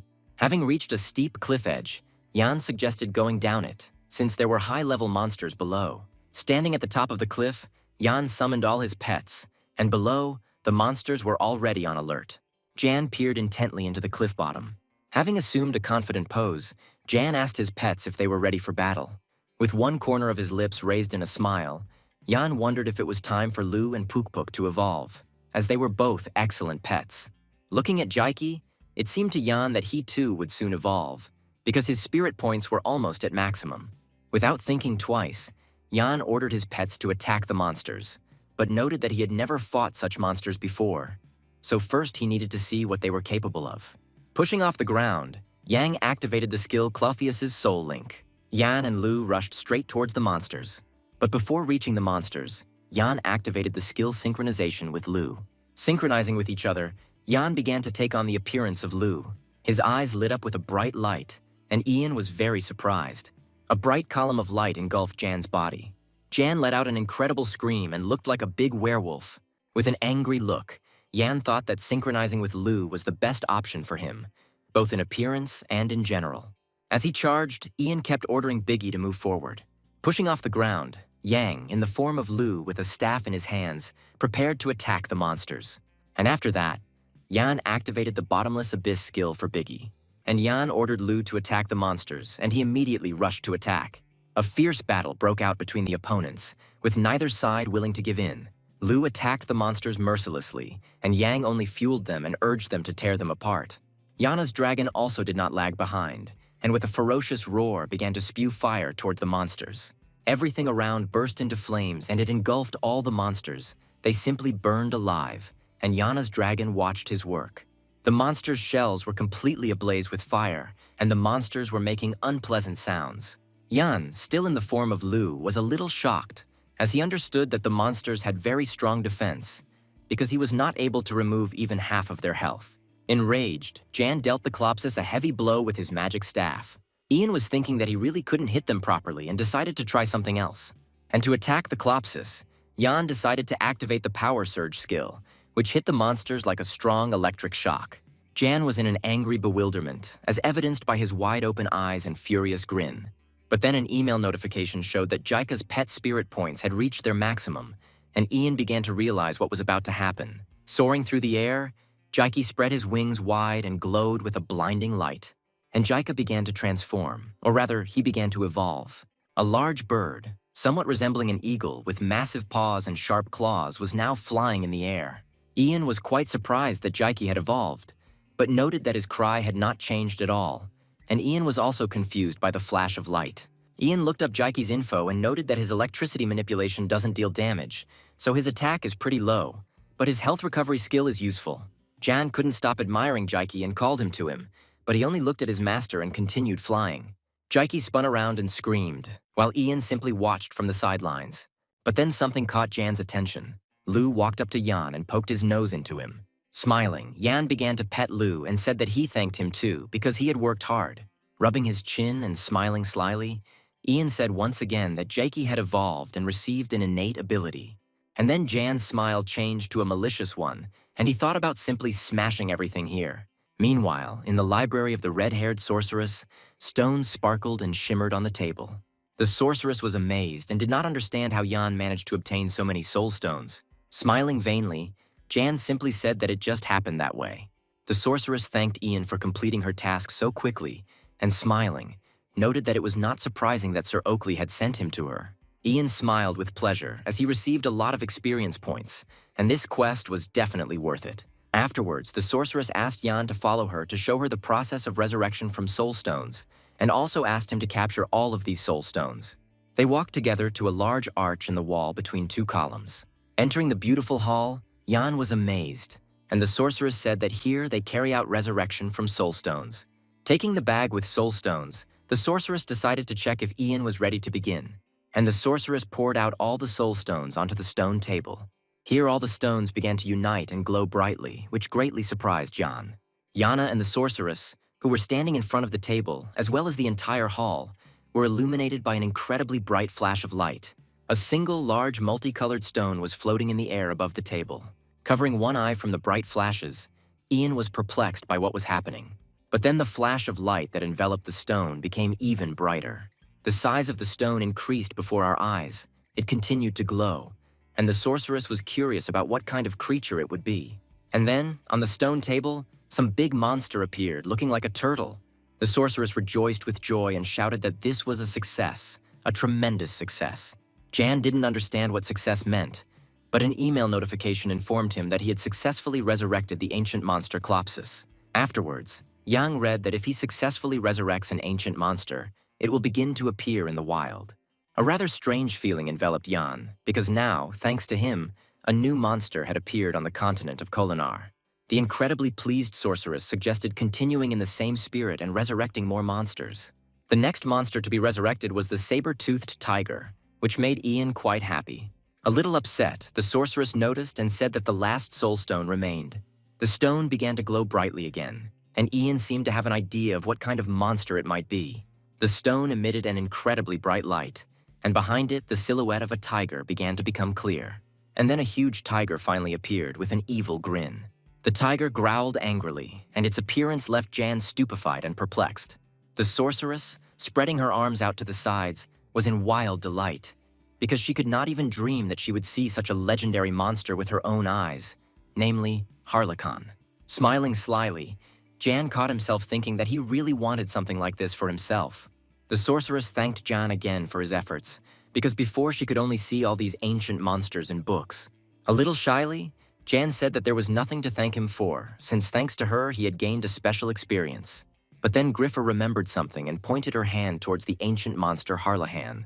The sorceress said that she had never met such a skilled summoner, to which Yang looked back in surprise. Jan said with a smile that of course, and named the Griefer. Ian received a notification that he had received Harlequin's capture stone, which causes the enemy to receive a 10% stun when attacking. Ian was a little surprised when he realized that Harley was only a level 1, but later realized that he could raise him as he wanted, using his own method. He understood that the ideal method was to raise the hidden potential to the 100th level, after which the abilities would greatly increase. Suddenly, he cried out sharply and very loudly that he was calling Harlequin. It was hard for him to pronounce it all the time, and then he decided it was time to give it a name. Looking at it, he wondered what he should name it. As he got closer, he decided that he would be called Harley, which the tiger clearly liked. Suddenly, the sorceress said with surprise and a smile on her face that the tiger really liked Jan. The sorceress's eyes lit up, and turning away, she said that now it was time to carry out their true goal. She clarified that she was talking about the soul stones of the dragon god. Hearing this, Jan hesitated slightly and became stupefied. There was not much choice, and they approached the wall, and the girl loudly cried out the call of the dragon god. Ian picked up the purple gem and asked if she was talking about that thing. The sorceress, perplexed, asked what they were talking about. Suddenly, she said that it was specific and different from other stones, especially in size. Ian handed the stone to the girl, to which she said that it was simply amazing. Having placed the stone above the table, everything began to sparkle brightly and rays flew in different directions. The stone sparkled so brightly that it was impossible to look at it. The sorceress cried out with joy that she would finally be able to see the dragon god, whom she had never seen. Jan thought that it wasn't even about a pet. Monsters of that rank had never existed in Kalon. After a few more seconds, the light became brighter and brighter. The guy even started to get nervous, not understanding why everything was taking so long. Suddenly, the light flickered sharply, almost blinding Jan. He was a little lost and didn't understand what was going on. Opening his eyes, he saw that instead of a stone, an egg had appeared. Jan received a notification congratulating him on having restored the dragon god's egg. Jan was confused about which egg they were talking about. The sorceress cried out that if it hatched, Yang would become the first summoner in 100 years to tame the dragon god. Suddenly, the sorceress's legs became entangled, and she also caught on something. She began to fall, letting go of the egg. Seeing this, Jan screamed in fear, already seeing the falling face before his eyes. He watched the egg as it was about to fall and rushed towards it. Luckily, Jan managed to catch it, which saved it from being lost. But magically, the egg slipped out of my hands. Jan grabbed his head and started screaming that this simply couldn't be happening. He almost cried because he had done so much to restore it now, and it was broken so stupidly. Opening his eyes and looking forward, he saw that the egg was standing on the floor and it was not broken. Jan was surprised because the floor was broken and the egg was so strong that it didn't even crack. The sorceress panicked and said that she was very sorry because it would have been a real disaster. Jan received a notification that he had completed all the quests in the series. His stats were also increased, his leadership was increased by 150 units, and he could now capture monsters without any leadership limitation. He understood that now he would be able to summon 2 heroic rank pets at once and still retain his leadership. Yana became interested in reading what they write about this egg. He let out a small sigh of dissatisfaction, because he had been looking for information about these pets, but still hadn't found any clues. The boy realized that since he now had a griffin egg and a dragon egg, he needed to figure out what to do with them. He approached the sorceress and asked her if she knew how to make the eggs hatch. The girl said that she of course knew, and was surprised that Yang, as a summoner, did not know this. The sorceress began to talk about the need to find the pets that lay these eggs. Ian considered finding a female griffin in the desert, but going there would be sheer suicide. He asked her if there were any other options besides hatching the egg, because he was unlikely to find a mother for the dragon god's egg. Suddenly, the sorceress cried out that she now understood that this was not an option. But she thought about it and said that she did not know the answer to his question, but she knew a summoner who could give the answer. The sorceress said that this man had died 300 years ago, but she would open a spatial door for him so that he could meet his soul. She added that this man was named Iriel, the greatest summoner who knows many things. Jan thought that, judging by the story, this man must be old. Suddenly, unexpectedly, the sorceress asked him if she could ask him for one favor. The girl made it clear that she did not want the pets to become extinct again and asked for reproduction. He received a skill book that he can use once he completes the quest. Jan cried out that of course he would help her and would do it with great pleasure. The sorceress looked at the guy a little strangely, but was grateful to him. At this time on the normal mountain range, Karin sat by the flower and examined its smallest details. She couldn't stop admiring it and was constantly thinking about something. Suddenly, something made her laugh and she started giggling at herself. She carefully took out the flower while some huge beast appeared behind her. This beast looked like a tiger, but not an ordinary one. It roared loudly and rushed towards the girl. Hearing a loud roar, the girl began to slowly turn back. Suddenly, she saw something strange around her, an arrow that had a blue glow. Karin began to scream loudly in fear and run away. Suddenly, an arrow pierced the paw of the mysterious beast. A guy appeared out of nowhere and shouted something loudly at Karin, calling her sister. The arrow flew very fast, but the guy continued to run away. Gavain shouted again for the girl to be more careful and was already drawing the next arrow. Karin barely had time to turn her head when she saw a tiger jumping on her. She took her staff and pointed it towards the beast. The girl activated her defense, her signature shield, which the tiger hit. At that very moment, the guy released the arrow. This time, the arrow successfully pierced the beast's right in the belly. He fell to the ground with a crash and a wild roar. The guy immediately ran up to him and stepped right on his neck with his foot. Pulling another arrow, he laughed loudly, and the tiger began to roar loudly in pain. The tiger, with his last breath, roared with all his might, but it was his last roar. The guy was angry and ready to shoot an arrow. Gawain was glad that he was in the right place at the right time. The guy said that it was dangerous here. The monsters here are a couple dozen levels higher than Karin. The girl became embarrassed and said that that was why he was accompanying her and thanked Gawain. He asked how much longer she had left, to which the girl replied that in order to reach the next level in cooking, she needed exquisite ingredients, and the mountains had what would help her improve it. Gawain was a little perplexed, because he wondered why she needed so many ingredients. He assumed that it was to prepare a lot of food, and then the guy thought that she wanted to pamper him. He heard nothing in response, which made him a little wary. Karin Lee looked at him as if he were a stupid, naive boy. They remained there for some time, searching for ingredients.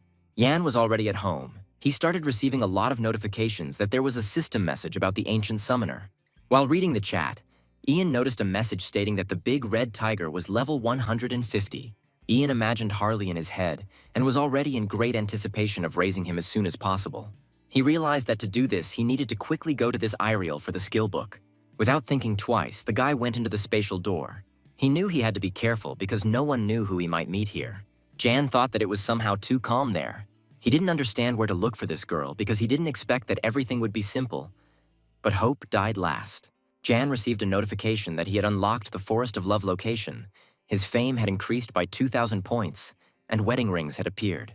Ian read about the wedding rings, and it said that they were the same level as headwear, but their abilities were simply amazing. The ring also evolved, but he had never seen such items before. The second ring is the same, but is only suitable for men. He was at a loss as to who to give the woman's ring to. Karin immediately appeared in his head, but he immediately threw these thoughts out of his head because they didn't have that kind of relationship. Jan thought about the fact that if there was no one to give the second ring to, then all he would get was 30 points to charisma. Suddenly, some kind of animal appeared right in front of him. Jan stepped back and suddenly cried out that it could be a monster. There were 2 unicorns standing in front of him, who didn't even pay attention to him. Jan looked at them and began to be surprised at the horns they had. He was perplexed, not understanding where they came from and why they were here. And I thought about the fact that these were heroic rank monsters, because they really were level 170th. The unicorns began to snort and simply walk away in the other direction. They looked very strange, which surprised the guy. He didn't understand what was wrong with them. Ian turned his head to the Pook and began to ask why they were doing this. He walked on and still couldn't shake the question that if all the monsters here were of such a high level, then there was nothing for him to do here. The boy understood that he had encountered high-level monsters, but it didn't look like they were going to attack him. Walking further and further, he noticed that all the animals were walking in sweet couples. The main question that never left him was why this place was called the Forest of Love. Jan was already in despair, realizing that if the whole forest was like this, it would be easier for him to fight the endless monsters. A female voice appeared out of nowhere and asked the guy what his name was. He slowly turned his head back in fear. In front of him stood a luxurious, beautiful girl like an angel. Jan did not understand who it was. Taking a closer look, he realized that this was not just a girl, but an elf. She looked at him very mysteriously, but for some reason remained silent. The guy couldn't take his eyes off her and continued to sit on the ground. Suddenly, he stood up abruptly and asked loudly what was going on. The girl asked the guy if he liked the Forest of Love. Ian said that the view was simply incredible and he had never seen anything like it, and said that it was like this because it was being looked after by such an outstanding summoner. The girl winked at him and said that she was expecting such a compliment. The guy said he had a question, adding that to get here he had to deal with many monsters. He said that it seemed like the local monsters were avoiding him for some reason. The girl began to cover her face and her expression changed. The guy said that he was very curious and if he didn't find out, he wouldn't be able to sleep, and he began to beg her to tell him.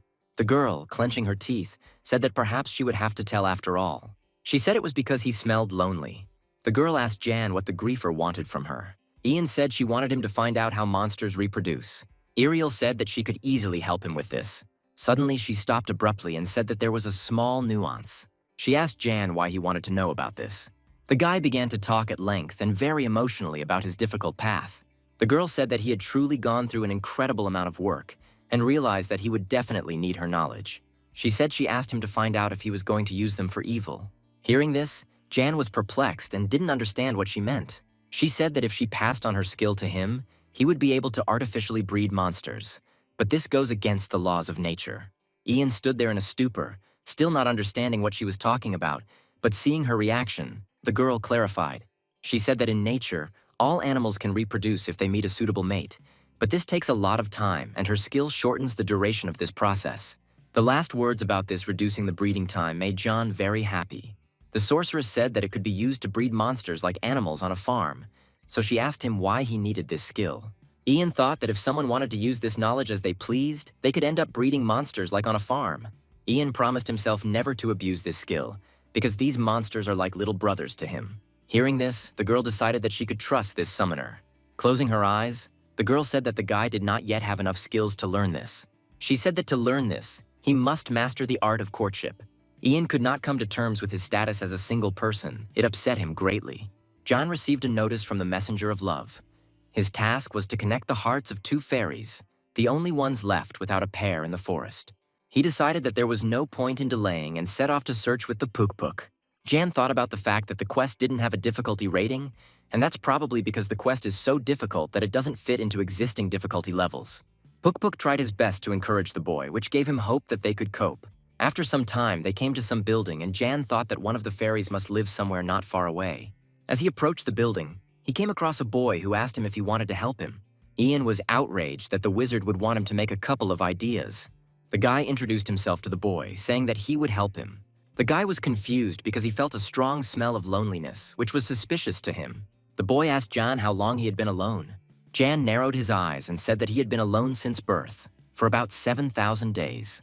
The boy said that by now he had been alone for 55,000 days. Jan said that in that case he would be able to help him well.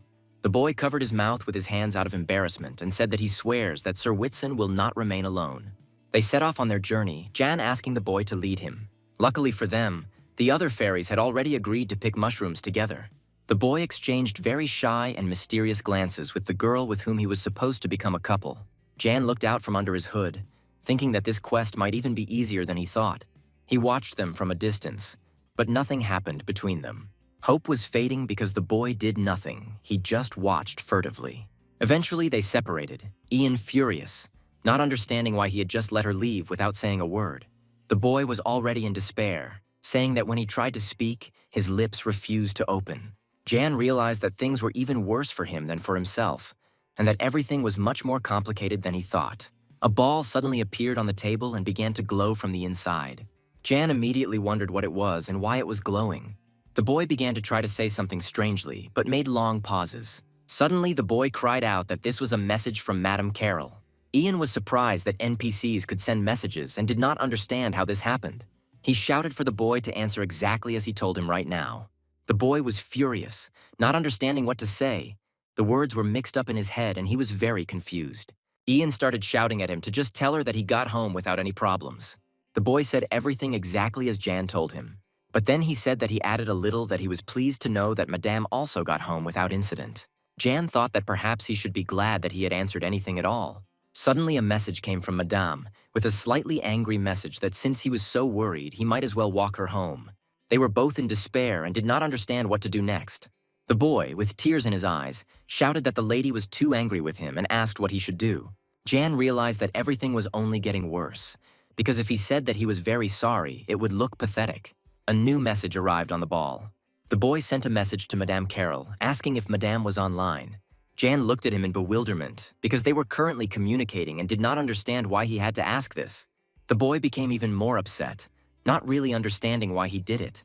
Jan reflected that it could have been guessed from the very beginning that this would be impossible to do.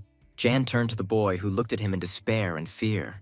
The guy began to say thoughtfully that since this had happened, he should act. He hesitantly said that he should confess to her right now. The boy immediately became confused and said that he would never be able to do this. Jan explained to him that if he didn't confess now, there wouldn't be another chance, continuing to shout that nothing can be done and this is his last chance. He decided to take matters into his own hands and send messages from him inviting him to go for a walk. The message was sent in an instant, which made the boy even more worried. Jan realized that he should have done it right away, just sent the message himself. Suddenly, an incoming request for a video chat appeared. The boy was confused, not understanding what to do. Ian waved at him and told him to do whatever he could to reveal his true feelings to her, and he would wait outside. The guy left the house and exhaled heavily, enjoying the fact that he wouldn't hear this conversation. He wished him luck, calling him a lonely friend and saying he was keeping his fingers crossed for him. Jan himself was in despair that they had failed this quest. He was already starting to leave when the boy ran out and ran after him. He started shouting for Jan to stop. Suddenly, with tears in his eyes and a wide smile, he cried out that everything had worked out for him and they had agreed to go for a walk together. He started jumping for joy and thanking him, saying that it was all thanks to him. Jan received a notification that he had successfully completed the quest, and his ability had increased by 20. Jan returned to the big tree, and immediately the sorceress appeared. Jan knew that there are no people who are born successful in their personal lives, but there are only those who succeed and those who don't.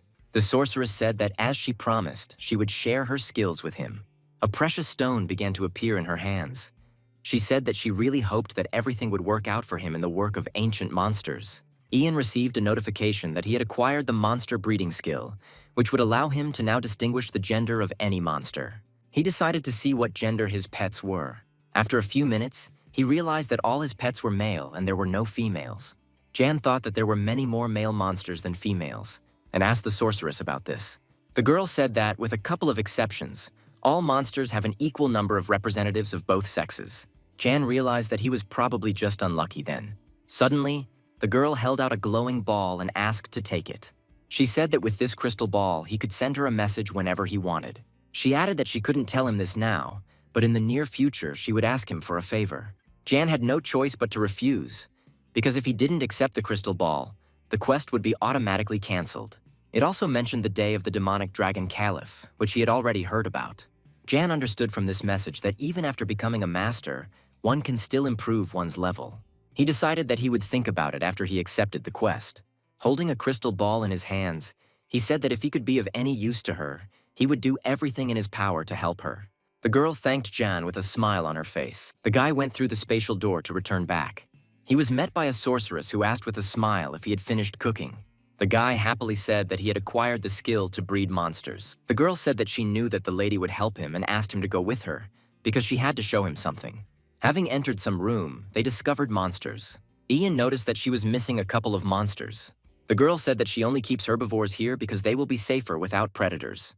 She decided to try to bring together two monsters of the opposite sex. Ian first registered them as pet monsters. For several minutes, he still couldn't figure out how to use this skill. He was already in anticipation of how it would all happen and what it would look like. He noticed the bull's behavior, which clearly did not like this idea. Suddenly, he found an icon unfamiliar to him and decided that this was the very skill. Jan received a notification that monster breeding had begun. The same icon appeared above the heads of the two monsters and began to glow. There was a flash between the two monsters that blinded Jan and the sorceress for a few seconds. Suddenly, an egg appeared in front of Jan. He realized that he had worried in vain and there was nothing indecent here. Jan received a notification that he had successfully used the monster breeding skill for the first time, earning him the title of Monster Breeding Master. A huge smile appeared on his face. He realized that he could finally finish the quest with the griffin egg.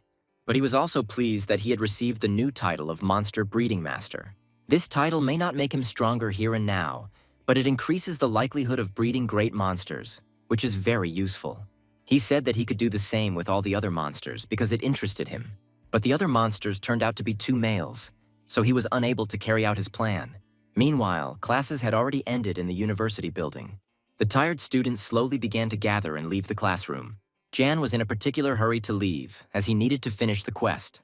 Yuhan was interested in what kind of quest the guy was on and noted that he hadn't even shown up at the guild headquarters. Jan replied that he was on an imperial quest and time was running out soon, so he was in a hurry. A friend said that Brother Clovan worked hard to get the imperial quest, completing all the quests he could. John couldn't understand why Brother Clovan needed this. They needed someone from the guild to gain noble status in order to improve their territory, and nothing increases fame like an imperial quest. Jan thought that if he said that he had more than 50,000 fame, he would get a kick from his friend. After saying goodbye, the guy wished me luck and said that he would return when he finished the quest. Once the egg hatches, he will need to devote more time to guild affairs. Soon, he found himself on the breeding grounds of ancient monsters. Holding the egg in his hands, the boy was glad that he had the egg of the dragon god himself. He was already looking forward to bringing the dragon out of him. The egg was big and beautiful. It will definitely be a legendary class. Suddenly, the monster began to hatch. I guess since it's the dragon god's egg, things should go differently. The egg began to glow and the sight was mesmerizing. However, everything dragged on and Jan became tense. He couldn't understand why it was taking so long, and the guy decided that he had made some kind of mistake. After analyzing the information, the guy decided that he needed more experience for the egg to hatch. Jan was glad that he didn't have to do another quest or look for a special item.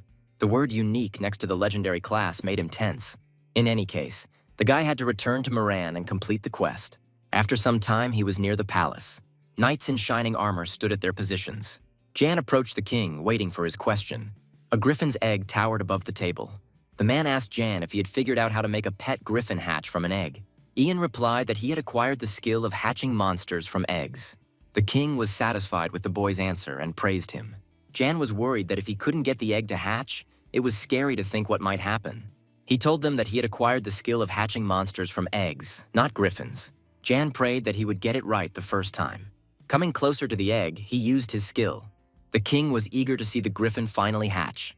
The egg rose into the air and began to glow. It was not pierced right now, just like the dragon god's egg. Ian decided to look at the information window to better understand the reasons for the delay in his appearance. It didn't have the uniqueness mark like the dragon god, so Yang couldn't figure out what the difference was. He asked the head of state where on the continent of Kolinar he could find the strongest winds. The emperor asked the boy, slightly irritated, why he was asking this and how things were going with the hatching of the griffin. Jan replied that he had already begun the process. But in order for the griffin to hatch, one more condition had to be met. He added that the pet griffins wield the power of the wind, and for this egg to hatch, it must absorb the power of the strongest winds in the place where they blow the strongest on the continent. The man with fiery hair wondered where these winds could be found. After some time of thought, he said that perhaps it was the celestial mountains that were being talked about, namely the top of the altar of the celestial mountains. The emperor said that the man was right, because who else but he should know about this information? The appearance of these mountains slightly frightened Jan. He didn't understand how he could even get there, because around the mountains there was a wasteland where monsters of level 130 and higher roamed. Going there alone could be compared to suicide, considering that he didn't even know their maximum level. Jan decided that he had to avoid this, even if it meant abandoning the quest. Looking at the man who had spoken about the mountains, an idea came to the boy's head. The thought was quite tempting, so a sinister grin appeared on Jan's face. He told the emperor that he had a request. After some time, the battle with the monsters began, and Biggie was the first to attack. The rest of Jan's pets also did not lag behind and took full part in the battle. The dragon released a powerful flame from its mouth. His lava breath was quite useful under the circumstances. The royal guard also did not lag behind for a minute. Having accelerated to maximum speed, Lu accepted the order to continue. The wolf jumped high into the air and used the bloodlust skill. Seizing the moment, he grabbed the flying bird by the neck. Bright sparks of fire flew from the wolf's fur. Yan was pleased with the result of the attack, as it managed to deal almost 15,000 damage with one blow. And the best thing was that he didn't go alone. Yang informed the emperor that he was weak and would not be able to reach the celestial mountains alone with the griffin egg, so he needed additional strength. The man thought about the boy's request. Yan added that he needed the greatest power the emperor possessed. The red-haired man watched this dialogue with confusion. Since this is a game, the expedition started one day in advance, and although there were fewer participants than he expected, the Royal Guard's level starts at 150. Looking at his companion, the guy became interested in what level he was, but he could not see it, because it was hidden information. For each defeated Thunderhawk, approximately 10,500 experience points were awarded. Yan was surprised that despite the fact that experience was shared between group members, he still received more than 10,000 for one monster. With a sly smile, he was glad that thanks to other people, both he and his pets were leveling up. Suddenly, the man called out to him. He said that Yang wasn't as useless a summoner as he thought. Jan's pets were very helpful in battles. The guy was confused, but he was slightly offended that because of his low level, everyone thought that he would not be able to help in the battle. Suddenly, the man ordered the fighting to stop. It was decided to take a little rest and prepare for the next battle. Jan asked why this was necessary, since they hadn't even suffered any losses. When they cross this ridge, they will find themselves in a celestial desert where they encounter mummies of monks. The monk mummies are very dangerous because they are level 150 monsters, so Jan began to worry a lot. The battle with them would not be easy, so everyone had to be well prepared. A snowstorm raged near the large fortress. The defense of this base had been going on for about a month already. With these base wars, the northern continent will be plunged into chaos, and if any larger guild decides to attack, the mid-sized guilds will have a very hard time. But if you upgrade the base class from a village to an estate, it could solve the problem. With the estate class, it will be possible to place guards and fortifications, similar to towers. The girl said she didn't know this information. She added that in that case, they should avoid war until everything calms down. They could only hope that Ian would quickly complete his quest and return to help. Jan noted that he suddenly felt very cold. He assumed it was because he hadn't slept for so long and he couldn't figure out why he was feeling this way even in the game. Soon they finally reached the Celestial Mountains, but Jan did not notice the strong afternoon wind there. Suddenly, a terrible monster attacked them. With one swing of his sword, the red-haired man fought back against the monster. The impact caused it to fly off to the side significantly. He said that the Celestial Mountains are extremely dangerous. There might be level 190 monsters here, so you have to be careful. Jan knew that having come all this way, Jan could not fail. Suddenly, something distracted Jan's attention. The order was given to prepare for battle, so we must move quietly and not attract the attention of other monsters in the area. The knight said that such monsters always travel in packs.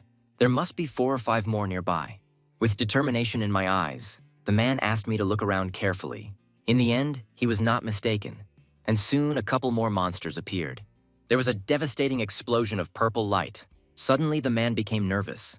He couldn't understand why these monsters were running away. Everyone began to wonder why their captain was so nervous. Suddenly, a huge column of dust appeared right in front of the cart with the griffin egg. An incomprehensible creature, resembling a dinosaur or a bird, appeared in front of the army. It was so huge that its size was several times greater than Biggie's.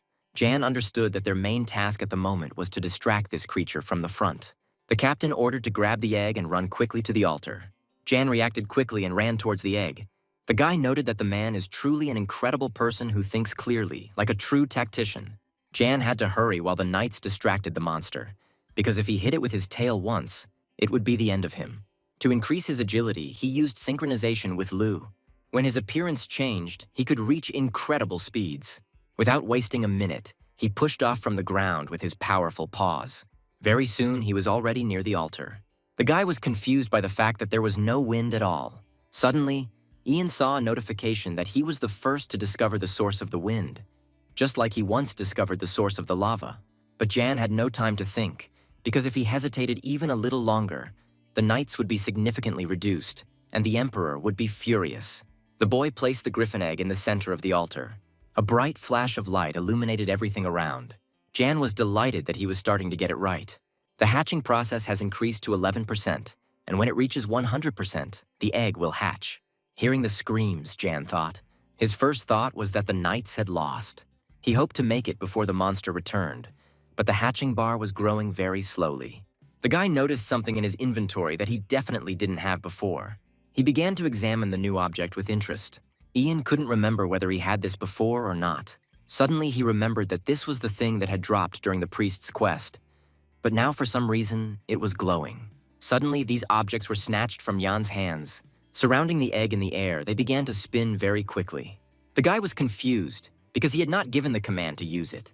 The glow became even brighter and soon cracks appeared on the shell. Every second, there were more and more of them. From such a bright light, Jan covered his eyes with his hand. Suddenly, the egg cracked completely and the shell flew in all directions. Seeing this, Jan began to jump for joy. But after a few seconds, the guy noticed something very strange and interesting. There was not one griffin, but 2 at once, and Jan decided that they were twins. They were of different genders, but there was no difference in parameters. If there was only one monster, he would give it to the Emperor without doubt or hesitation. But since there were 2 of them, Jan decided that the gods themselves had granted him such an opportunity. Coming close to one of the griffins, he caught it. Looking around to make sure no one was around, Jan thought there was no turning back. Suddenly, the altar began to shake terribly and the guy could barely stand on his feet. A terrible monster appeared right in front of him. Jan started running away from him and screaming for the summoner to be rescued quickly.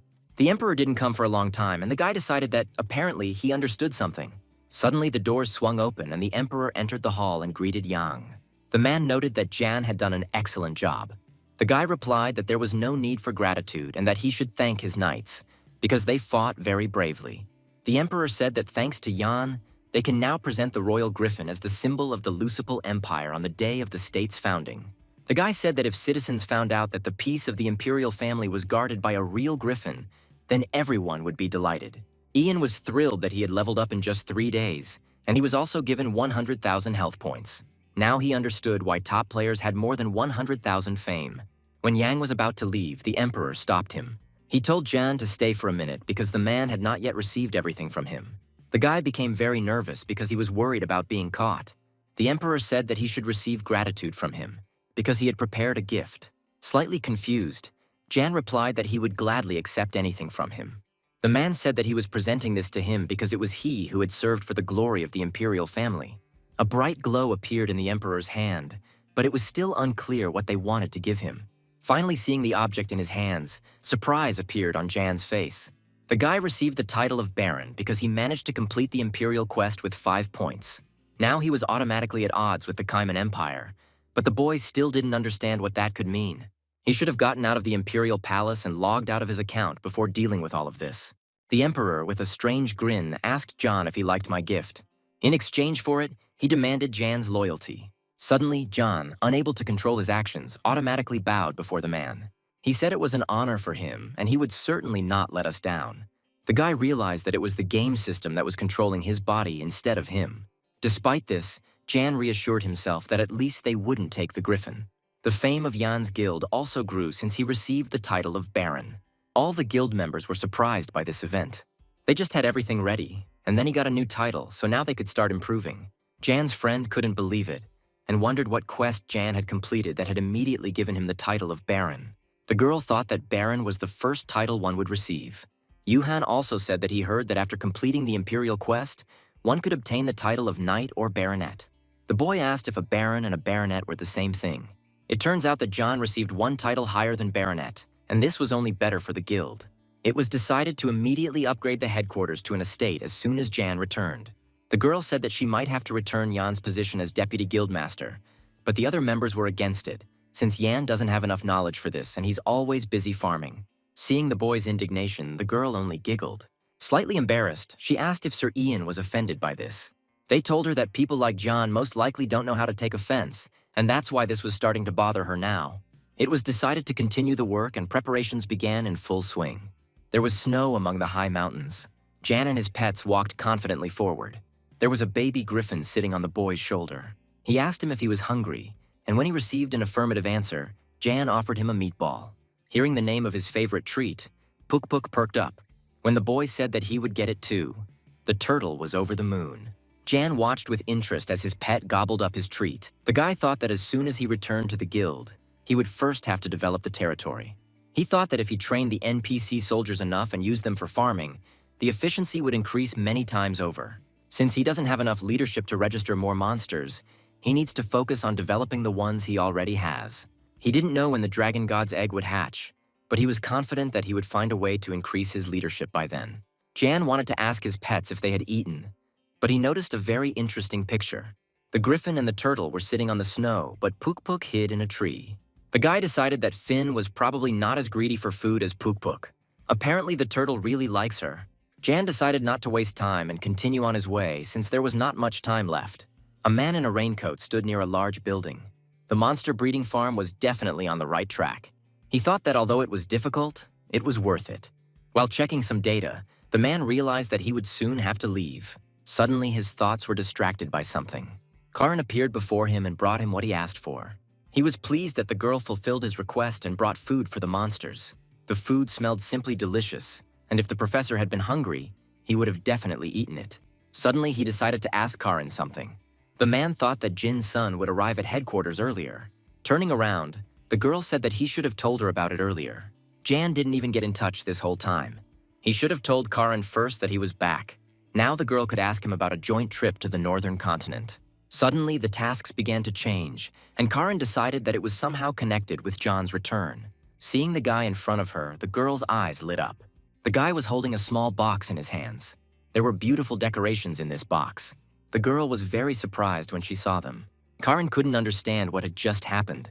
The sun was shining brightly outside. Yuhan asked if they had expanded the headquarters well. The guy was expecting to finally be praised. It was necessary to inspect everything first before improving the estate, because if this were done right now, internal errors could appear. Jan said that the first thing they should build after the upgrade is a training center. Yuhan said that it was risky and that they should first build barracks to increase the estate's defensive capabilities. Low-level soldiers are suitable for training, and even if there are hundreds of them, a single mage can incinerate them with a spell. Yuhan didn't deny Yan's opinion, but said that if they built the guild properly and assigned high-level NPCs to command, then the military might could be increased and more powerful characters might appear. The girl agreed with Yan and said that first they needed to build a training center to train an NPC who would drill the soldiers and thereby increase the level of their troops. If they have a suitable player above level 100 and who has 800,000 fame and a title above baronet as the owner of an estate, then they can build a suitable guild headquarters. Yuhan agreed with this and suggested not to delay. A moment later, he had already activated the upgrade to the estate. All conditions for improvement were met and the process began. The Lotus Guild headquarters has been successfully upgraded and its appearance has changed significantly. No one even thought that it would all look exactly like this. The title of landowner automatically passed to player Yang along with the title of baron, and Yuhan quickly accepted it. Jan was pleased with this turn of events and decided to begin managing the landowner's internal affairs. He remembered that he had to talk to Karin and entrust her with the management of the kitchen, and also give her something else. The boy showed his friend a small box that was his reward for the quest, and he could not give it to anyone except Karin. Seeing Jan, the girl's eyes filled with joy. The guy also noticed Karin. A moment later, the guy held out a half-open gift. At first, the girl was surprised, but then an expression of mild horror appeared on her face. Jan realized that the girl most likely did not perceive his gift as he expected and hastened to explain. But he couldn't fix the situation, and he said it was hers. Karin froze in amazement. Ian asked the girl if she could use the item as a favor.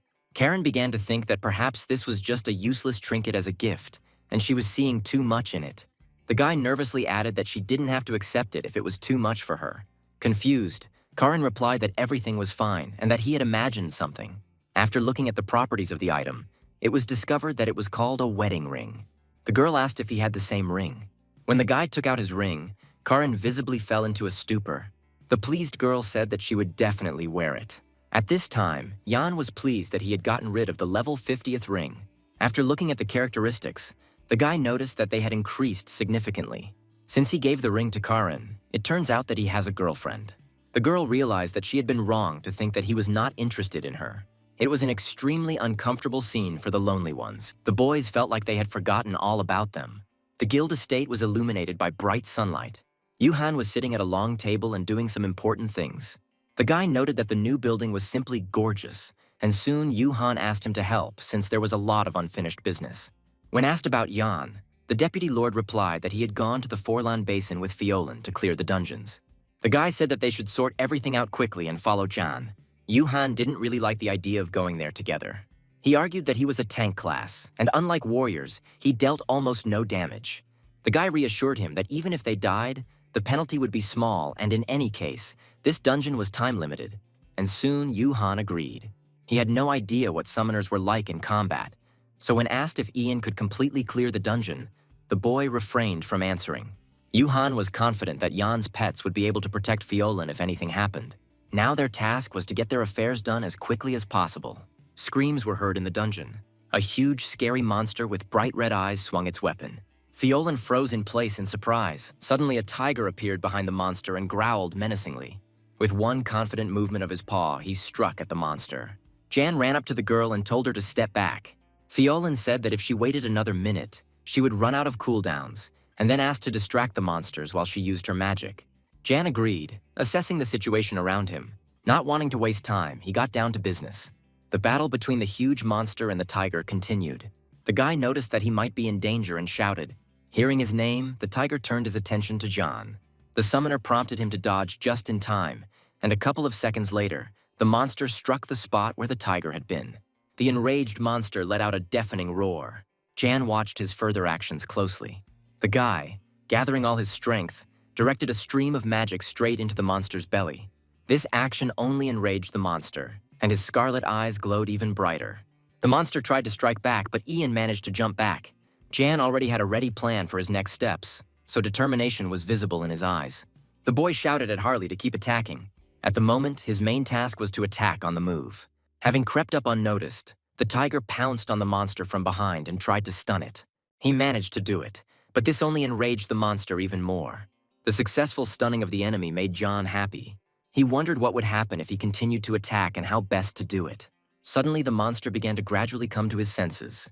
Ian was shocked that he woke up so quickly and realized that his defense against stun was too strong. There was no other choice, and Jan realized that he would have to attack further. The girl called out to Jan and asked him to distract the monster a little longer. Fiolin's eyes filled with a blue light, and Jan thought that she was preparing to do something deadly. Jan was pleased with this and decided that he needed to buy her some time. Meanwhile, the monster finally came to its senses and was preparing for a new attack. Ian shouted at the monster to turn its attention to himself. Suddenly, he noticed that a hole had appeared in the middle of the monster's belly, emitting blue light. The guy assumed that it would be extremely powerful magic. He should have avoided it. But then he remembered Fiolin. If Jan dodges, the entire attack will go towards her. She couldn't move while casting the spell. Ian realized that in order to protect her, he would need Puk-Puk's help. The monster let out another roar and magic began to emerge. Jan walked up to Fiolin and told her to continue casting her spell while he tried to stop his blow. A powerful stream of magic soon erupted from the monster. Jan did everything he could to protect himself and Fiolin. The guy activated Puk-Puk's innate ability and he was able to restore his health. He had never used it before and now was the moment. Soon, Fiolin was ready to continue participating in battles. She was able to fight back against the monster's next attack on her own. At this time, Jan summoned all the pets and ordered them to attack. After some time, the dungeon was cleared. Yuhan was in the apartment calling his friend to join him for dinner. Jan said that they would now explain the rules of the war for territory.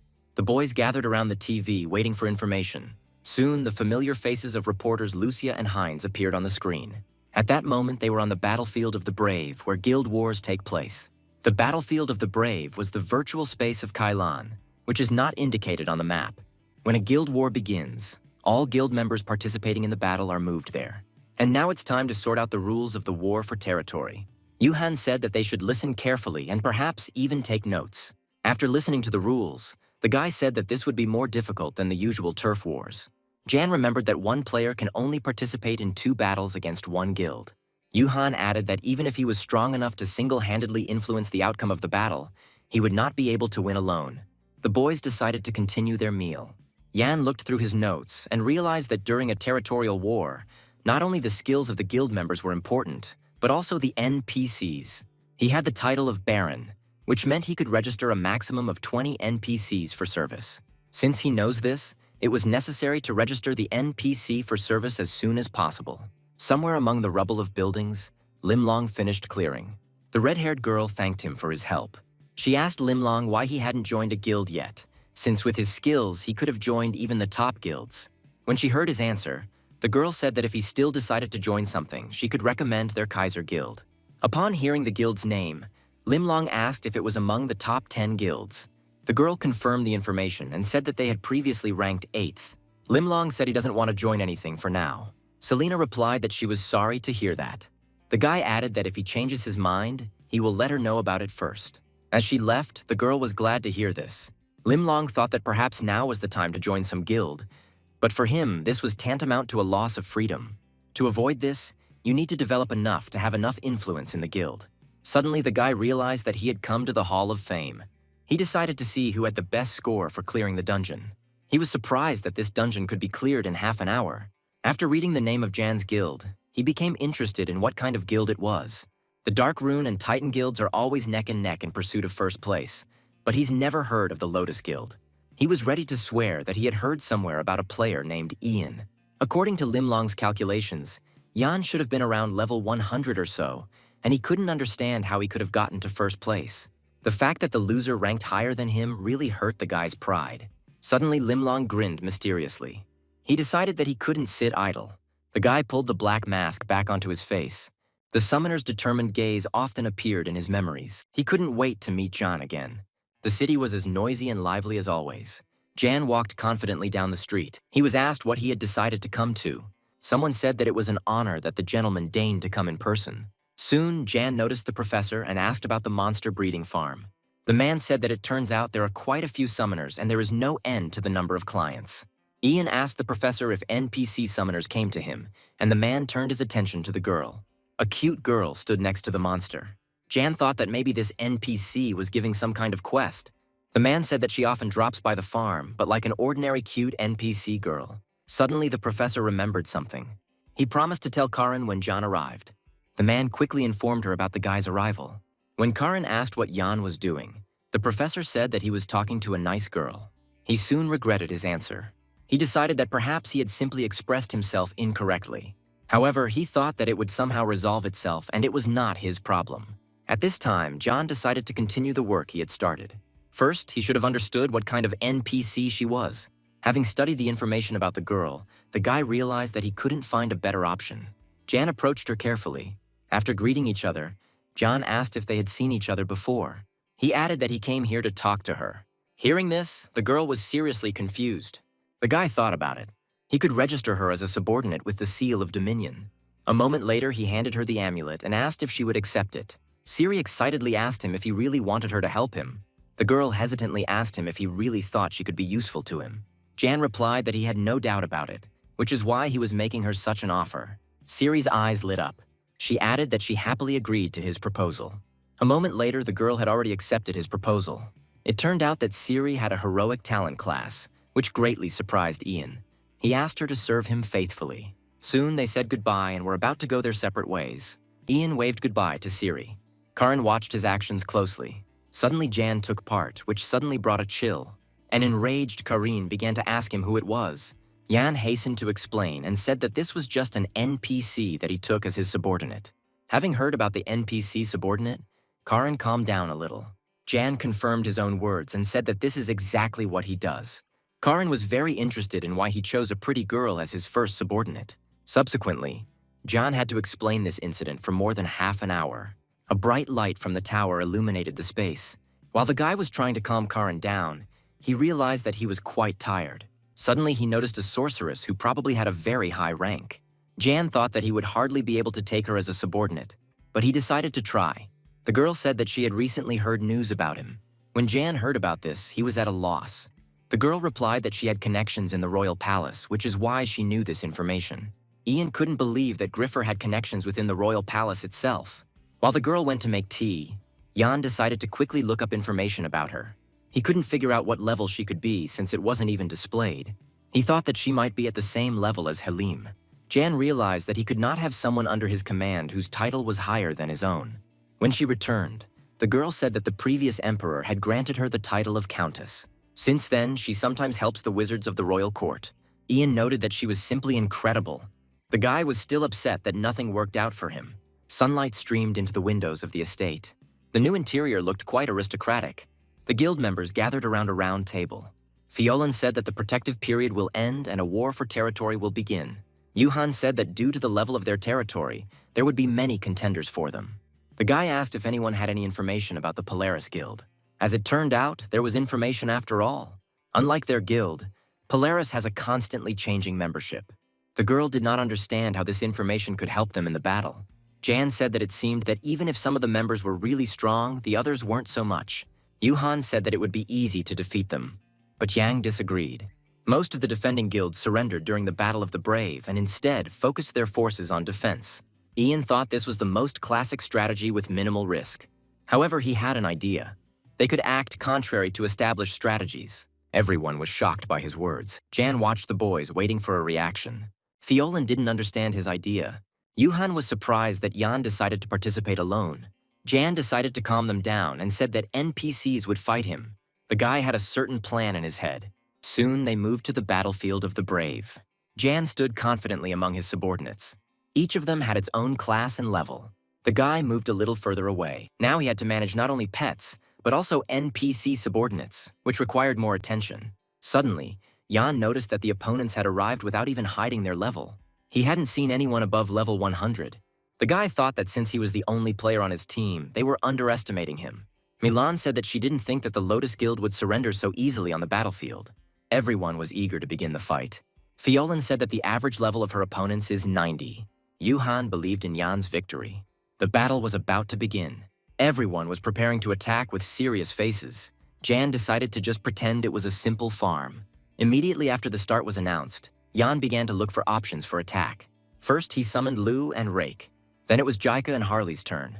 A second later, all his pets were summoned. Nobody understood why Jan didn't summon Biggie since he was his best tank. Jan grinned mysteriously. The guy shouted to his subordinates to listen to him carefully. He gave the command to begin the battle. The opponents were shocked that Yang was a summoner. There was not a drop of doubt or fear on Jan's face. Suddenly, his opponents jumped up and ran to attack the summoner. Jan wanted to let them get closer to do something unexpected. A moment later, he finally summoned Biggie. A huge golem stood behind him. Everyone was extremely surprised when they saw Biggie. With one movement of his hand, Jan began giving orders to his pets. Biggie was the first to use his bottomless abyss skill. A huge lump of purple magic appeared in his hands. After a couple of seconds, he released it. The opponents had a hard time moving. They all had a slow motion effect applied to them. At this time, the other pets came to the rescue. Wolf Lu ran slightly ahead. Jan shouted for everyone to attack. First, he called Rake. The huge dragon used its fiery breath. Absolutely all opponents fell under this fire trap. One of them said that he took off half of his health with one attack. Jan decided it was time to release the griffin. Finn's pet's innate ability has been activated. The rivals began to ask for salvation. No one could understand where Jan got these monsters from. Suddenly, Jan shouted for everyone to retreat because the ranged fighters would attack the golem first. Everyone shouted loudly at the same time that now was the time to attack. Biggie defended the attack as best he could. Although he was quite strong, he also received a lot of damage. Jan thought that even though he had enormous defense, half of his health had already been knocked off. But he understood that this was all within his expectations. Ian turned to Siri to do as they had agreed. Siri used summon healing and restored 60% of the pet's health. The realization came that this was simply not possible because they had spent so much effort on it completely. Lucan shouted, "Why is this fool here again?" looking towards Jan. Jan suddenly screamed at him to catch the gift. He was furious and directed a large attack to the side. The guy stood there stunned, unable to move, watching the attack flying straight at him. He remained standing in place, which exposed him to a strong attack. The guy received a message that Lucan had dealt almost 8,000 units of damage. Jan also received a notification that he had hit the enemy directly and restored 5 units. Ian suddenly wondered why this fool was still fighting because it made him feel uneasy. He stood silently and simply watched everything that was happening. But suddenly something happened that really caught his attention. Suddenly he realized that this was not an attack and asked himself what it was. The guy stood as if rooted to the ground, not moving. He noticed his pets, Finn and Jake, together. The guy stood there in bewilderment, as he had never encountered anything like this before. Jan thought that this would not affect the outcome of the battle, but it did not stop worrying him. The guy shouted to everyone to concentrate now. They all began to surround everything that was happening there. Jan realized that everything would end even faster than he expected. He noticed the red-haired girl Milan and chuckled that she was there too, because he didn't even notice her. Jan cried out, calling for his pet Finn. Finn was right there and was ready to attack the girl. Ian stared at his pet, expecting defeat. He shouted loudly for the bird to kill the girl. Immediately, the Finn headed straight down. A blue glow began to surround the girl, which scared her quite a lot. She stood there in bewilderment, looking around, not understanding what was happening. But she still managed to release the storm arrow. Finn began to emit microwaves that were directed straight at the girl. But then Jan received a notification that the pet had been damaged by a wind elemental attack. The Wind Guardian's innate ability was activated, increasing Finn's strength by 30% for 3 minutes. The girl was both furious and panicked, not understanding what to do next or how to save herself. There were shouts from the sidelines about how incredible Yang was for a top-notch summoner. Jan received a notification that all members of the Polaris Guild had been defeated, and he had received 100% of the battle reward for this. Night fell, complete silence reigned, and the sky sparkled with a huge number of stars. A meeting was taking place in one of the large buildings in the town, and Jan was also present. There were 6 people sitting at a round table looking at each other strangely. Yuhan was also there and whispered in his friend's ear that he was delighted with him, because beating everyone single-handedly was a talent. One of the guys said with a dissatisfied face that he had not counted on Jan at all, but was surprised by his abilities. Jan, with a smile on his face and a sarcastic expression, said that he warned them, but they didn't believe him. The boy suddenly made a surprised face, preparing to say something. Everyone noticed this and stood in bewilderment and anticipation of what he would say. He said that in this battle they lost only 5 fighters, which is considered to be practically no losses. The guy said that Jan had won their first war for territory, and he felt much calmer knowing that they were 1 victory ahead. To this, Folian replied that she thought they could count on a second victory. The guy responded that it was necessary to field the participants before the second battle, but their opponents would not have time to recover their strength, so the second battle would be easy. Suddenly, unexpectedly for everyone, Yuhan spoke up. He said menacingly that there was no need to think that it would be easy. Everyone fell silent, not understanding why he said you and expected at least some kind of explanation. The girl anxiously asked him what he meant. Yuhan became noticeably nervous. He put his hand on the table, but it didn't obey him. Jan looked at his friend in bewilderment as well and said that the battle would not be as easy as the first one. He added that he was able to win so easily only because he came alone and they greatly underestimated him. The guy was sure that they would be much more careful in preparing for the next fight. Karin asked anxiously, could they really lose this round? Jan, passing by her, said that this would not happen no matter what. The guy's eyes seemed to light up and he said that this time he would show his strength much stronger, clarifying that it won't be that easy, but he will definitely cope. The next day, Jan and Yuhan went to the university as usual. The corridors were surprisingly silent, and the sun was shining brightly outside. Jan went up to the second floor. He looked rather strange, his gaze fixed on the floor, not even noticing Yuhan right away. Yuhan said with a sneer that he was very surprised that Yang was paying attention to his studies today. The guy said that Professor Jin Wook said that if he continued to sleep in class, he would give him absences for all the classes he missed, which he kindly forgave him for. Yuhan laughed at his friend, saying that he was right, because he did have a good reason. Ian shared with his friend that they could simply leave the turf war after the third battle tomorrow. Just surrender and still come out on top. He argued that if the opposing guild spent all their strength on the first two battles, they would have nothing left for the third battle. Jan would of course like to participate more in the war for territory, but since one player can only participate in 2 battles, there is no choice. The boy had no idea that the hatching rate of Karsi's egg increased with victories in the territorial war. Just 2 victories brought a whopping 5%. He wondered if it was the energy that was increasing the hatching rate. Thanks to this, he now only needs another 11%. Jan turned to Yuhan, who handed him a bottle of water, asking if he wanted to drink. The guy chuckled and said that he actually wanted to ask him about something. Yuhan became a little nervous and began to listen carefully while trying to open the bottle. Jan said that he remembered that Yuhan once said that he was experienced in relationship matters, and out of surprise, his friend even spat out water. The guy started wiping his face and asked why Jan was asking him about this. Jan began to remind them of their conversation, that Yuhan had never been alone and that he had a girlfriend in high school. Jan asked him if he hadn't been alone since birth. Without waiting for a response from his friend, he immediately said that he had something to talk to him about. Yang, after a slight hesitation, asked Yuhan if he thought Haran liked him. The guy seemed lost in his thoughts, starting to talk about how the girl gives him breakfast in boxes and also feeds him with a spoon. Yuhan panicked when he heard this, not understanding how his friend could be such an impenetrable idiot. The guy thought about the fact that Karan had been speaking openly about his attitude towards him for a long time now. He didn't say what to answer, so as not to reveal all the secrets, and he exhaled heavily. Yuhan, with a trembling voice and trying to avoid eye contact with Jan, said that there was such a possibility. These words made the guy very happy. He cried out with joy, raising his hands and clenching his fists. He shouted loudly that spring had finally come to his street. At this time, in a small hangar in the town, Puk Puk looked very strange, as if there was something in front of him that was making him go crazy. It was simple. He was looking at the plate of meatballs, already getting ready to pounce on them. Karan sat next to him, asking him if he wanted more. Puk Puk was already reaching for another ball, when suddenly the girl's words made him stop. Karan asked Puk Puk if he would have time to eat everything before Jan arrived. This question made the little boy very nervous, as if Jan was already standing in front of him. Puk Puk began to nod his head anxiously, approaching the plate as close as possible. Karan said that Jan would be angry if he found out that she gave him so many meatballs, adding that for this very reason, he would have to eat them very quickly as soon as possible. Karan looked at the baby and decided that at least Puk Puk was clearly very pleased. Next to Puk Puk stood Finn, who for some reason did not even touch the food. Only after Karan's permission did the bird grab a piece of meat, which touched the girl very much. Finn didn't even notice how he swallowed the meat. It was so delicious, and he was already looking at the girl, waiting for more. Karen was very pleased that her dishes were so appreciated and suggested Fink something else. Finn was already in anticipation of what the girl had prepared for him. The girl carried a whole chicken on a plate, thinking that she really hoped that Finn would like it because he was a picky eater. At this time, Jan approached the hangar, and various sounds of pleasure were heard from the hangar. He began to slowly open the door. Puk Puk noticed this and froze in place. Jan slowly began to walk inside, loudly and happily saying that he was finally back.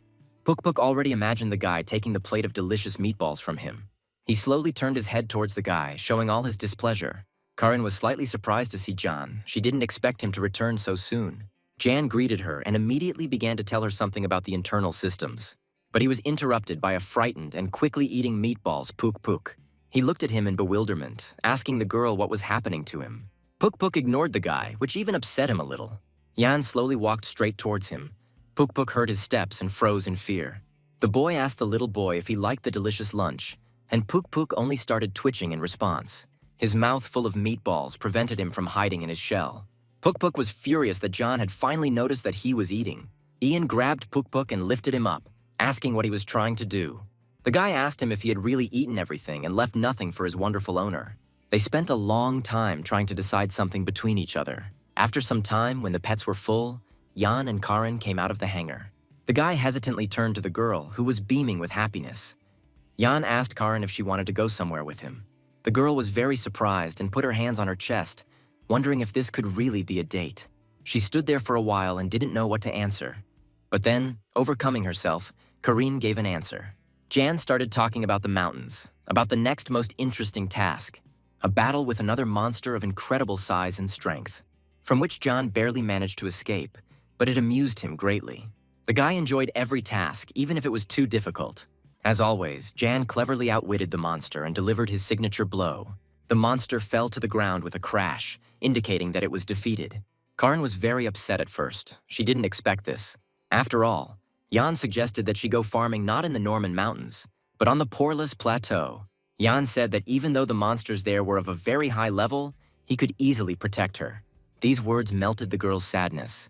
She just thought that he would protect her, and this even gave her butterflies in her stomach. Suddenly, Karin made a short pause in the conversation, which made Jan a little nervous. She asked the guy if it was normal for Puk Puk to walk around all alone. Jan said that even if he was beaten by monsters all day, he wouldn't lose even half his health. He explained that this happens because its characteristics are completely focused on defense. But still, Jan asked Puk Puk to hide if he came across monsters. Karin decided to ask the guy why he didn't let Puk Puk eat his fill of meatballs. She asked if there was any good reason for this. The guy just grinned in response, and the girl immediately demanded that he immediately tell her what was going on. Karin asked what? Was he really just making fun of and offending Puk Puk for no reason? Ian immediately began to deny it, saying that he loved him very much and had no reason to do this to him. He said the thing was, he didn't have enough of her meatballs to begin with, so he wanted to save them. But when he began to give Puk Puk more of them, he began to rapidly gain weight. He added that this made it a little heavy to carry on his shoulder. Karin responded to this by saying that Puk Puk was simply unlucky enough to meet a terrible owner who doesn't let him eat meatballs to his heart's content. These words touched John, and he said that they needed to quickly check Puk Puk, because he thought that he had met someone or found something. Karin said that then it was definitely worth hurrying. Suddenly Finn took off into the sky. Jan extended his hand to the girl so that they could fly on his back together. The girl began to worry that it would be hard for him, but Finn told John not to worry. They mounted Finn and quickly set off forward in search of Puk Puk.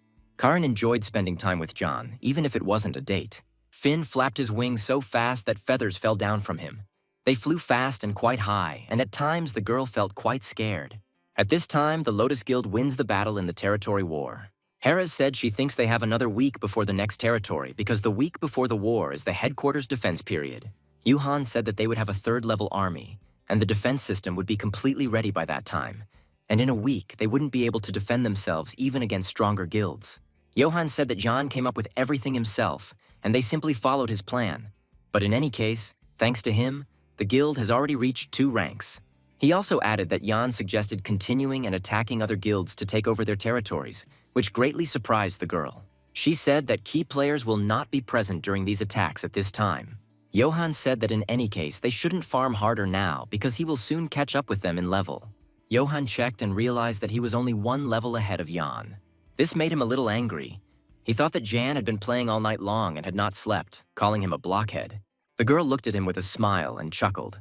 At this time, Jan and Karin flew onto some rock. After walking a little forward, he realized that Puk had found a strange cave. Jan received a notification that they were the first to find the Bloody Path dungeon. Over the next 5 days, he should receive double the experience and the chance of finding items will be doubled. Ian was delighted at his luck, deciding that perhaps even lucky players' pets found dungeons. Ian looked at the girl and suggested that she start going through the dungeon right now. The girl happily agreed, asking if he would protect her, and if so, she was for it. Jan felt a little uneasy. He became embarrassed and said that of course he would protect her. Without thinking twice, they began to go inside the dungeon. Yana was even a little scared, and Karin walked right behind him and constantly looked back. Jan summoned Lu, who immediately appeared in a second and carefully stepped onto the ice. They looked at each other with a menacing fart, and Lou even growled. Something strange happened in front, as if some small explosion had occurred. Out of nowhere, a strange monster with red eyes and an incomprehensible build appeared. Lou growled, showing with his appearance that he was already ready to attack. This monster was of enormous size, and it began to rapidly move toward the boys. Ice fragments flew from him in all directions, which Lou watched closely. Lou became very angry because of this. His eyes filled with blue light and he rushed forward. They ran quickly towards each other. Lou jumped and attracted attention, his sharp claws hitting the monster, which roared loudly throughout the cave. Jan noticed that they had already come so far, but there was still no end in sight. Ian was a little annoyed because he wanted more monsters. He wondered why so few of them appeared at a time. He said he needs to farm as much as possible while they get double exp, but it's too easy. Karin was perplexed at how he could call this farm easy, given that the monsters here were above level 120. After walking a little further, they suddenly stopped because they heard a loud howl. They stood for several minutes without moving, listening to the sounds around them. Silhouettes of wolves appeared before them, a huge pack with red eyes. Jan thought that he had never heard this sound before and became wary. From afar, paws with sharp claws appeared, and he realized that this was still something familiar. It turned out that they really were wolves, who, upon noticing the boys, stopped abruptly. Jan was furious. He didn't understand how this could be, and even more so where there were so many of them. These wolves had red manes. They began to bare their teeth and growl very loudly. Ian noticed that they looked exactly like Lou. Ian hoped they were recently lost relatives or something. Karen was very surprised, wondering if it was really possible to meet the Lou's relatives in the wild. Ian told the girl to be more careful this time and asked her to move a little further back. Ian took a closer look at them and noticed that there were 7 of them, but he knew that more could appear during the battle. Suddenly, he shouted something and a glow appeared around him. A pack of wolves rushed straight at them, growling loudly and running at incredible speed. Ian called Biggie and ordered him to move forward. The pet quickly reacted and began waving its arms, heading straight for the pack. He skillfully and quickly threw the wolves in different directions. The attack was fast and even scared the flock very much. Jan cried out that he knew they would go in the direction of the attack, and now they were all in one place. He took advantage of this moment, and Biggie exploited the bottomless pit. The wolves looked at this with horror, not understanding where to go. They flew apart in different directions with a loud, terrifying squeal.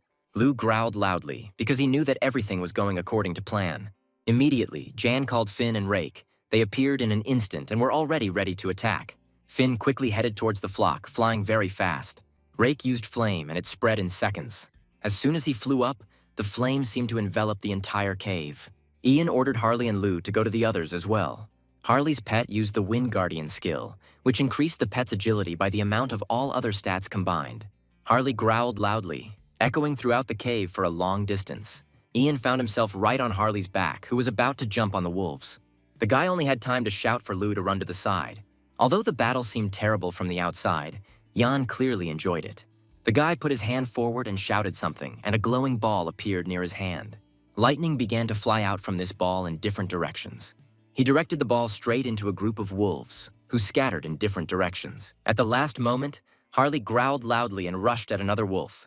He quickly and bloodthirstily bit out his throat. Ian stopped and watched as his pets skillfully dealt with fairly strong monsters. It looked very epic because the wolves were either growling, running, or scattering in different directions. No matter how hard they tried to escape or try to defend themselves from the attack, they failed.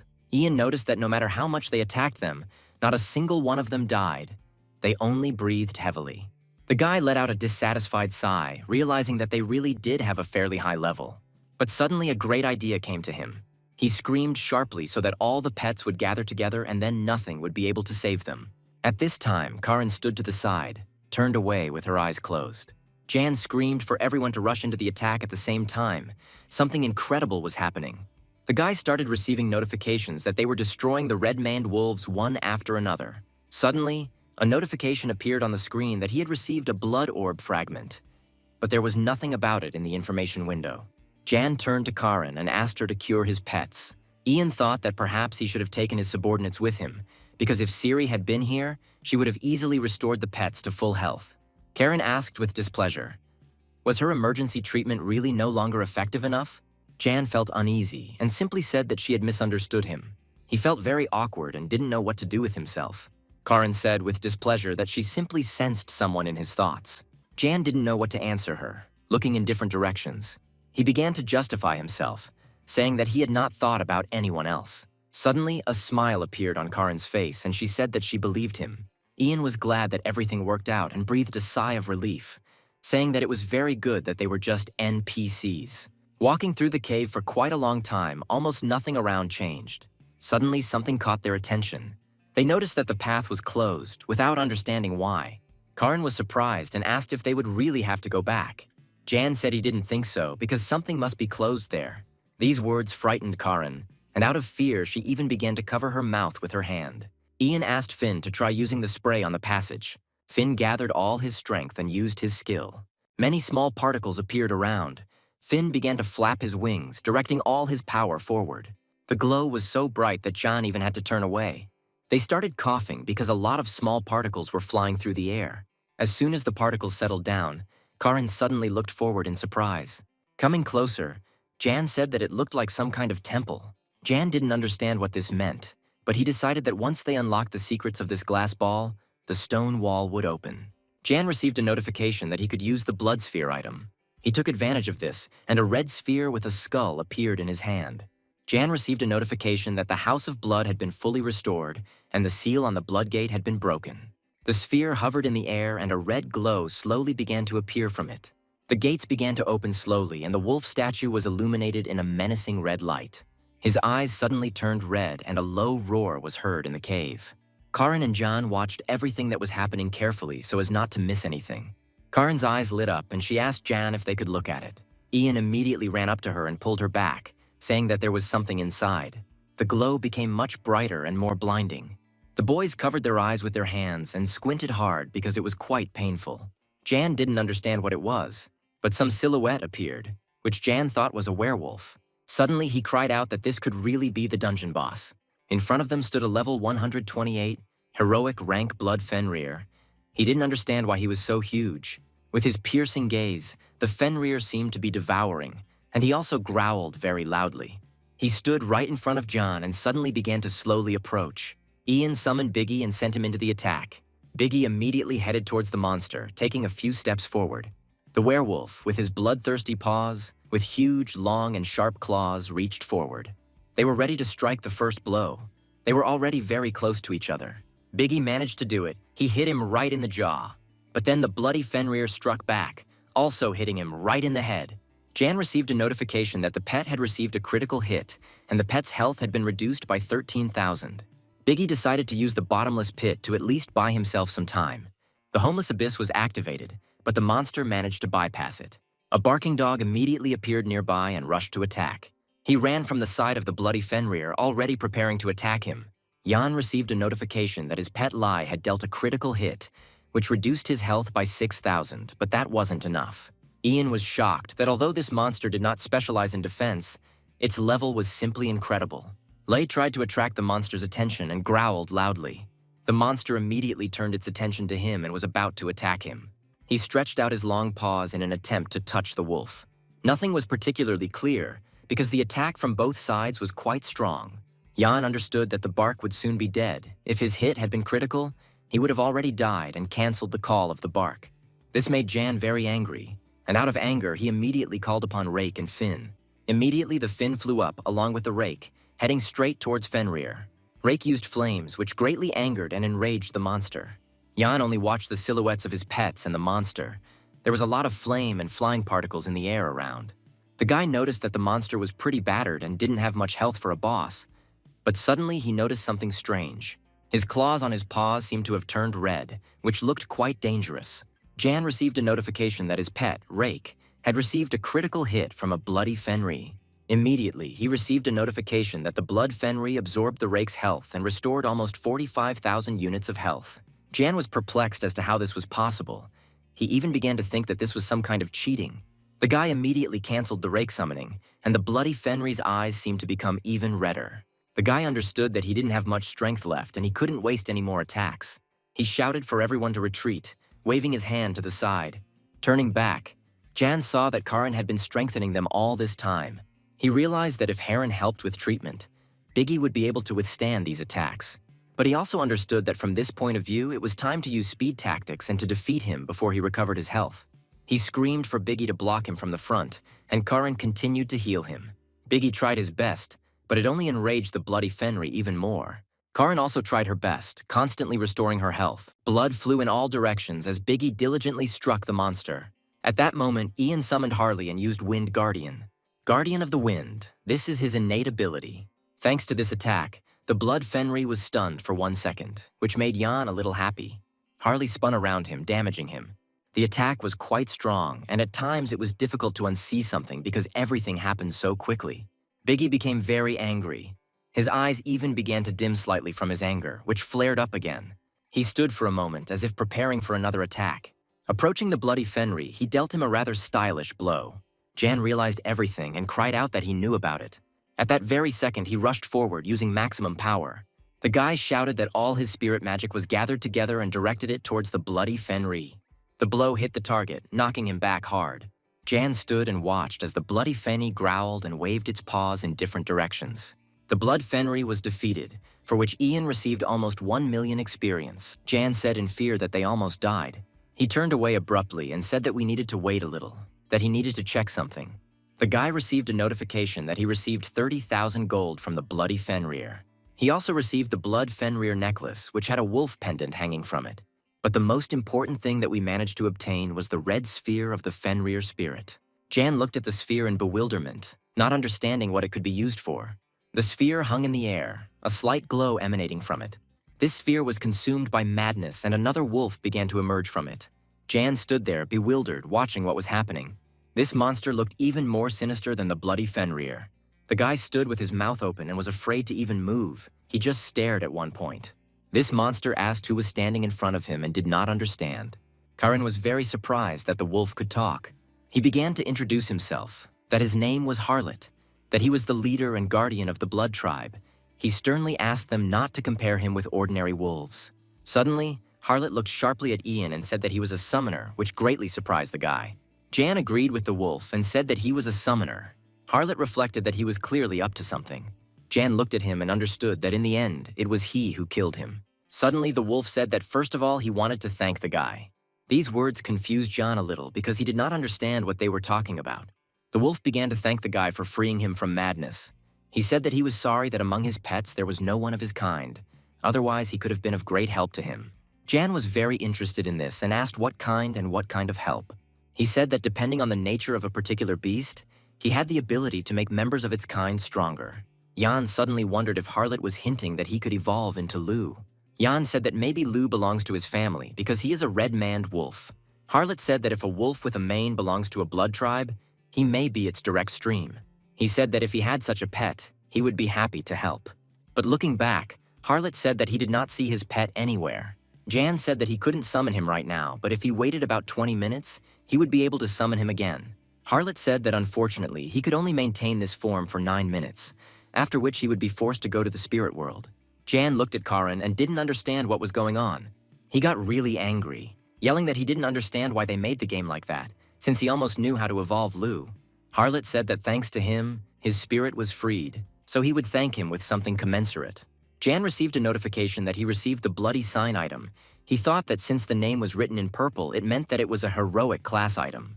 Harlot said that it was a symbol of the blood tribe and asked to handle it with care. Jan waved his hand and said that since the job was done, it was time for them to say goodbye. Harlot asked if he was really going to go through this tunnel to come out the other side and asked if he could do him a favor.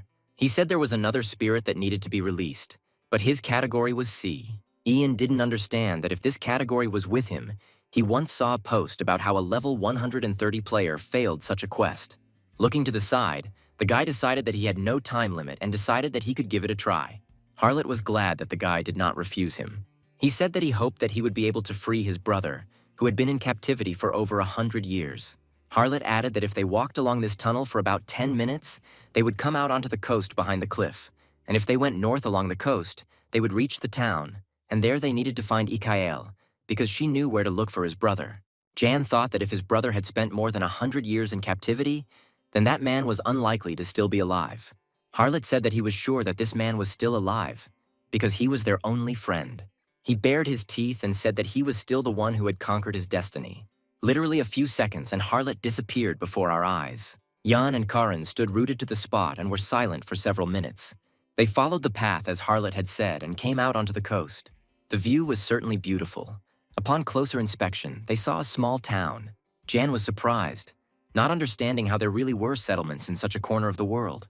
The guy thought about what if no one had yet found this city, and it would be surprising if it did not belong to some country or guild, and decided to check it out. After a few minutes, he realized that this city really didn't belong to anyone, and therefore he could register it as the new guild headquarters. Suddenly, Jan received a notification that the coastal town could not be established as a headquarters. 3 conditions had to be met, one of which was met. The second conditions were to have military strength superior to that of the chosen settlement, and the third was that the chosen settlement had to have a loyalty level of over 70%. Jan understood that it would not be possible to quickly raise this loyalty level above 70%. They decided to continue their quest in the hopes of finding the most effective way. Karin decided to go first and disappeared. Suddenly, Jan decided to see what items he received. He began to read about the blood sign and realized that he had never seen anything like it, because it was a special item for summoning. The guy finally decided to call on Lu. They started hugging each other very sweetly because they missed each other quite a lot. Jan held the bloody sign in his hand and didn't understand how to use it. Suddenly, a bloody mark appeared near Lu's head and a red glow appeared around it. Lu began to growl loudly and tilt his head down. This bloody sign ended up on Lu's head and the boy realized how it was worn. After this, Jan decided to check if his pet's characteristics had changed, and they were simply incredible. He was wondering if he could get more summoner items and if he could find them on the auction house. According to the information, what he was told was that he approached that very house. Entering inside, Jan asked if anyone was alive and asked if this was really Ikael's house. A woman appeared out of nowhere and said that it must be a guest who had arrived. Jan was very surprised and stared at her. Ian noticed that she looked too much like a griefer. The woman smiled very strangely and did not look away. He remembered that very sorceress and she was literally standing behind her. Ian thought they were griefer twin sisters. Ikael said that he understood everything correctly and she had no need to lie to him. Ian reflected on the fact that the griefer looked like she was no more than 30. But this granny is clearly quite old, and are they really twins? Ikael turned to him and said that it seemed like he still didn't believe her. The guy said she just looks a little older than the griefer. She said that her sister is a dimension sorceress and she is able to control time, so it does not affect her much. After some time, Jan said that this already seemed like an explanation. They talked a little, and from the guy's story, Ikael learned that Harlot had been freed. She asked if he had told him that she knew where Orville was. The woman said that first she wanted to thank him, adding that he saved her very old friend. Ikael said that she, Harlot, and Orville were heroes who had saved the city from dark magicians long ago. Harlot and Orville prevailed, but were cursed with a curse that bound their spirits. She said that before the madness fully took hold of them, they decided to seal themselves away. But as soon as Ikael started talking about Orville, she began to act very strangely. Jan noticed this and tried to understand why. She began to growl, saying that even if he managed to defeat Harlot, if he was not confident that he could defeat Orville, she would not tell him where he was. Jan became indignant, saying that he didn't know how to convince her. Ikael asked him if he was really a summoner. Jan immediately confirmed her words without hesitation. Suddenly she started laughing strangely, saying that it was wonderful and just great. Jan decided to tell one of his favorite stories from the battle. The battle lasted quite a long time, but was powerful. The guy used his strong attack, which dealt heavy damage to the monster. Ikael said that not long ago, a great old summoner arrived from across the sea on the eastern continent, and if he could find out the mysterious ability he possessed, she would believe him and tell him where Orville was sealed. Jan was very interested in this. He did not understand what mysterious ability was being discussed, but he had a good feeling. But it wasn't that simple. He couldn't find out its special ability after capturing it. For that he needed to kill 100 monsters. After some time, there were already many more monsters. Jan understood that he needed to capture all these monsters and bring them to the summoner. He was glad that he had an artifact that removes the restrictions on captured monsters. Jan was glad that a start had been made, and all that was needed was to bring this absurd matter to an end. After walking down the street for a while, he approached a building and decided that he had come to the right place. As he walked inside, he saw a man sitting on a chair and asked if his name was Dam Cheon. The man turned around and said it was him and asked who was talking to him. Ian gave his name and said that he was a summoner. The man looked at him with a smile and said that he understood everything. Turning away a little, he said that it was very good that he had come to him. He said he was sure he would need more space to give him what he brought. Jan felt awkward because he didn't quite understand how it would all happen. They came to the coast, where the sea waves were loudly beating. At that very second, Jan summoned all those he had captured. But he ran into a small problem in that he couldn't summon more than 20 at a time. Dam Cheon chuckled and asked him if he had brought more. Jan said with a smile that he caught exactly 100. Dam Cheon said that usually everyone catches a few at a time and then comes back again, but what Yang did was incredible to him. The man began to use the creation of spirit spheres. A slight wind arose, many signs and a blue glow appeared. Ian received a notification that he had completed collecting the white spirit orbs and completed the summoner ability quest. Yan didn't understand what this spirit enhancement or retention ability was. Dam Cheon said that now that he knows how to restrain spirits, he will tell you about strengthening the spirit. Jan listened attentively to the man. He said that he should watch his hands carefully because he would not show them a second time. The guy began to worry a little, hoping that he would remember everything. Dam Cheon began to wave his arms in different directions with different movements. After a few seconds, signs appeared. It all looked very mysterious, but incredibly interesting and fascinating. Jan stood there, perplexed as to what was happening and how he was doing it. The man suddenly cried out that he had succeeded. There were blue spheres hovering above his hand. He said that this was the strengthening of the spirit. Ian watched carefully and realized that the blue spheres were of a higher rank than the white ones. The man handed him one sphere. He said that now he should try to do it himself. This greatly puzzled John, and he even felt a little panicked. Dam Cheon said that he would succeed and that it was worth trying. Jan didn't know what to do, telling himself that he was terrible at drawing. There was no other way out, and Jan got to work. Yang waved his arms in different directions, trying to remember exactly what movements Dam Cheon had used. The guy was shocked that his body was moving on its own and he couldn't control it. He received a notification that he had received the Spirit Enhancement ability, thus completing the quest to draw the enhancement symbol. Dam Cheon congratulated Yang, saying that she had learned quite quickly and that he could now talk to spirits. The boy received a notification that he was the first to successfully master the specialization of a soothsayer who speaks with spirits. Ian called Finn and they took off, with Ian shouting for Orville to wait for him. The guy thought about how he needed to prepare everything and at the same time test the ability he had mastered. Having landed, Jan sat down on the ground and began to study everything, starting with the creation of the amulet. It took 3 spheres to create it, and Ian figured he could make about 30 amulets. While drawing, he understood that since he had already started, it was worth trying hard enough.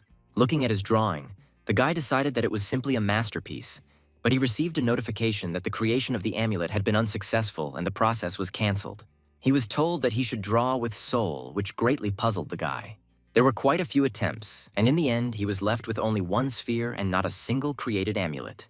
And then the guy realized that this was not an easy task after all, but he couldn't shake the thought that he was good at many difficult things. He recalled his battles and strong attacks, both from his side and from the monsters, which he also successfully overcame.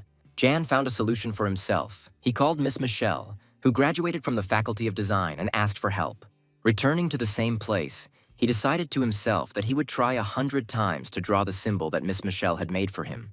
Jan really put a lot of effort into trying to draw. Suddenly, after a few hours, he finally succeeded, and the process of creating amulets began. Jan received a notification that he had successfully completed the creation of the amulets, which made him very happy. The guy summoned Lu's first pet, and he slowly began to bring the leaf to his head. At first, nothing happened at all. Lu didn't change at all. But suddenly, the very symbol that the boy had drawn began to shine on the wolf's head. It was already night when Jean returned back to Ikael's house. Ikael said the guy had done a great job and she was willing to tell him where to find Orville. She began to say that no matter what happened, he should go there during the day because Orville becomes stronger at night. Ikael told him to go to the southern edge of the Poreless Plateau, to the peak of Moonlight where Orville was imprisoned. Jan flew to one of the rocks, which had no top and a symbol was drawn in the middle. The guy immediately summoned his pets, Lu, Rake, Harley, Biggie, and Pook Pook. He remembered Ikael's words about placing the sphere she had given him on the altar. As soon as John brought the sphere to the altar, it flew into the very center of the altar on its own. The rock suddenly began to crumble, and Jan almost fell through, barely keeping his feet. Ian immediately summoned Finn and canceled the summoning of Biggie and Reka. He ordered the rest of the pets to be extremely careful. After a few seconds, the rock collapsed quite hard and a lot of dust appeared. Lu, Harley, and Ian on Finn watched the events from a safe distance. Jan was a little scared, but after exhaling, he thought that it was all over. But suddenly, from inside the collapse, a red glowing sphere flew into the air. Everyone started looking around in different directions. as if the red light was enveloping them. The sphere began to shine even brighter. As if from nowhere, a menacing and huge wolf appeared. Jan immediately thought that it was Orville. The sphere suddenly flew into the air and fragments of stones began to fall from it. One of the fragments hit Lou directly, and Jan was very scared for him. The guy received a notification that the pet's condition was critical, that the dark Orville was using the innate ability of spreading darkness. It suddenly became dark. The world plunged into darkness. Jan did not understand what was happening, that there was no point in coming during the day. He told himself to calm down, asking Lou to stay away until he recovered. Jan noticed that he was level 120, but even though he was a legendary class, he thought he could defeat him. Orville roared very loudly and jumped up. Jan used his staff to protect him from the huge paw with sharp claws. At that moment, Jan managed to summon Finn, who attacked from behind. The guy looked at Orville receiving it with a smile. This made Orville even more angry. He stared at the guy with his bloodthirsty eyes. He howled very loudly and spread his paws to the sides. A notification came that Dark Orville used his innate ability of darkness advancement and his movement speed was increased by 50%, and his attacks dealt critical damage and he ignored 70% of the damage received. The darkness spread throughout the city. The whole sky was red. Ariel looked out the window and realized that it was like darkness was coming, wondering if Orville had gathered his strength again. She desperately understood that this was a serious problem, and now Jan would not be able to defeat him alone. Ian used a shield against Orville's attack, but he was already quite tired. He only summoned Rake and Biggie, but then canceled the summoning. But he didn't understand how he could deal with it. He knew that if he wanted to defeat him, he had to do it before he went on the offensive again. He noticed Orville's paw, which held a glowing red sphere. He threw the sphere straight towards Ian. Ian only had time to blink before the sphere flew straight at him. Orville himself followed the sphere, which threw the guy off to the side. Jan began to panic greatly, not understanding what to do. He flew quite a long distance, screaming in fear and pain. He fell to the ground and hit a rock. At this time, another identical sphere appeared in Orville's other paw. Jan already understood that it was probably the end for him, and was counting on a 24-hour fine. But in his head, he only kept in mind that he had not yet evolved into Lou. But everything turned out differently. Lou managed to recover a little and pounced on Orville from behind, biting him right on the paw. Jan began to panic because he was very afraid for his pet and canceled his call. Jan received a notification that the conscription could not be canceled. Orville struck with his second paw. Jan received a notification that Lou had 0 health left, and he started screaming for what to do. Jan closed his eyes because he understood that he had no health left at all. Suddenly his expression changed, wondering why he hadn't received a message about the death. A strange glow appeared around Lou. He thought that this was evolution and decided that if this was so, then there was still hope. Ian noticed that that bastard Orville doesn't attack while Lou is evolving. A huge dome appeared before our eyes in which Lou was located. Suddenly, Orville whispered the name Harlot, which surprised Jan. The light became very bright and blinded Jan greatly. Ian received a notification that the red-maned wolf Lou had evolved into a blood Fenrir and responded to Orville that he was not Harlot. Jan was very surprised why Lou was also talking and why he was standing on 2 legs. Orville stood and grinned at Lou. Looking at him again, he cried out loudly that he should die since he was not his brother. They were very close to each other, clasping their paws. From the swinging of the paws, a red glow appeared. Lou was able to easily evade the attack. Ian knew that he was now beyond his powers. He called on Harley and Finn to help him. Harley immediately rushed forward and dealt damage with his paw. Phil immediately used spray, which greatly interfered with Orville's precise actions. Ian realized that this was not enough, and thought that he would not be able to defeat him even after he evolved. Suddenly, Lou cried out that he would free Orville's soul. Ian received a notification that Lou was using Bloody Justice, but due to his low health, his stats were actually increased. When the enemy's health drops below 50%, damage will be restored to health and the Bloody Justice will last for 5 minutes. Lou rushed forward and delivered a powerful blow to Orville. Suddenly, the wolf began to fly out like a soul. Something incomprehensible was happening. Everything happened very quickly and little was visible. Suddenly, when the smoke cleared, Ian saw Orville lying on the ground with Lou standing on top of him. He received a notification that he had defeated Dark Orville and received 1 million experience points, along with which he received Abil's 2-handed sword and Orville's spirit. A blue sphere hung in the air, from which a spirit began to fly out. Suddenly, Orville's spirit appeared, thanking Jan for freeing him. And he knew they were about to die, and he couldn't stop thinking about how Lou had finally evolved. Orville said he was sure he had already gotten 1 relic from the Blood Tribe and said he would give him another from the Dark Tribe. The guy thought about his words and became very interested in what it would be. Orville pointed somewhere and asked Jan to look in the direction he pointed with his hand. Above their heads were 3 spheres, red, white, and black. Orville said he hadn't seen a moon sign in 100 years, but compared to this, its power paled. Jan didn't understand what was being discussed and asked what the moon sign meant. Orville said it was the power of the moonlight that spread across the continent. White rays began to appear from underground. They rose straight into the sky, towards the spheres floating in the air. They reunited and descended to Earth. Ian received a notification that the blood sign item was absorbed by Ian's pet. Everything began to sparkle so brightly that Jan had to cover himself with his hand to avoid going blind. He tried to see at least something, but he couldn't. He had just received a message that the blood Fenrir was evolving into a royal Fenrir, which was the first time he had ever received a pet that had reached its highest form. Ian thought that if this was the highest form, it meant he had reached his final evolution and he couldn't stop admiring it. Jan cried out in joy that the quest was worth it. Suddenly Lu spoke and congratulated his master, which made Jan very happy. Jan stood right in front of him and asked if he really was talking like that now, to which Lu agreed. Jan walked up to his pet and began to stroke his head, telling him that he had defeated Orville and could talk, calling him a good boy. The guy looked away and said that he thought it was time to visit Yahello now, thinking that maybe she would give him a related quest. They immediately went to her home. The woman had already met the guy, saying that he had received the royal Fenrir and congratulated him. They were drinking tea, and suddenly she said that she had a request. Her request was for Yang to deliver an imperial document to the emperor of the kingdom of Lusopal. Jan agreed to complete the quest without hesitation, but the kingdom was quite far away. Yan approached Lu, saying that since he had evolved, he wanted to farm with him, deciding that they would start with a dungeon. Suddenly, Johan called Jan. He said there was a new mass event and sent him a link. The event involved uploading a video of a dungeon run to the event board, which would reward him with a high-end capsule that increased his sync by 2%. Jan ordered his friend to immediately gather everyone from the guild. He said that they needed to train urgently, and even if they trained all night, it might not be enough. After finishing the conversation, he turned to Lu, saying that it was time for them to go because they needed to get down to business. At this time at the university, the professor was late and there were students in the classroom, all busy with their own affairs. One of the girls was sitting at the computer and reading something attentively. After going to a website, she saw a 15-minute video about the dungeon from a player who had completed it. She was shocked, saying that even though she was above level 100, she wouldn't be able to reach the 3rd phase even in 50 minutes.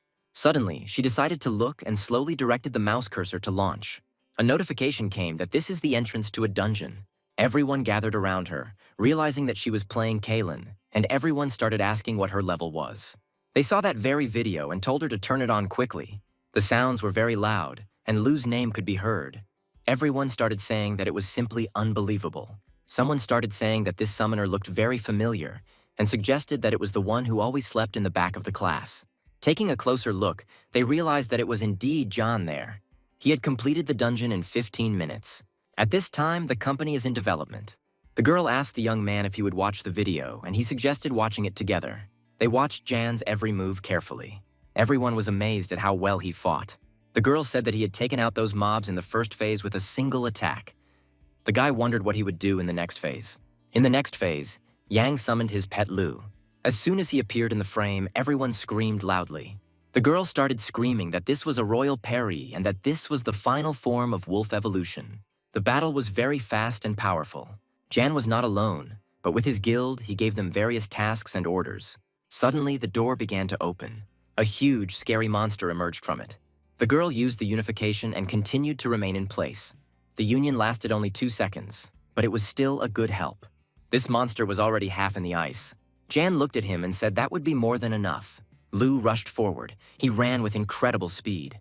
Lai made several jumps, pushed off from the giant, and seemed to fly. He was very aggressive. Even the owner himself was afraid to look at him. This jump greatly affected the monster's stability. It began to fall backwards, causing the ice to fly apart in all directions. The girl, watching all this, could not believe what was happening on the video, saying that it simply could not be possible to cope with this in less than 15 minutes. At this time, John, as usual, sat and read various game forums. He breathed a sigh of relief when he realized that the runs had turned out quite well. The guy decided to play some more and complete the quest, where he had to deliver an imperial document to the emperor of the kingdom of Lusopal. Ian decided to take Siri with him just in case, because he didn't know what quests might be related to the kingdom. He came to the girl with an offer to go to the royal palace, as Siri immediately said that she would go anywhere with him. Jan was a little embarrassed. He was pleased to hear that. But he did not forget about the jealous Karin, and began to look around, hoping that she could not hear this. The boy arrived at the royal palace and handed over the document to Helaim. Helaim asked the boy if he knew a place called the Pascal Archipelago. He added that although John was a great adventurer, he was unlikely to have visited a state that was at odds with him. Ian asked Helaim if he meant the Kaimon Empire, and it turned out to be exactly that. The Pascal Archipelago consists of 18 small islands, one of which contains the Pascal Prison, a prison of the Kaimon Empire. There are prisoners of war there that Helaim wants John to free. He asked the boy to make a special effort to free the swordsman named Caesar, because he is one of the strongest swordsmen in the Lucipal Kingdom. Jan quickly familiarized himself with the quest and immediately agreed, which is what Helaim was counting on. Helaim told John that Pascal's dungeon would be difficult to find because they did not know which of the 18 islands it was on, adding that even if he managed to find it, there would be many soldiers inside, and the dungeon was very intricately designed. He immediately warned that it would be very difficult, but he had no one else to ask about it. John kept repeating Helaim's words in his head that it would be difficult, but then a smile broke out on his face because for him, if something is difficult, it's always fun. Helaim also told the boy that in 10 days, the fog over the Calabius Valley would clear. And when that happens, at that moment the war with the Kaimon Empire will continue. He said that Jan must bring the prisoners of war before that happens. Suddenly, Jan remembered that a new update was coming out in just a day. Helaim said that he would send 3 galleons and the mighty knight Pollen with the boy, asking him to return unharmed. After some time, the 3 galleons set off on a journey that was not expected to be fast. The journey was difficult for Jan, and he felt quite ill. He couldn't understand why seasickness had to be added to the game at all, since it was quite annoying. Puk was nearby. He felt sorry for his owner. He was worried about the guy.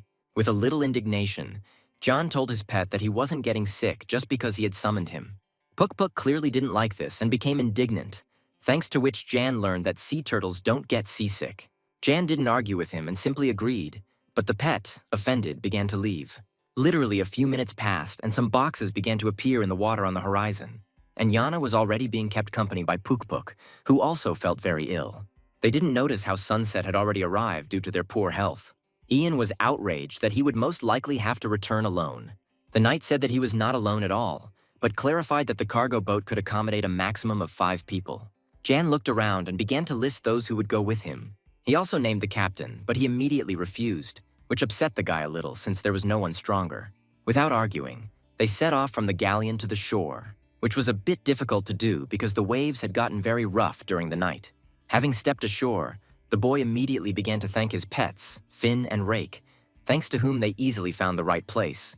Having set out to search, they came to a rock face with a grate on top. With Finn's help, Ian and the others quickly climbed up to it and carefully looked inside. The first thing that caught his eye was the large number of guards, not understanding why they were there in such numbers. The guy told Pollen and Siri that the entrance was the most obvious and suggested that they use it, because if something happened, they could easily escape. Jan suggested that Pollen, one of the guards, be left alive so that he could lead them, to which the knight replied that the boy should leave it to him. Literally a few seconds later, Pollen skillfully knocked down the grate with his hands. It looked as if he had simply opened the door. The guards didn't expect this, and at that moment they simply froze. The roar was very loud. One of them shouted for everyone to get ready for battle. The guards immediately reacted and pointed their spears at Pollen. Pollen just laughed, and with a few skillful movements of his hands, he scattered the guards in different directions. With a smile on his face and his eyes closed, the knight turned towards the entrance and said that he was finished. Jan was delighted with the work done and asked Pollen if he would like to come into his service. Coming closer, the guy got a little lost because no one was left alive, for which Pollen apologized, saying that the guards turned out to be very weak and he miscalculated the strength. Jan cried out that it didn't matter, and pointing forward, he said that since Pollen was so Celine, they had nothing to worry about. Suddenly, something caught the guy's attention, which made him go into a stupor. It was clear from his face that there was something in front of him that he clearly did not expect. There were 7 passages ahead of them, and the guy immediately suspected that something was wrong there. A certain man in a mask told the very same Caesar whom John had come to free that everyone in Lucipal had already forgotten about him, since he had been sitting there for 10 years already. He added that there was a recent prediction that the fog over the Calabius Valley would clear, and if they unite, they will be able to unite the continent of Kolinar. After listening to him, Caesar paused briefly and smiled without raising his head. He said that although he was not in Lucipal, Halim and Griffer remained there, thanks to whom Lacromio would not even get close. Lacromio clearly did not like this statement, and he hit Caesar in the face. He cried out loudly, asking Caesar if he still thought he was the strongest swordsman in the empire. Lacromio said in all his anger that he would simply rot and the rats would eat what was left of him. At this time, Jan and his small escort team stood in front of the 7 passages.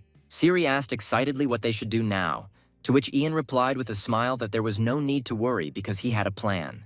The guy called Puk and slowly lowered him to the ground. The pet did not yet understand what was required of him, but was already a little scared. Jan ordered him to go ahead and find someone. Everyone was very touched by Jan's faith in his pet. Puk immediately set out to search. After just a few minutes, Jan was screaming with delight that his pet had managed to find a bunch of people. These were not the prisoners they had come here to take, but just another guard. Pollen suddenly cried out that these knights were much stronger than those who stood at the entrance, and it would be difficult for him to cope alone. Hearing this, Jan called for Rake and Lou. A few minutes later, the entire floor was strewn with the lifeless bodies of the guards. Having gone further, they had only 3 passes ahead of them, and they had no room for error, since their time was quite limited. The boy picked up Puk and asked him to find the captives this time. But the pet again discovered a large number of knights, which was already greatly upsetting everyone. Pollen said that it will never end, and the deeper you go, the stronger the guards become. Puk suddenly started trying to say something to Jan, pointing upwards. Jan looked up and saw some holes in the plant, which interested him greatly. But a smile spread across his face, as if he had guessed what it was. He told everyone that he would be there and back in a flash, leaving Lou and Rake with everyone. Finn and John went upstairs. He looked at everything carefully. A few seconds later, they flew out, quickly rising to a sufficient height from the ground to better understand what was happening. From above, holes in the ground were visible, and suddenly Jan cried out that he thought so. They descended to the ground and approached one of the holes, where a guard stood near some door. The guy told Finn to use the spray when he came down. He wanted to attack from below, and Finn wanted to attack from above. Finn began to worry about how the guy was going to get down there, but Ian calmed his pet down. Having jumped into the pit, Ian immediately called Harley, and his face showed how much pleasure he was getting from everything that was happening. Ian was already on Harley, and the guards started shouting that there was an intruder inside. At the same time, Finn used a spray, which greatly weakened the guards. Jan also did not stand aside and used a mana sphere that was very bright. Something strange was happening. It was hard to unsee anything. There were a lot of flashes and screams. Looking around, Jan noticed cracks in the wall on the side of the door. He carefully climbed off Harley and slowly walked towards the hole. Looking inside, the guy discovered a prisoner who looked very emaciated. Jan began to look at him intently, thinking about something, trying to understand what kind of character this was. Suddenly, out of nowhere, the guy heard the player's voice saying that Ian looked like a player from the kingdom of Lucipal. The guy was already walking towards Jan and asking him if he really had a quest here. Ian thought that this guy was from the Kaimon Empire, and if they had to fight, it would be a real pain in the ass. Jan suggested that they not fight, but simply complete their quests, adding that it was pointless for them to fight anyway. The guy said with a smile on his face that it sounded interesting, but right now he wanted to have fun. After these words, they really started fighting. The player used a sword, but Jan defended himself with his staff. It was still unclear where this would all lead, but it was clear that the guy was not going to back down. Ian knew he needed to deal with him as quickly as possible, so he summoned Harley and ordered him to use the wind guard. The guy thought that apparently this type of class is a warrior, but Harley had increased agility, with which Ian should win. The guy suddenly said that he didn't think there were summoners who used Harlehans as pets. Ian was already on Harley, and because the player was distracted, he missed his blow. The guy noticed that when he missed, his sword cut through the wall like butter, and he realized that under no circumstances should he catch even one blow. Jan told himself that he needed to finish the fight in 2 minutes while the Wind Guardian was active. A strong attack was directed towards the player, but he managed to jump back. Harley rushed towards the guy and dealt him a lot of damage with his paw, causing him to fall to his knees. Ian noticed that the message said he was a ghost void instead of his name, and thought that this guy was not in his main body. The guy said that his tactics impressed him greatly, and he offered to show what he was capable of too. He suddenly cried out that he would use the Mortal War Strike. Jan stood in a stupor, but he understood that if he got hit, it would be the end for him. He called Finn, who immediately headed towards his master. They flew up, thanks to which the guy could not harm him. Watching from above, he thought that this guy was hitting quite far, and if it weren't for Finn, he would have definitely hit the target. but he takes quite a long time to recover, which Harley took advantage of. Harley swung his paw hard and growled loudly. Jan shouted for him to strike right now, and he used the manosphere. The guy managed to get up from his knees, but when he raised his head, he saw an attack that was flying straight at him. There was a loud explosion that was visible even from outside. The player was shocked. He said that he didn't think that a summoner could be so powerful. He added that he was very sorry, but he had finished his quest and was disappearing right before our eyes. At the last moment, he winked at Jan and said that they would definitely see each other again. Ian didn't understand why he had gotten into a fight in the first place if he had no intention of finishing it. Turning around, he noticed a menacing look from Caesar. Jan was quite scared by this, thinking about how long he had been looking at him. Caesar said that there was little time left and told Jan to bring the key to the shackles. Jan freed Caesar's hands and he tore the shackles off his legs with his bare hands. Caesar said that they could now get down to business and asked him to give them the key. Jan didn't understand what was being discussed and asked what business he was going to move on to. Suddenly, new knights appeared, one of whom said that Caesar would stay here. It was Lacromiu, whom Caesar had not expected to see and who made him tense a little. Everyone has received a new notification about the event of the beginning of the naval battle between the empires of Caimon and Lucipal. At this time, Harley and Ian were busy freeing the prisoners by tearing off the locks with their paws.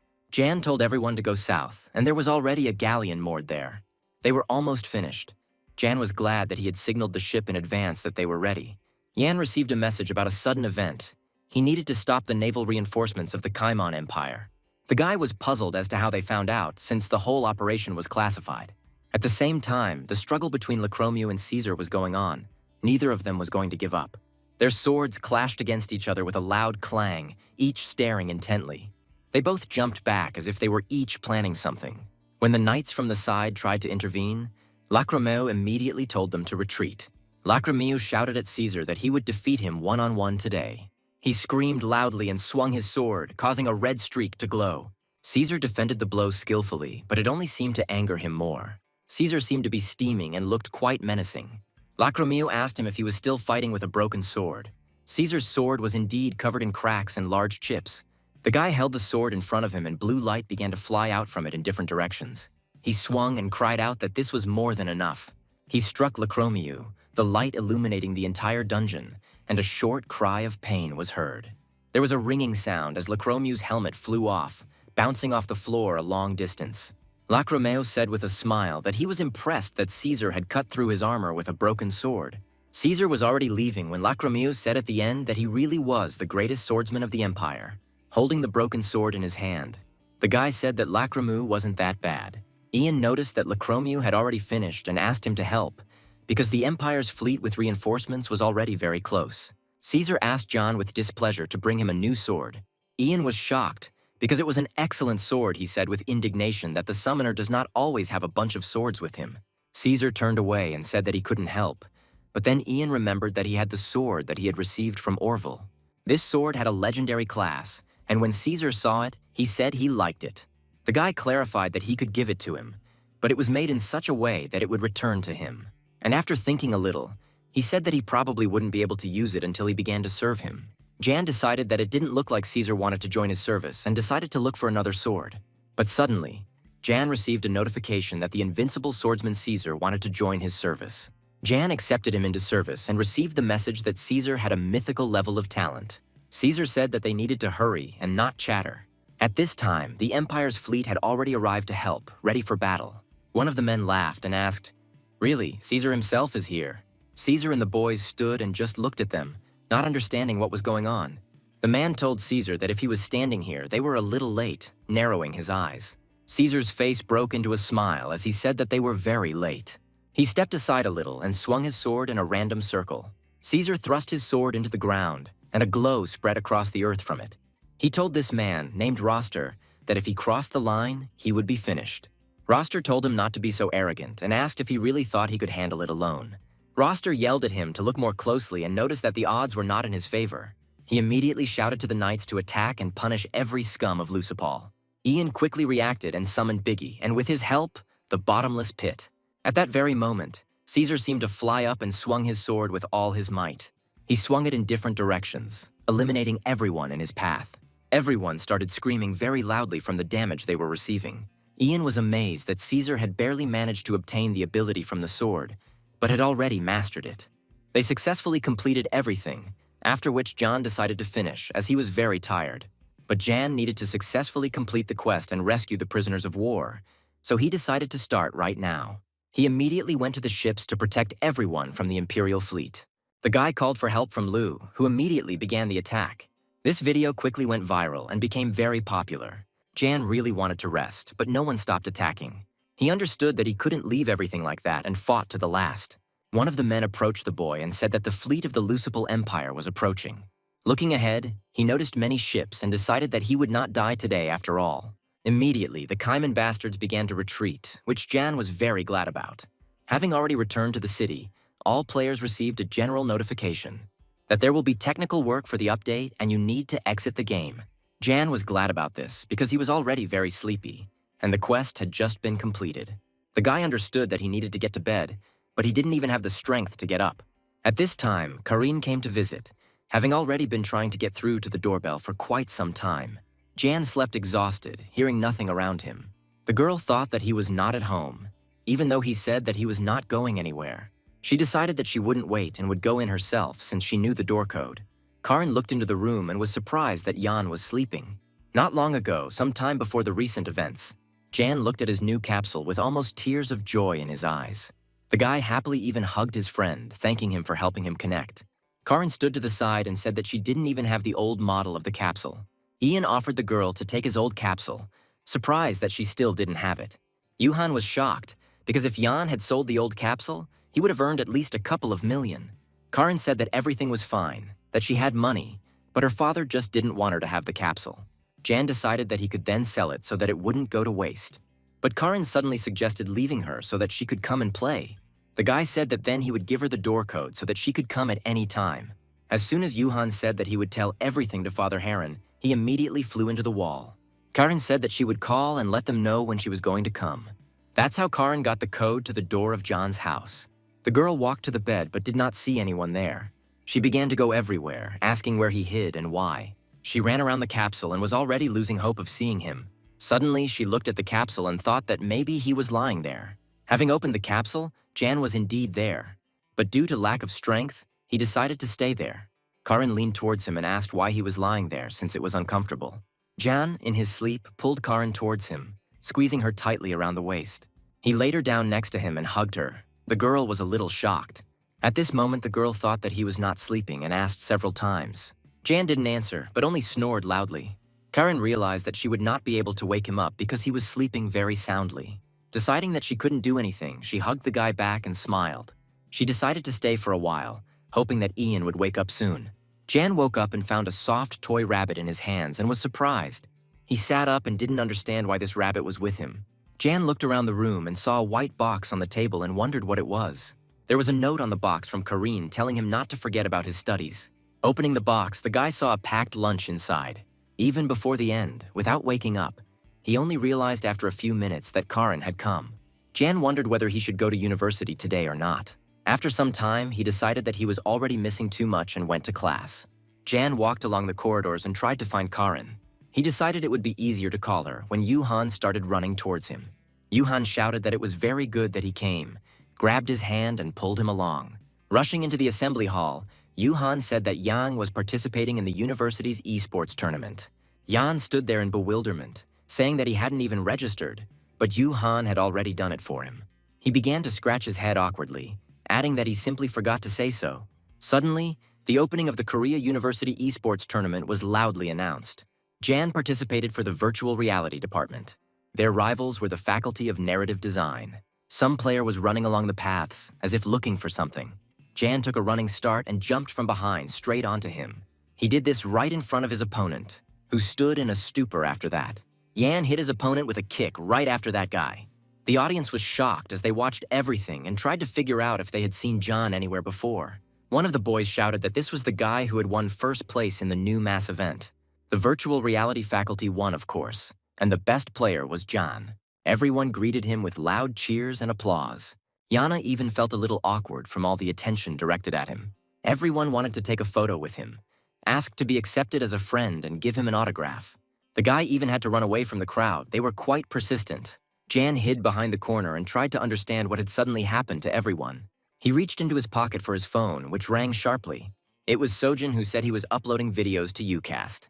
He added that someone had uploaded a video of a guild war where Yan was fighting 30 opponents at once.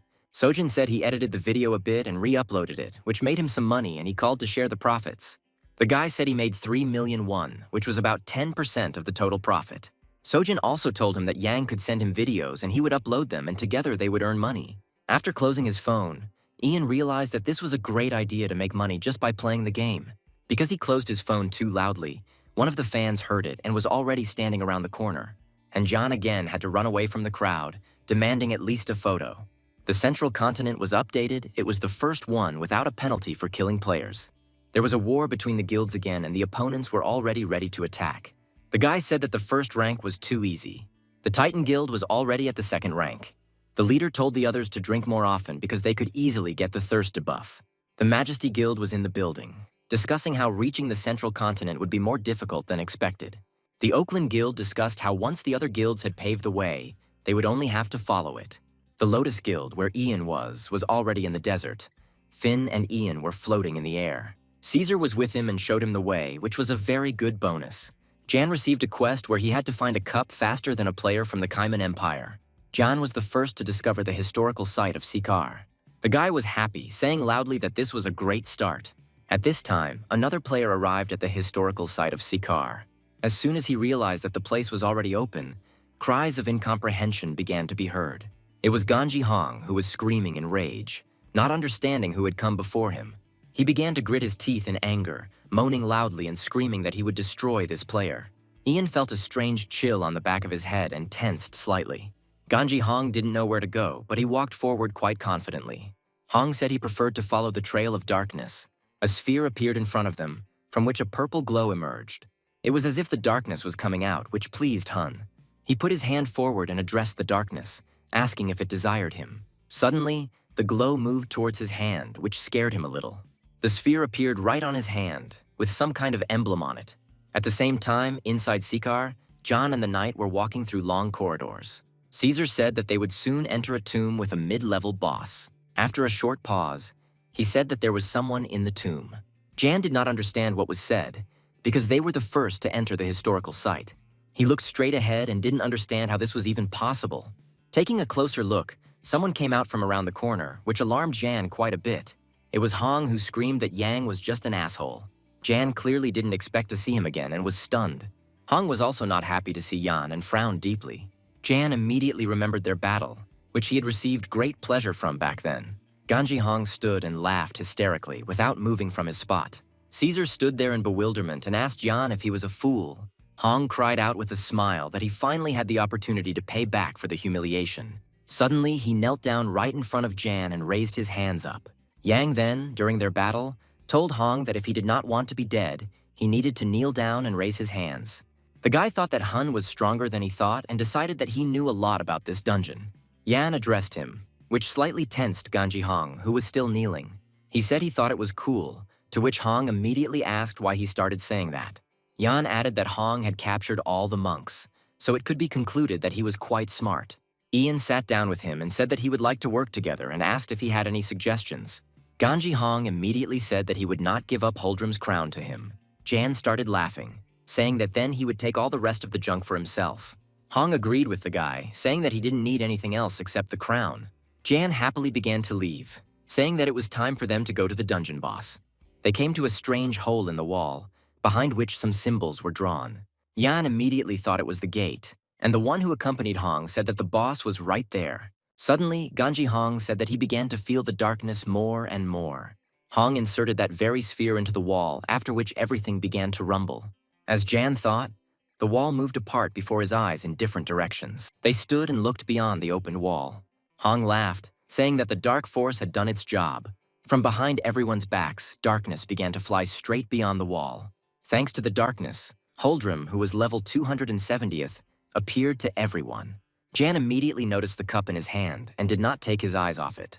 At this time, Ganji Hong was staring at the crown. Hong told Yan not to worry about Huldrum being so high level. He added that Huldrum was an ancient emperor of the giants of the Central Continent. Huldrum was a great ruler who brought an era of peace to the continent. But he became the immortal's puppet, and by the end of his reign, he had brought darkness to the central continent.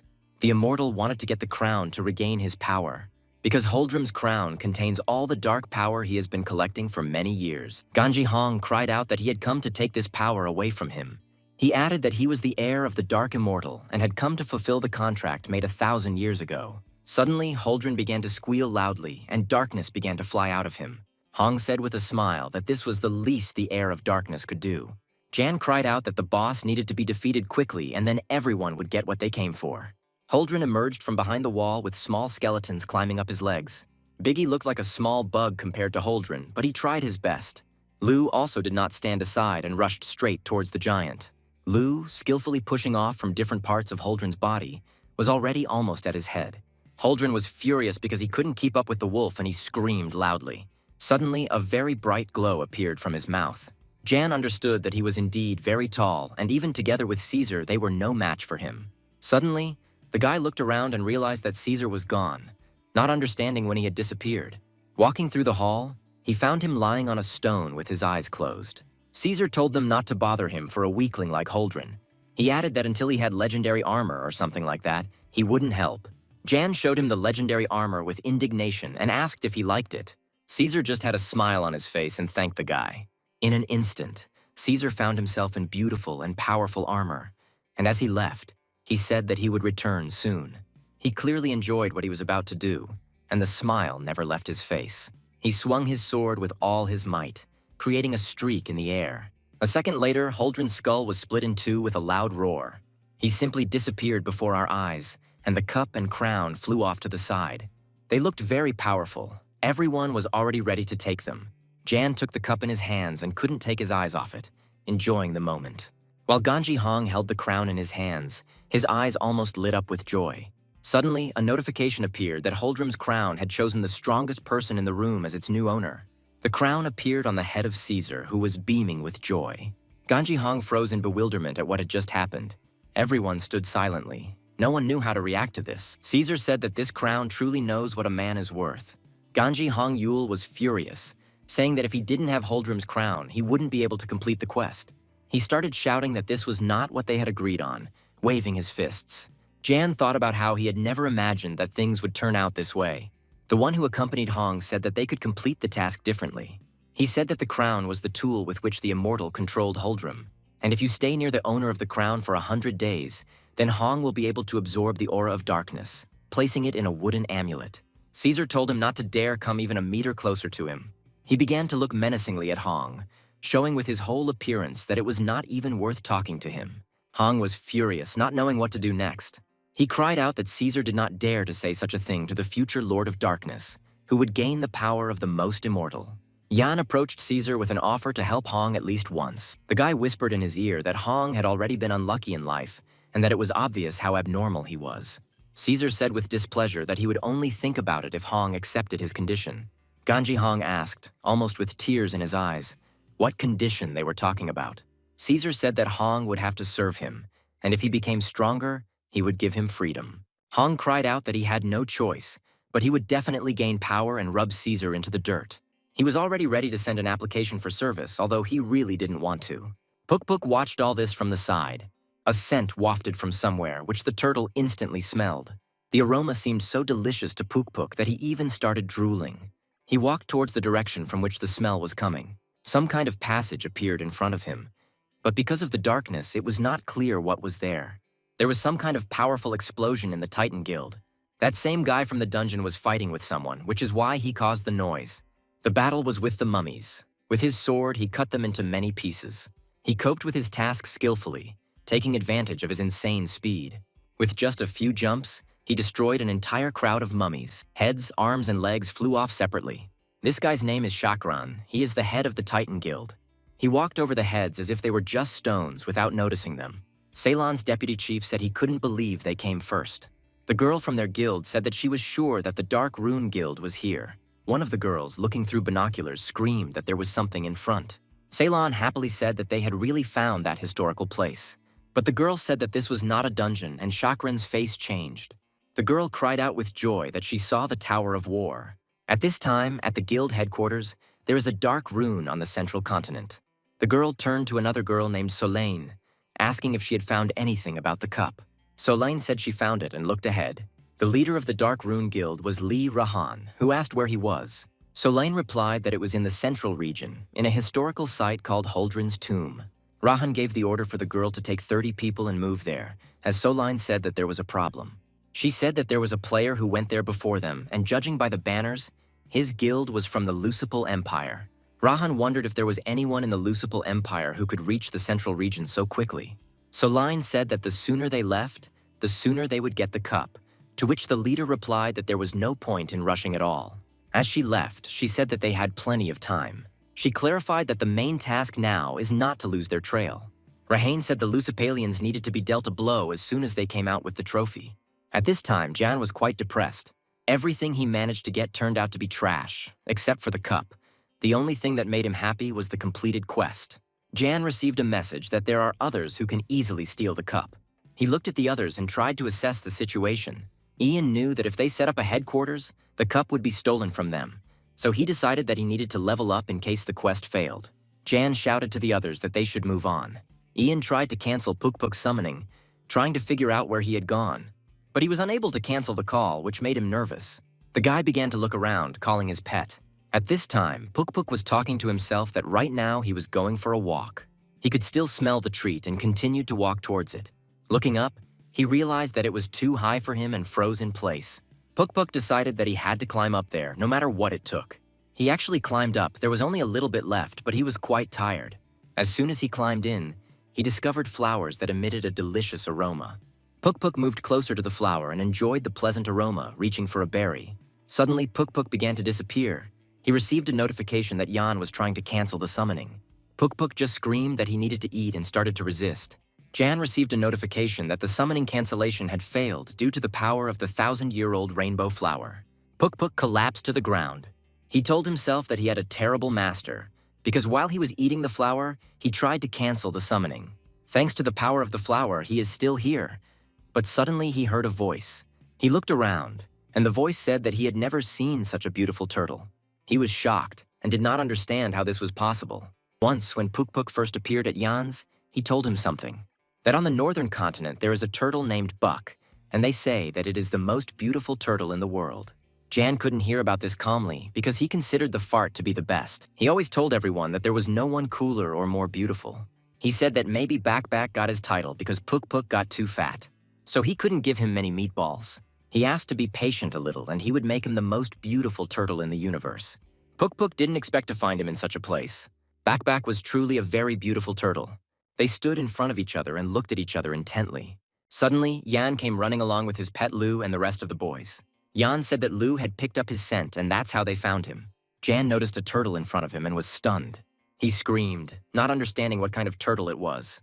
From the words of the Pukpuk, he understood that this was the same turtle Backback.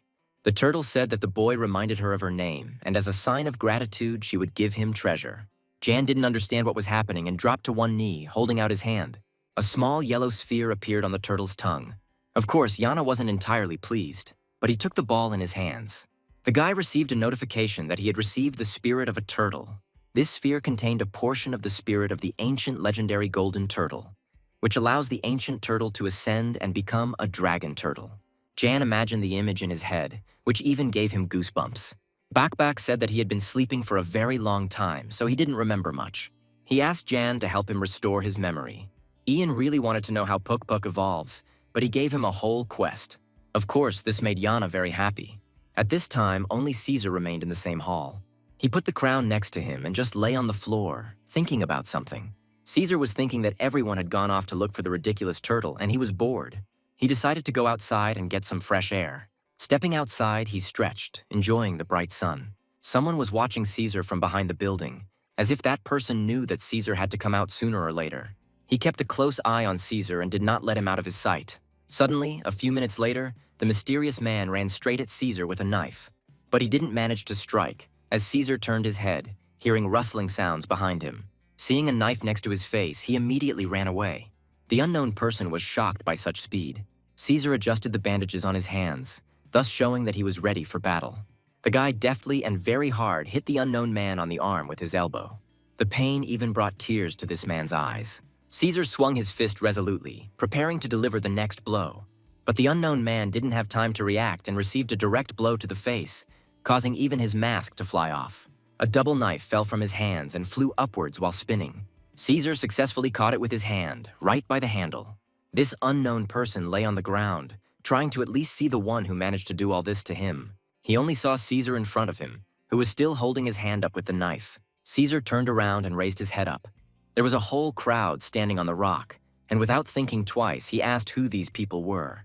Soylen was also standing in this crowd, closely watching everything that was happening. They were all shocked at how strong they were to have passed this dungeon.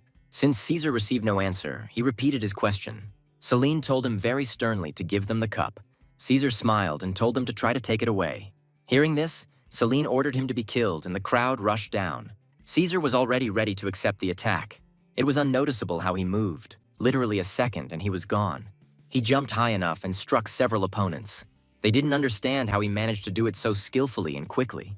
A lot of screams of pain and misunderstanding could be heard. But Caesar only enjoyed the process, periodically covering his face with his hands. Another push from the ground, sand flew away from his feet. Soylen was already standing in front of him, looking intently into his eyes. They rushed straight at Caesar, but he stood absolutely calm. Soylen repeated to everyone that they needed to kill this bastard as soon as possible. These words only made Caesar laugh, and a sly smile appeared on his face. But suddenly, his look changed dramatically. He became quite angry. He moved very quickly, striking everyone and taking their lives. No one even managed to run to the side or dodge. Soylen was shocked at how easily he dealt with such a crowd. But she was not ready to give up and clenched her teeth in anger. She jumped up and landed above Caesar, screaming that she wanted him dead. Caesar stood motionless, waiting for the attack. Soylen kept in mind that while the lady was on the way, she needed to detain him, no matter what it cost her. She understood that she had to do this at any cost and was already ready to attack. Caesar could only stand and laugh at such actions. Soylen couldn't do anything. The sword passed the guy. He hit the knife straight on, which was very expensive. He bounced back and pierced Solen's heart.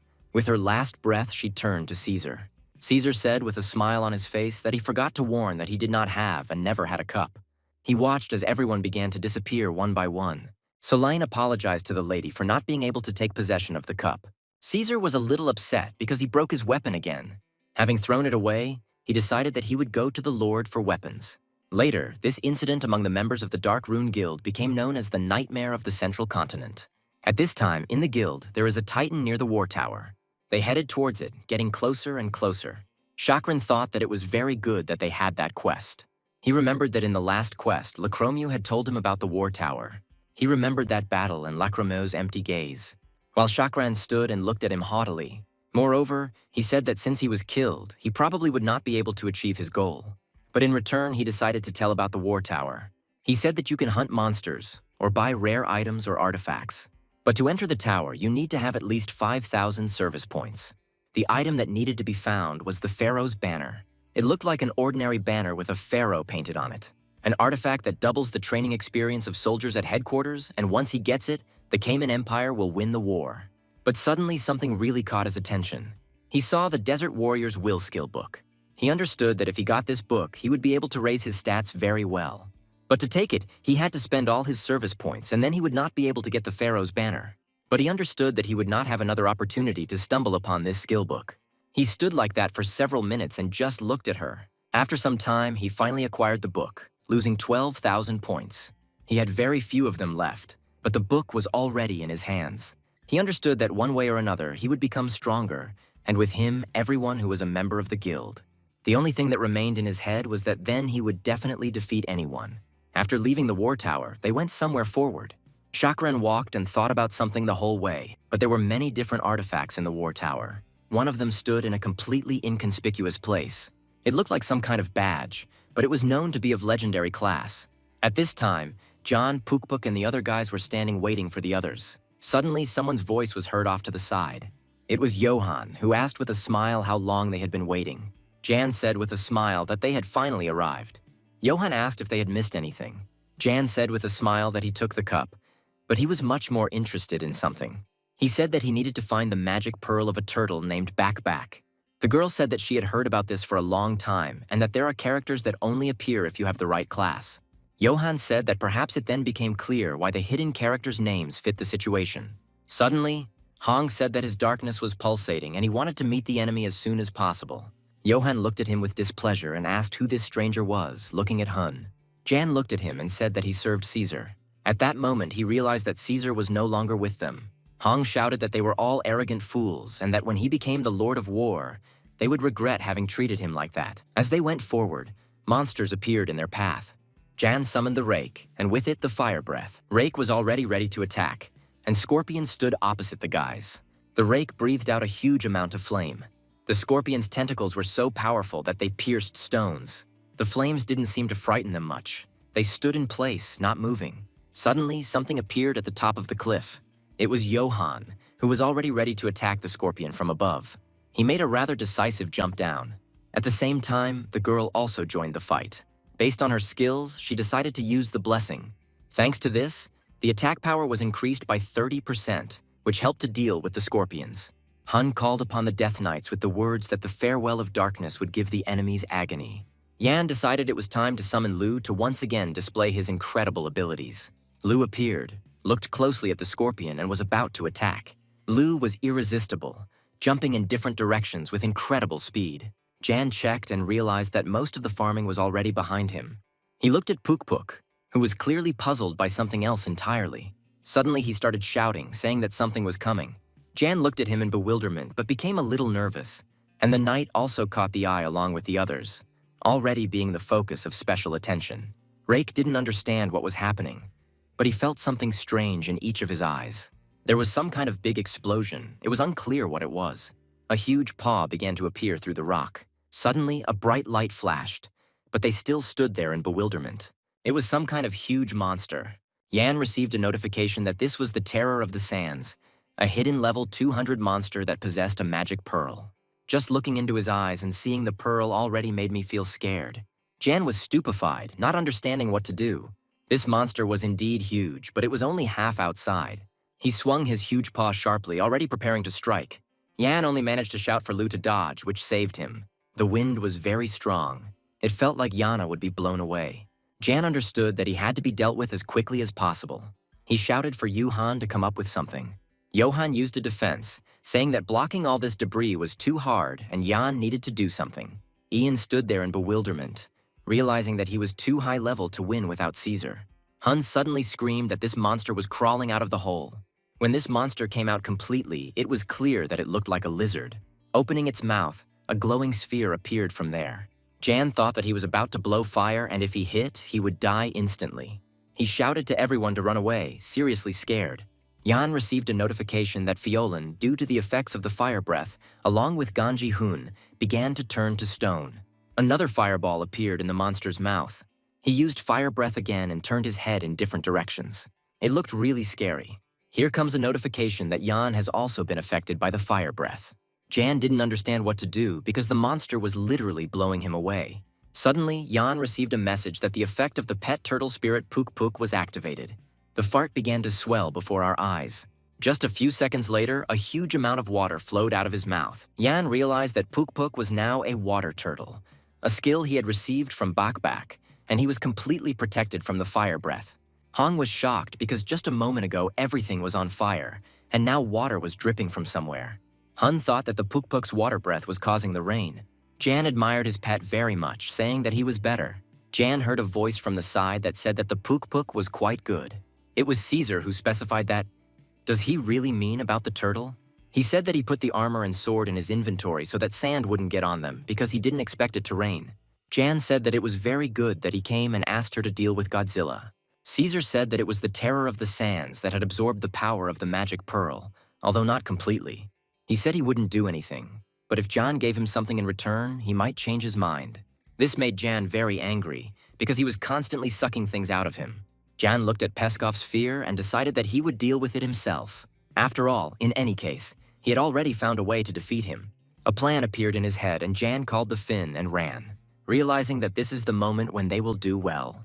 He immediately canceled Rake's summons. A staff appeared in his hand and he was already ready to attack. Biggie used the homeless gap, which gave him quite a lot of time to create a distraction. Biggie screamed loudly and directed all his power at the horror of the sands. The abyss seemed to swallow him up before his eyes, causing the stones to fly in all directions. Johan cried out with joy that the debris was being carried back, which gave him the opportunity to fight too. Jan shouted for Johan and Biggie to work together now. Immediately, Jan ordered Hong to distract him with his ball and skeletons, saying that they would be of great help. Hong said that he usually doesn't take orders from those weaker than him, but since he needed his dark powers, he was all for it. He summoned his minions, and many skeletons appeared and began to attack. The attack was powerful. Everyone was united at that moment. John told Fiolan to put on a buff. Once everything was done, everyone used all their power. With incredible speed, Jan rose up on the fin. They watched the horror of the sands from above, but even from there it looked quite large. Jan looked at him and wondered what the right thing to do was here. He understood that even though he was a level 200 terror of the sands with a magic pearl, if he hit everyone at once, everything would work out. He started receiving notifications about how many health units he was losing with each hit. Horror Peskov was already covered in bruises and had little strength left. Everyone was preparing for an incredible attack. At that moment, John summoned Jaiki. Ian used electricity control in the sphere, and on top of all that, rain. The guy raised his staff high up, from which lightning flew in all directions.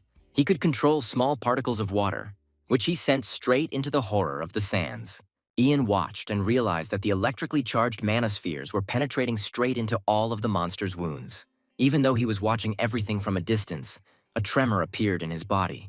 It began to glow because the electricity had absorbed it. He squealed very loudly, rushing from side to side. After some time, only smoke came from it. Jan received a notification that he had defeated the hidden boss of the Sands Horror and was the first to do so. Ian earned the title of Dragon Slayer and ended the evolution of the Sand Horrors. The guy was a little confused, not understanding what this meant. There was also news that the magical pearl of the golden dragon turtle had been restored with its family. Ian reached for the pearl, saying that this was what the backpack had spoken of and that it could change the pet's evolutionary capabilities. Taking it in her hands, she began to shine even brighter. He realized that now that he had it, he could evolve into a Puk-Puk. But he understood that he should first take a good look at her. After reading a little information, he realized that it was not in vain that he had gone out of his way to get it. Suddenly, his stomach began to rumble loudly, and the boy realized that he had not eaten for a very long time. He said that he wanted to have a snack, and everyone should figure it out for themselves. Hum didn't even have time to ask why he would do this before Jan disappeared. The capsule shone throughout the room as the owner closed the game. There were already tears in his eyes from how much he wanted to eat. He didn't notice that Karin was in the room at that time. He heard some rustling and turned his head. Before Karin could understand anything, he rushed to hug him. She looked at the guy with displeasure and asked why he was so surprised, since he himself said that she could come whenever she wanted. Jan couldn't think of what to answer and asked if she had come to have lunch with him. Karin thought for a moment, because that wasn't the reason. She said that today she would get him out of Kaylan's world no matter what it took. The guy didn't understand what they were talking about, but Karin told him to get dressed immediately, after which she said that they were going on a date, which left Ian dumbfounded. The word date did not leave his head, and his cheeks instantly turned pink. They went out to the amusement park, where Jan did not feel entirely comfortable. The guy asked Karin if she really wanted to go to the amusement park. Karin looked at him with shining eyes, saying that she loved skating. She suddenly grabbed Jan by the hand and pulled him along with her. Pointing to the Ferris wheel, she asked to go there. Since he liked Karin, he, of course, could not refuse her anything. After riding, they bought some snacks. Jan looked strangely at Karin because she was not acting as usual. She dragged him onto some scary ride, which made the fearless Jan feel uneasy. While Karin was enjoying herself, Jan did not let go of her hand. The guy imagined in his head that he was flying on a fin. Time flew by quite quickly and it was already getting dark. Holding hands, they watched the beautiful fireworks display. Suddenly, Jan said that he had something to say. The girl already thought that he had finally decided to confess his feelings. Jan asked Karin what she would do if she found someone's thing, but she really needed it herself. Karin was upset because it was not a confession. She said that no matter how much you need it, it needs to be returned to its owner. Jan clearly expected a different answer and was a little surprised. But a smile appeared on his face. He agreed with her and said that she was absolutely right. Karin smiled and felt a little embarrassed. It was already late. They stood opposite each other and said goodbye. Ian said that he was very happy to spend the day with her, to which the girl said that she had had a fun time too. She asked if he would play all day tomorrow.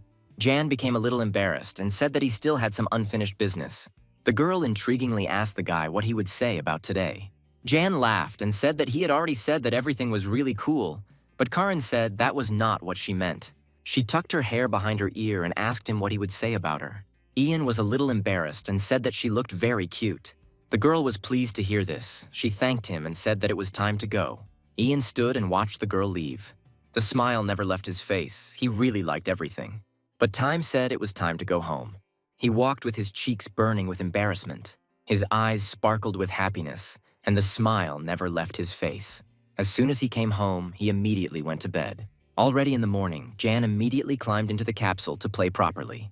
The guy returned to that same turtle tank. Bakbak was very happy to meet the guy and cried out that he was glad that he had finally returned. He noticed a magic pearl in his hands and asked what had happened to it. Jan held out the pearl and said that he had brought it to her. Bakbak immediately began to thank the guy. But suddenly the backbone's face changed. He looked at the guy and asked if he really decided to play a joke on him. Jan said that he really wants to give it to Puk Puk, even though they agreed, but he returns it to her. Holding the pearl in his hand, he said that he could not do this because it did not belong to him. This greatly surprised the tank, causing the turtle to become stupefied. He said that Jan is indeed a very good and honest person. Jan expected the Bakbak to be furious and was a little surprised by the calm reaction. Bakbak said that he almost lost his patience and could hurt him. He said that it is easy to control the mind, but not easy to cope with emotions. But Ian rejected temptation and personality. The turtle cried out that she could now regain her former glory. The glow was very bright and I even had to close my eyes. Suddenly, a large paw appeared and landed on the ground with a loud thud. Jan opened his eyes slightly due to strong interest in what was happening. His face changed dramatically. He was very surprised, even a little scared. He understood that this was simply incredible, because in front of him stood a three-headed turtle. Jan thought that this is exactly what a Bakbak actually looks like. He knew that if he had used the magic pearl on the Puk Puk, he would have become the same. Jan received a message that he had completed the quest. As a reward, he received armor made from dragon turtle scales. Suddenly, Bakbak said that he had a proposition for him. He said that his kindness touched him and that Huldrum's soul was no longer there and he had no need to guard this place. Bowing their heads to the ground, the Bakbak asked if he could join him. Jan received a message that a golden dragon turtle wants to become his pet. The guy was once again convinced that his fight for the magic pearl was not in vain. But nothing would have worked out if Karin hadn't given him advice. Jan smiled and was already preparing to answer. He said that, of course, he would welcome her with open arms. The current situation on the central continent, the guilds of the Kaiman Empire, Dark Rune, and Titan remain. Living up to their reputation, they occupy first and second places among the guilds, occupying and developing bases in their territories. On the other hand, the guilds of the Lucipal Empire created an alliance and began to equip their bases. But this is a new continent and lifeless deserts. It is incredibly difficult to develop here due to the scarce resources and food, because these guilds spend money from their own headquarters. The Kaiman Empire, whose guilds occupy the top 2 spots in the rankings, turned out to be incredibly strong. At this time, Jan's guild stood and discussed something. Johan said that things were very bad because the other guilds had already set up bases, and they had only just created an alliance. Johan was a little excited, as events happened one after another. Jan said that they wouldn't have been able to do anything anyway, even if they had hurried, since the bridge on the central continent was somewhere around level 130. Jan approached the Bakbak and asked if he knew any bases. He thought that the Bakbak did not understand the phrases that only players used and asked if he knew of any villages in which many people lived. Buck said he knew that and wasn't sure if they still existed. After some time, they arrived at some village. Jan understood that there was no base here, but his face was quite thoughtful. Jan received a message that he had discovered a military trading post. Jan understood that no matter how sad it was, they were only winning, because he had figured out the meaning of the service points that he had been receiving all this time. Looking at Bakbak, he realized that he was really useful, because he knew the central continent, even though sometimes he could act like a Puk Puk. The stats of the backup tank were simply incredible, and its class was legendary. Jan said he was expecting some kind of ancient item or artifact, and all that could be traded was food or resources, which would only be useful if we had a base. Suddenly, Caesar asked the boy if he meant the war tower, adding that he lived on the central continent until the Empire captured him. Hearing this, everyone was simply shocked, not knowing what to say to it. Jan cried out, "Why didn't he say this before, but only now?" Caesar said that there is a place called the War Tower where you can exchange your service points for aging items or artifacts. He said that it was impossible to go there because the War Towers were in the western region, that it was captured by the Kaiman Empire, and they couldn't get there. At this time, a discussion was taking place between Chakran and Rohan at headquarters. Rohan was outraged. saying that this was not what they had agreed on. Chakran, with a smile on his face, said that he did not understand what they were talking about. The girl said that this was a battle between two empires and didn't they agree to share information? She added that she couldn't even imagine that he would single-handedly capture the tower. Chakran said that he felt like the Dark Rune Guild was so focused on taking over territory that he forgot to mention it. Well, at that time, he understood that they were simply keeping them away so that they wouldn't catch up. Rohan's expression changed and she stared intently. She said it was okay if she used the towers right now. Chakran understood that their losses would be much greater if he refused this bastard and the Dark Rune turned away. And he also couldn't forget about the Empire of Lucipal. He understood that he needed to keep himself in hand. Rohan knew that if it hadn't been for Selene's mistake, they would have captured the tower first. They devoured each other with their eyes. Chakran found it hard to control himself. His legs were shaking on their own. He understood that things were not going well, even though they had not been able to properly examine the war tower. But if they get artifacts or a legendary item that they missed, things will be bad. Suddenly, he heard footsteps and turned his head to the side. Rohan said it looked like they were late and there was nothing useful to exchange.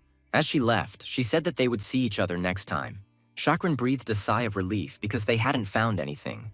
But moving a little further, Rohan laughed because Chakran believed it. She was amazed that he had missed such an incredible thing.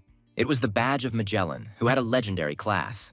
At this time, John clearly showed everyone what the current situation was. Johan said he didn't think they could take the base now, to which John replied that they had waited long enough, and the longer they waited, the greater the gap between them and the Empire. The girl said that the rear territory had already been captured and asked if it would be better for them to wait and capture the base when it was destroyed. But Jan didn't agree with this. He said that it was worth capturing territory on the front lines. Everyone was in shock, not understanding what we were even saying. The girl said that he knew that it was dangerous if they were drawn into battle, it would be the end for them. And she said that the competition was small and they wouldn't have to spend a huge amount of effort to capture the base, because the Empire was on their side, so they wouldn't have to worry. They would just have to fight off the Cayman Empire. Johan cried out that if the Cayman Empire continued to attack them, they might suddenly find themselves without food and resources. But Ian said he had a great idea about all this. There were 4.5 hours left to capture the base. Johan said that thanks to the Huldrim Cup, construction progressed quite quickly. The girl said that Jan's efforts had paid off, but she was unsure whether it was worth building a base on the front lines. Ian said that everything was fine and they should just trust him. He added that his subordinates had arrived and he would go and greet them.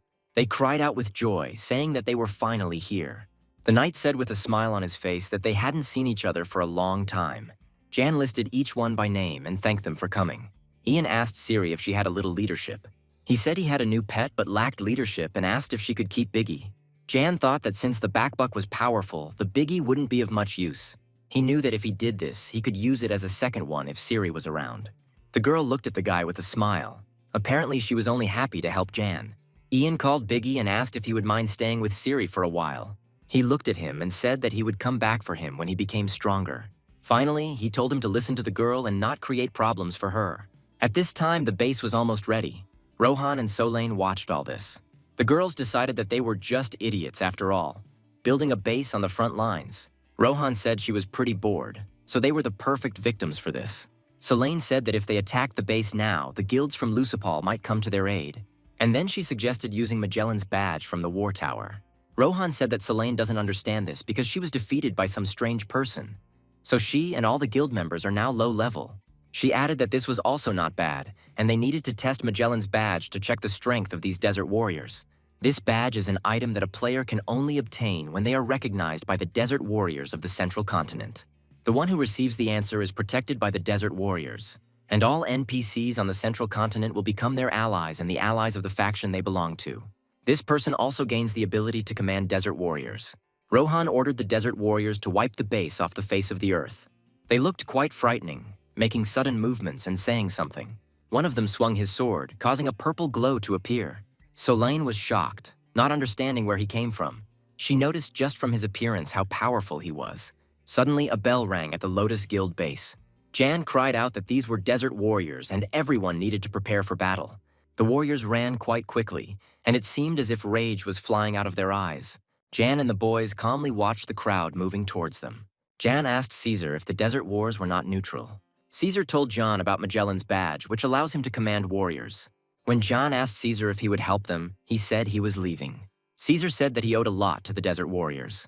It was then that Ian began to think about the fact that Caesar's loyalty rating was only 3. Jan thought that there was nothing that could be done, and they would have to somehow stop the Desert Warriors themselves.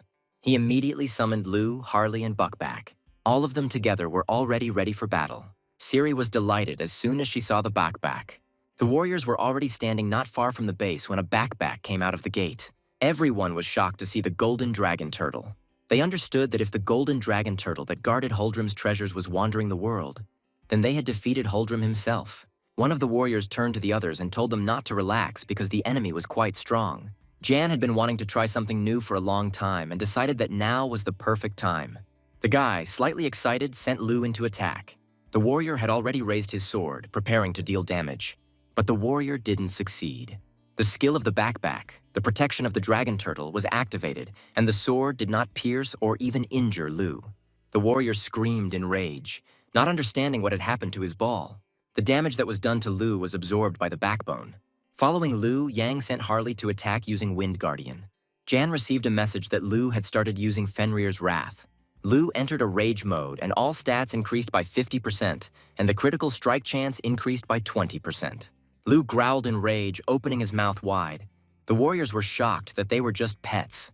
They couldn't understand how an ordinary pet could do such things. As he stepped onto the ground, the earth began to crack under his paws, the cracks extending over quite a large distance, literally a second, and he was already off the ground with such force that sparks even appeared from his paws. Using his agility and speed, he easily dealt with the warriors. They didn't understand how he was able to defeat all the desert warriors so quickly. One of the warriors realized that they couldn't cope and that the summoner needed to be killed. He swung at Jan, but Pauline immediately joined in the attack and defense. The warriors were shocked that they had everything under control and planned. Pauline looked at Jan with a smile and said that they were indeed heading towards him. Jan smiled because he was proud that he had such a close-knit team. After some time, all the warriors were killed without exception. Solane understood that they lost to the guild in the 107th place, asking what? Were they really that weak? Solane noticed the veins on Rohan's face begin to bulge. She literally began to scream with rage, but that was where it all ended. She fell silent and stood for a few more seconds looking at the base. She didn't understand what was happening, because first Solane had lost, and now the Desert Warriors had. The series of defeats continued. Rohan understood that this was a disgrace for the Dark Rune Guild. She ordered a message to be sent to the Titan Guild that when the time came, they would begin. Rohan meant that they were starting a hunt for the Luciple bastards. The soldiers lay on the ground, covered in bruises and bleeding. Darkness began to rise from their bodies. It turned into spheres that floated in the air. Darkness enveloped Jan, and from misunderstanding and a little fear, the guy simply closed his eyes. Jan received a message that the hatching process of Karsay was already 91% complete. He said that everyone needed to return to base. The guy walked to the base and thought about what had happened. He understood that it was very good that he was nearby, because without him, it would be difficult to defend the base. Jan decided that he needed to develop a plan as quickly as possible. Johan thanked Jan for doing everything himself, and they didn't even have to interfere. Jan asked if it was really good that nothing happened. Hearing no response, the smile disappeared from his face. He was thinking about something and was about to say something. He said that these desert warriors turned out to be stronger than he thought, and if Backback and Pauline had not joined them, they would have lost. Jan said he had something to do and asked Johan to look after the base. Johan agreed, and Jan finally said that he would return very soon. At this time in the Empire, Lucipal is in his personal city of Moran. One of the knights shouted that the queue for the quests from the central continent was here. Jan was shocked to see the huge queue, not understanding where so many people came from. They announced that adventurers heading to the central continent should line up. Jan realized that the line was too long and realized that he would spend too much time on this. One of the knights approached Jan and asked his name. The guy introduced himself and asked why he was asking. The knight said he wasn't sure he remembered him, but he was with him during the search for the griffin and the rescue of the prisoners of war. The knight asked what brought him here. Jan said he wanted to go to the continent, but the line was too long. The knight cried out to him to leave it to him, saying that he would take him straight to the captain. This made Jan very happy, because he would not have to waste a lot of time. Two guys were watching this from the sidelines. One of them said that apparently even in the game connections decide everything. But suddenly, the face of one of the guys changed, as if he was surprised by something. His eyes widened as if he realized something. He said that the guy's face seemed familiar to him, as if he had seen him in a top video. Another guy told him that he seemed to have a nickname like Jan or something like that. Looking at John, he said that he didn't look like someone who would be in the top one. The boy said that it hardly matters, but he thinks that his level is not very high. Someone behind me said that Jan's level was now above 130. It was a mysterious stranger. They immediately asked who she was and how she knew it. The girl reached for the hood to remove it from her head. She introduced herself as Lauren. The girl was officially the top one summoner. The boys were shocked and started squealing with joy. The girl said that summoners can be judged by their pets. People may not know this because Ian adjusted his parameters to hide his level.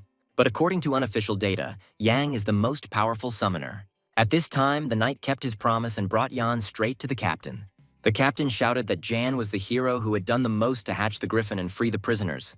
Jan turned to Halim and said that he wanted to go to the central continent. At this time, Johan was very thoughtful and seemed upset about something.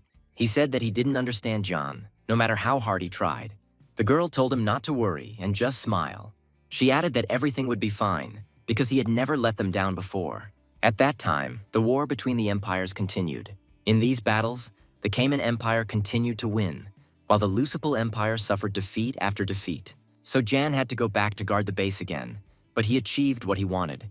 Jan managed to complete the construction of a fortress with 3 rings of walls and a military trading post. Jan and Johan stood and watched their base. Johan turned to him and said that thanks to Jan, the construction of the base had been successfully completed. But he was quite interested in how he did all this. Johan said that even though he had a lot of status points, he would not have had enough money and manpower to build a fortress of such a size. Jan said that where there is a will, there is always a way, and laughed. Jan asked to explain to him the most important part about money. Saving money is the hardest thing when you find yourself in the middle of a free desert. Therefore, all the other guilds used their headquarters to expand their fund base. Of course, they basically did the same thing, but one difference was the difference in the attraction. Some time ago, he founded a monster breeding nursery together with a professor. Johan was shocked and asked how many summoners there were in the game. Ian posted all the guides on how to become a summoner on the information board, along with the secrets of evolution and the monsters everyone needs to summon. Plus, pets can be found in the monster nursery. As a result, the growing number of summoners sharing our lands has caused a sharp influx of money.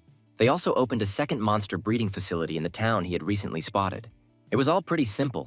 The main thing was to have a plan. Johan thought this was simply unbelievable and asked about the workers.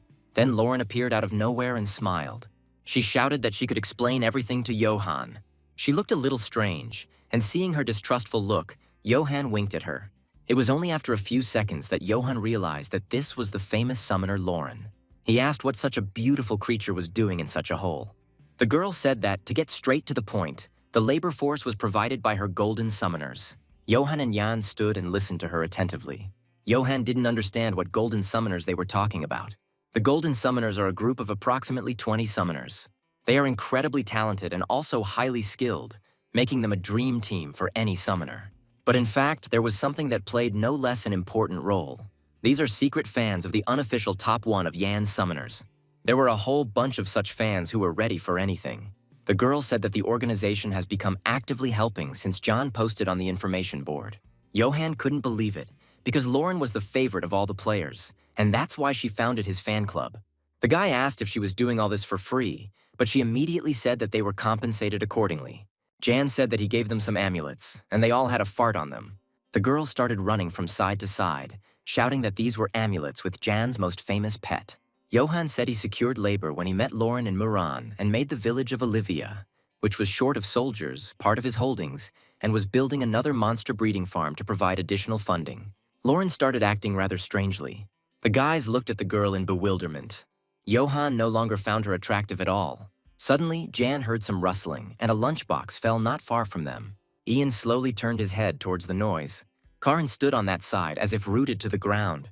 She was furious. She didn't understand what was going on and why Lauren was pestering Ian. Jan was quite scared, because he understood how strange it all looked from the outside. He started shouting that it was not at all what she thought. Karen was very unpleasant to see this, and she was already reaching for the door handle. She said she didn't care and wished Ian a good time. Ian was confused as to what she was doing here, as he thought she wasn't at the level yet to get here. Johan stood there and said that she was tired of the peaceful domains and she wanted to come to them. This made John very angry because his friend didn't say anything about it, but it was too late. At the same time, but in a different guild. In the Dark Rune Guild base, tense discussions were taking place again.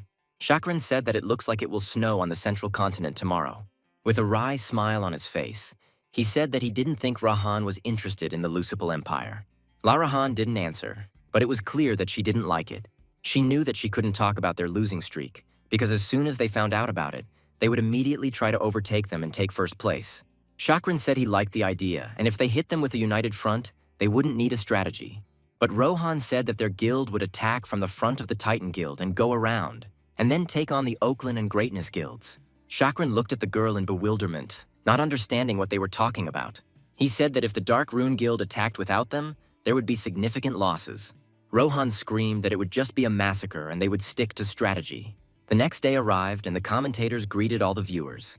Commentators Heinz and Lucia will continue to tell you all about it. Heinz said that there is a battle for the central continent between the empires of Cayman and Lucipal. He added that today, the guilds of the Cayman Empire announced the invasion for the first time. Lucia said that the Cayman Empire is making steady progress, and they believe they will be able to completely take over the central continent. Heinz said that now they will be able to see the number of fighters of the Cayman Empire, because this is the top 1 guild of the Dark Rune and Desert Warriors. They imagined that the leader of this guild was Lee Rohan. Lucia said that it was surprising that the Desert Warriors joined the battle along with the Dark Rune Guild, and that the rumors about Rohan owning Magellan's badge must be true.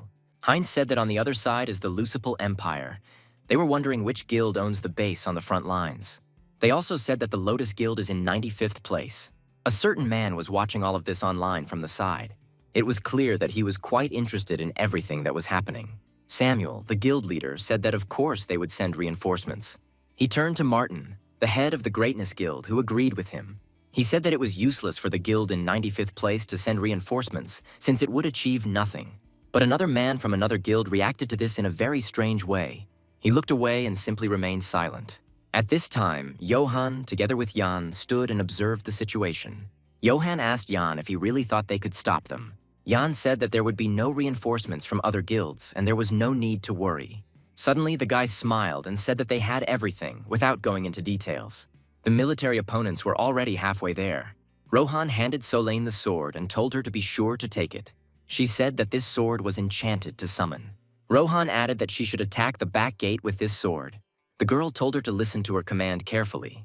A few minutes later, Rohan screamed at the entire army to simply crush the base and everyone present there. Johan clenched his fist and said anxiously that it was all starting. He was very worried, and he only thought that they would lose, because the battle would be very difficult, because it was a dark rune. Jan saw his friend's anxiety and put his hand on his shoulder. He told him to enjoy everything, because it was just a game after all.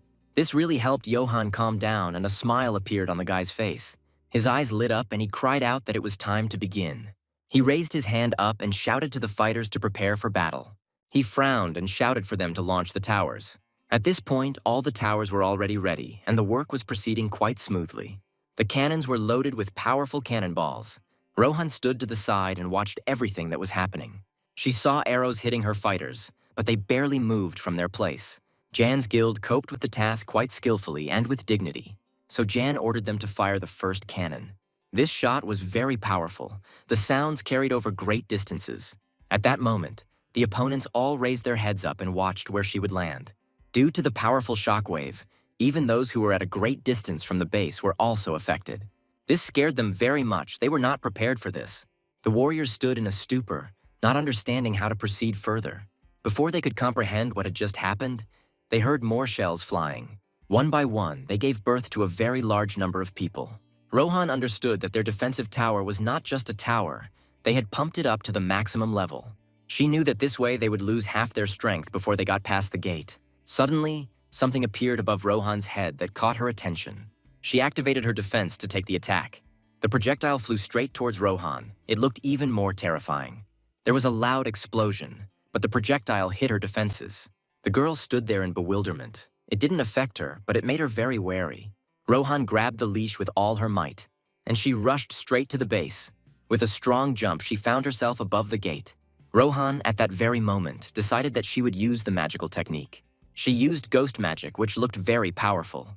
A message has arrived that Lee Rona is destroying the Lotus Guild's base defense tower. She understood that thanks to this, her troops would now be able to enter. But ahead of her, an even greater number of such buildings awaited her. Seeing this, she thought that they were sick because they spent a lot on this base. She also immediately noticed the defensive towers in the center, but she had never seen them before. The more she thought about it, the stronger the chain reaction in her head became. Her face changed every second and more anger appeared. The most important thing for her now was to destroy them all. Jan stood there and said that this was to be expected from the head of the guild. The guy was absolutely calm, realizing that everything was under control. He knew that he couldn't just let her break down the walls anyway. Jan loudly asked everyone if they were ready to go to battle. Everyone was preparing and getting ready for the fight. Ian jumped on Finn, holding a staff in his hand and enjoying what was happening. The bird flew at incredible speed. It was hard to unsee. The explosions and attacks continued. At this point, Heinz the commentator also joined in, looking at everyone with shining eyes. After some time, there were many dead soldiers lying around the base. There were simply too many of them to count, because the guild suffered significant losses. Everyone sat there lifeless, both those from the Lotus Guild and the rest. They had no strength at all. They lay on the ground, trying to understand at least something. The pets were also already quite exhausted. At this time, Soylin and her army were already standing at the back of the gate. She kept in mind that Rohan should give the signal once they were inside, but nothing had been heard yet. Suddenly, she noticed some guy and decided to look through binoculars. This is the most terrifying man I've ever seen in a long time, hinting at Caesar. She felt uneasy and goosebumps ran across her skin because he was defending the back gate that she should attack. Caesar stood with a completely calm face, preparing himself for a bloodthirsty battle. She heard someone shout that the gate was open. It occurred to her that there was still a tiny chance of winning. Suddenly, she remembered that she had with her the sword that her mistress had given her. The gates were indeed open, but there was a pile of dead soldiers near them. Johann, dressed exactly like the desert soldiers, shouted that the gates were open. He shouted for the fighters to move forward. At his signal, the troops immediately began to run straight there. Johann realized that everything worked and he didn't even expect it. Removing the mask from his face, he exhaled with ease. Looking at the fleeing crowd, he said that now everything was in John's hands. The army ran inside and Rohan noticed them, but she had no idea what was happening. She understood that the Lotus Guild still had too many defensive towers for their forces to break through. Suddenly, something caught her attention. In the sky, she noticed a huge bird. It was Finn, and on him was John. She learned that it was the key member of the Yang Guild, who looked down on everything with a smile. The soldiers looked at each other and did not understand what was going on. One of them cried out that the gate had closed, and they noticed that there was another wall behind the wall. They knew they had to get through the walls, but they were expecting a fight. Rohan looked at them and screamed at them to do nothing and stay where they were. But John, holding his staff in his hand, told her that it was too late. He shouted that this was retribution for his guild members. The statues on the base's territory suddenly began to light up. A blue bolt of lightning appeared over the base and struck right in the middle. Notifications began to arrive that the desert warriors were receiving very heavy damage. After some time, the statue's eyes went out and deathly silence fell. There were dead troops lying on the ground. One of them, very slowly, tried to go somewhere. But he was as if saturated with electricity. He walked, bleeding. Ian realized that he had managed to stick his swords into the ground and deflect the electricity, thanks to which he took half the damage. Ian was shocked by this, thinking that he had a pretty good reaction. Jan understood that the guys from the guild were not in a position to fight him now. A smile appeared on his face as if he had something in mind. At that moment, he called upon Pauline, who was already happily preparing to attack. The warrior's eyes glowed bright red. Pauline swung his sword at him with all his might. That guy could barely stay on his feet trying to move. The knight's face changed literally in a second. He didn't expect this. With a piercing and intimidating gaze, Pauline asked him if he had really come to lose again. The opponent said his face was surprisingly well animated for someone who would die in one hit. He used the will of the desert warrior and shouted that he would never lose like that time. There was a flash, and with two swords drawn, the desert warrior ran straight towards Pauline. Pauline only had time to think that it was already too late because he had run too fast. During the electric shock, from the back gate, Soylin only managed to cover her face with a cloak. She realized that there were no more doubts, and this was definitely a signal. She ordered the soldiers to prepare for the attack. She shouted that the signal had come from the mistress and they had to break through the back gate. The girl knew that the sword that the mistress gave her contained a pet. She looked intently at Caesar and screamed that even he could not resist him. Running closer and closer to the gate, she summoned the pet from the sword. A bronze giant appeared above her head, with a terrifying appearance and a loud roar. This giant was level 207 and looked very angry. Compared to him, everyone else looked like bugs. He immediately used the Dark Runes Guild magic. In response to this, Hong used the Abyss of Darkness. Due to this, the bronze giant's movements were slowed by 30%. Caesar also joined the attack, his sword beginning to glow red. His eyes lit up and you could see how much rage was in him. This scared Soylent quite a lot because she had seen such a look before. Literally seconds later, with his sword and a wild cry, Caesar cut the giant in half. Soylent didn't understand how he was able to cut down the bronze giant so easily since he had a very high level. The giant fell to the ground with a crash, falling in pieces. Caesar was a little shocked. He was quite curious about what his level was. Hong stood next to him and didn't know how to react to this. He knew he was being very stupid to realize that even if he got the power of an immortal, he wouldn't have a chance to defeat this asshole. Caesar admired himself because he had a hidden level all this time, and he was level 300. While Pauline thought that everything was already lost and was saying goodbye to life, suddenly something happened. Johann rushed to his aid, putting his hand under the sword. It looked very epic from the outside, because Johann literally appeared out of nowhere. He skillfully jumped to the side as his opponent hung in the air. Johann landed on the ground and received a notification that the will of the desert warrior reduced the damage taken.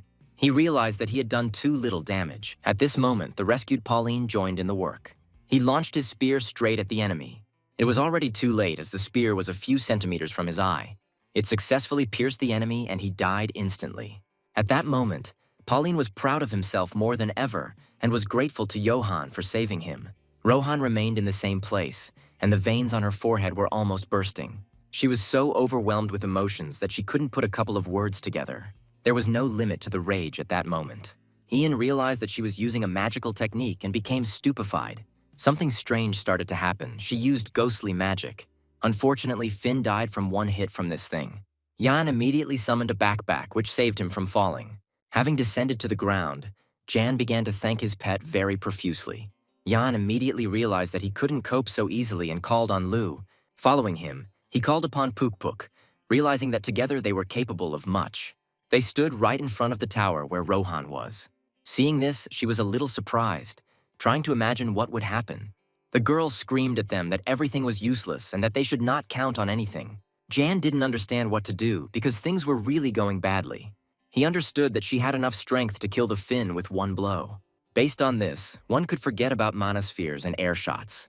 But he knew he had Rake and his defense was weaker than the Finn's, so the same thing awaited him.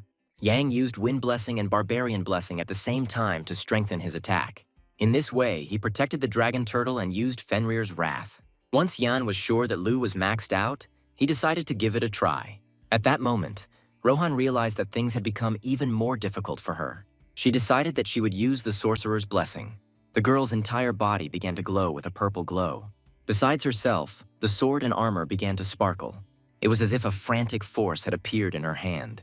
Everyone received a notification that all of Rohan's stats had been increased by 80% for the next 3 minutes, and her damage had been increased by 100%.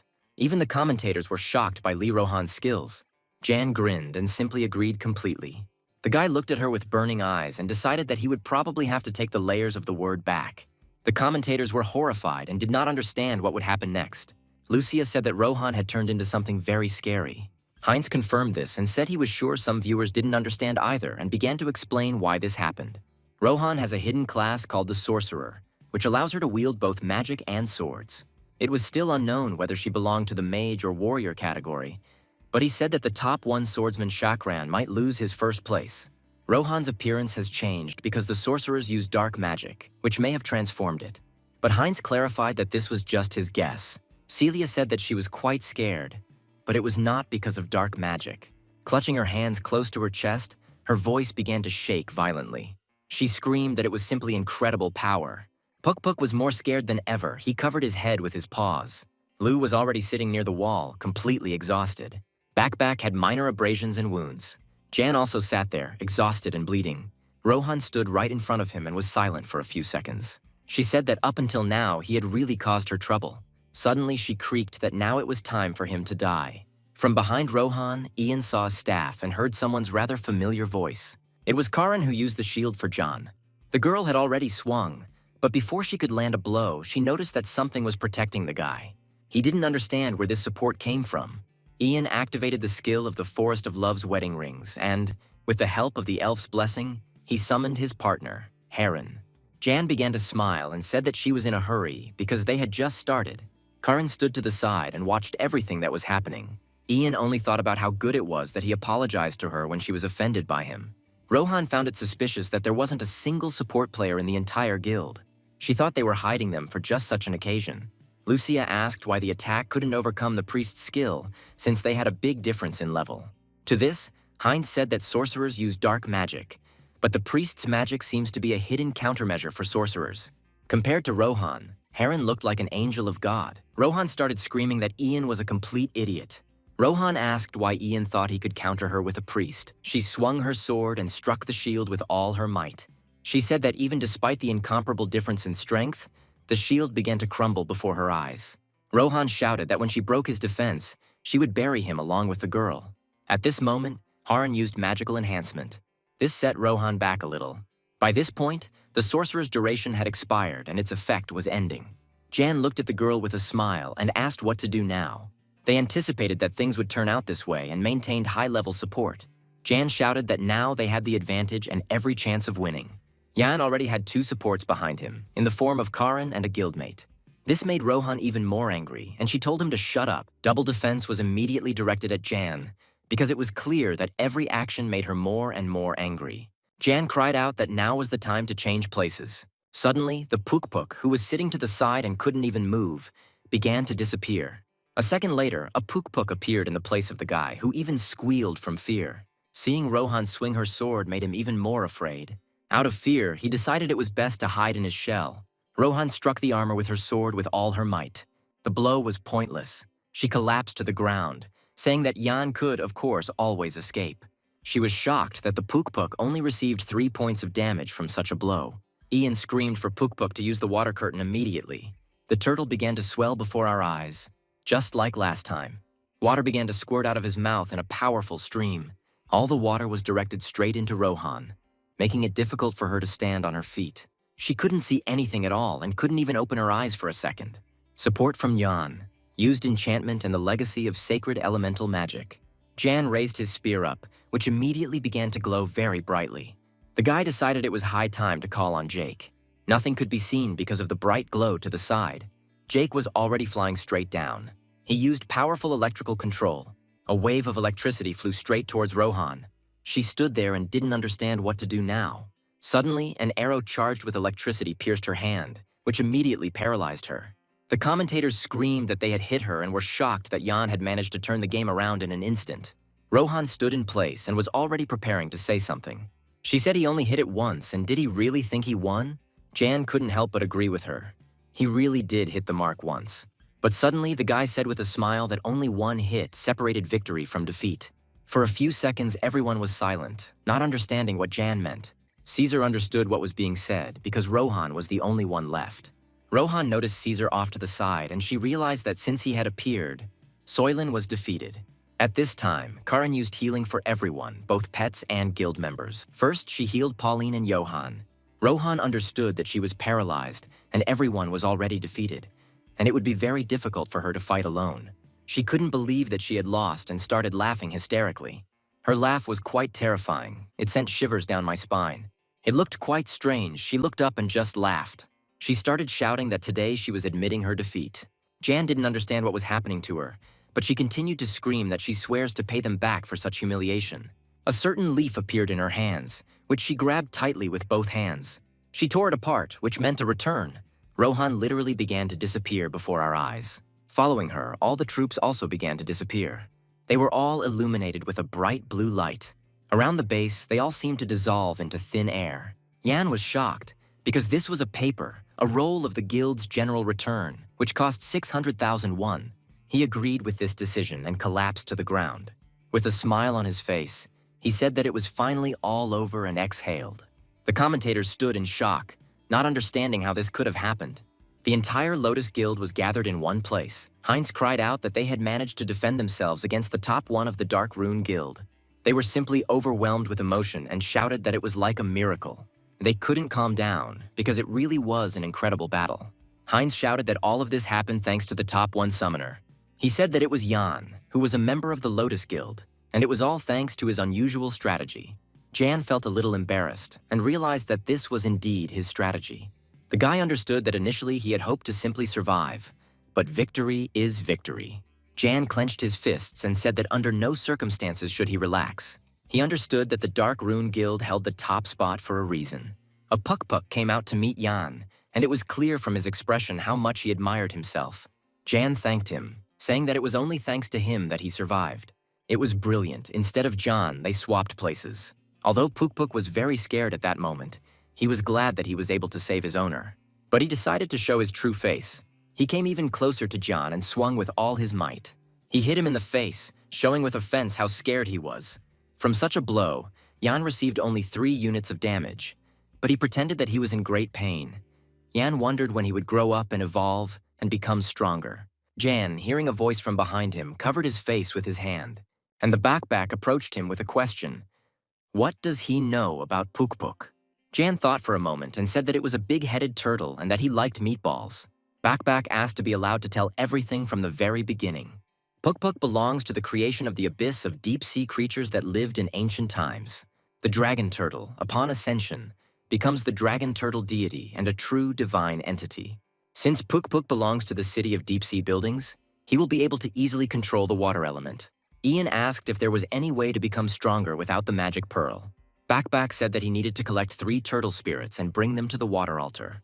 The turtle spirit could create a Puck, or it could be given to him by someone else of their kind. That was all he knew.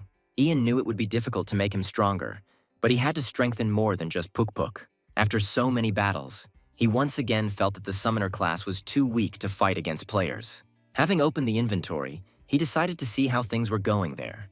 Ian noticed that the hatching progress was already almost 94%, and he thought about the fact that this time he hadn't killed anyone himself, and Rohan had been able to leave, which meant that it wasn't over yet. He decided that he would first restore the base until next time.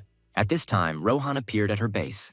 Chakran met her and said that she had returned almost without losing everything, including her own soul. Chakran asked why he was angry with him when she was the one who lost. He said that during their last meeting, her behavior seemed suspicious to him, and he decided to dig deeper. He began to list that she released the crown when the desert warriors died and received a fine, that she resurrected them only to have them destroyed. Rohana told him to shut up and say what he wanted. Shakar asked if she was here to destroy the Dark Rune Guild and take first place.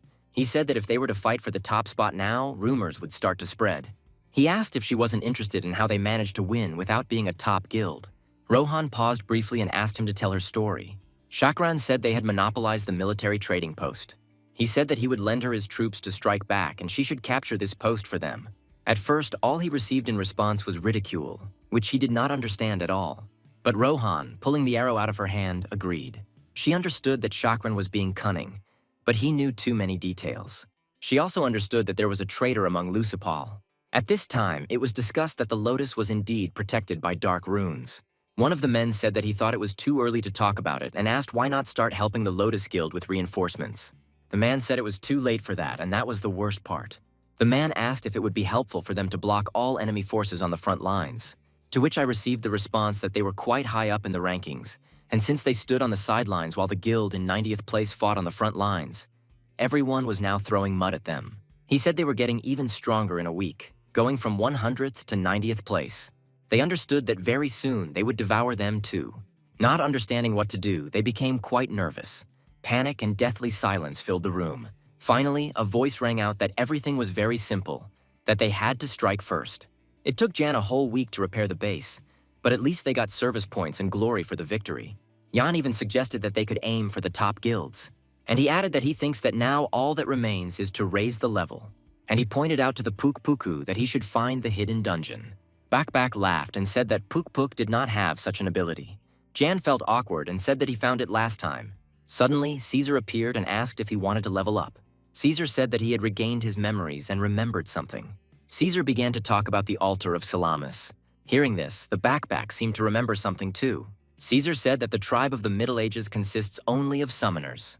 They all looked powerful, and that was the altar. Jan cried out that this was simply unbelievable, and his eyes immediately sparkled. Jan thought that if this was the altar of the ancient summoners, then there should be a bunch of legendary artifacts or legendary monsters there. Caesar's smile fell, and he asked if everyone was okay with leveling up. Without waiting for an answer from Jan, He said that everything was decided and they were going to the altar. Jan tried to say something, but Caesar didn't listen to him. Jan shouted out that he really was going to go out looking like that, adding that he looked worse than a homeless person. The guy looked at himself and didn't immediately understand what was being discussed. After the battle, Caesar was very shaggy, which made him feel uneasy. He realized that Jan was right and he looked terrible. Caesar was resting on one of the buildings, admiring the beautiful view. Suddenly, he heard someone climbing towards him. It was Hong, who indignantly asked why he was having fun here. His assistant, who held him, helped him in this. Caesar turned away, showing all his displeasure. Caesar turned to him and asked how he was feeling. It was clear from Hong's face that he was uncomfortable talking to him. He clenched his fists, realizing that he was following him day and night to obtain the power contained in that wooden amulet. But for his next quest, he needed to free himself from it. Suddenly, Hong shouted for Caesar to fight him right now. Caesar clearly didn't expect to hear this and was stunned. Caesar laughed and asked if he had really decided to try to free himself from slavery. He began to rise and said that he agreed.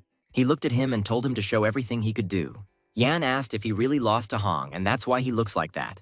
Caesar was perplexed and asked why he should lose. During the battle, Caesar was absolutely calm, but Hong was very tense. Hong decided to use Darkness Cleave first, but Caesar very skillfully resisted such a seemingly strong attack. He cried out that he was too kind to him if he wanted to free himself. Hong knew he was blocking a deadly attack with a mere novice's dagger. Caesar laughed and said it was his turn. He admired Caesar's ability to strike without hesitation, but this was not to his advantage. At that very moment, Hong used the Abyss of Darkness, hoping that everything would work out for him. Suddenly, Caesar's feet began to sink into the ground. He began to wave his arms to the sides, not understanding what was happening. The ground went out from under his feet, and he delivered a crushing blow instead of a short lunge. The knight and Hong were stunned by such force and could not move. They were thrown a great distance, so that even everything was covered in dust. He was unconscious, because the blow was really very strong. Opening his eyes, Hong screamed, not understanding what had happened. Caesar sat next to him and said that it was only because of him that he got dirty. Tears were already welling up in his eyes. He understood that he couldn't do anything. The guy decided to look into his inventory, hoping that he would find what he wanted there. He began to aggressively pull out a rope from his inventory. It was very long. Caesar looked at him in bewilderment, asking what he was doing. He tied up his knight and began to leave. With tears in his eyes, he told Caesar not to look for him anymore. Caesar continued to not understand what was happening and simply remained silent. But at the end, he cried out to him that he did not know where he had gone, but asked him to return within a week. Hong walked with the thought that when he received the power of an immortal, he would take revenge, and it did not matter to him at all what it would cost. Caesar continued to sit on the ground and then watch as Hun walked off into the distance. He didn't understand anything, but he didn't intend to do anything about it. He told John about all this, which left the boy very shocked. Having thought it over, he said that they had fought just like schoolchildren. Suddenly, Caesar looked into the distance and said that they had already arrived. Jan's face changed abruptly. He even felt a little uneasy. The guy looked ahead and saw only sand rising into the air in front of him. Jan was furious and started shouting loudly that it was just a desert and he had lied. Suddenly, Ian began to fall, which caused a smile to appear on Caesar's face. A huge hole appeared in front of Caesar, into which John fell. He looked down into the pit and just smiled. Caesar pushed off the ground quite forcefully and jumped. He jumped into the pit after Jan. The landing was very unpleasant because John hit himself hard. Caesar landed quite successfully and said that they were there. He quickly looked around, the smile never leaving his face. He pointed to the doors in front and said that this was the altar. Jan was amazed at how huge this place was. It was so mesmerizing that it made him feel a little uneasy. Caesar extended his hand to Ian, which surprised the boy greatly, as this was not at all like him. Jan thought that Caesar was not so evil that he even decided to help him. Caesar told Ian to apologize for doubting him, but added that if he didn't want to apologize, he should put something valuable in his hand. Jan immediately realized that he had made a mistake and apologized. Caesar said that we should first go inside the altar. Caesar wasn't particularly pleased that Ian simply apologized and didn't give him anything valuable. Approaching the doors, Jan asked what they should do, since it didn't look like the gates were opening on their own.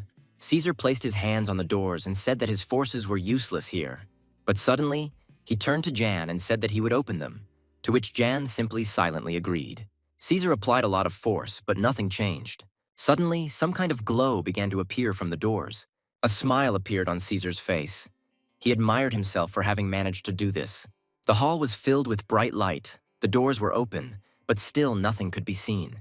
Ian closed his and Pukpuku's eyes because the light was shining into their eyes. Suddenly, he realized that the light had disappeared and opened his eyes a little. Caesar exhaled easily, closing his eyes slightly.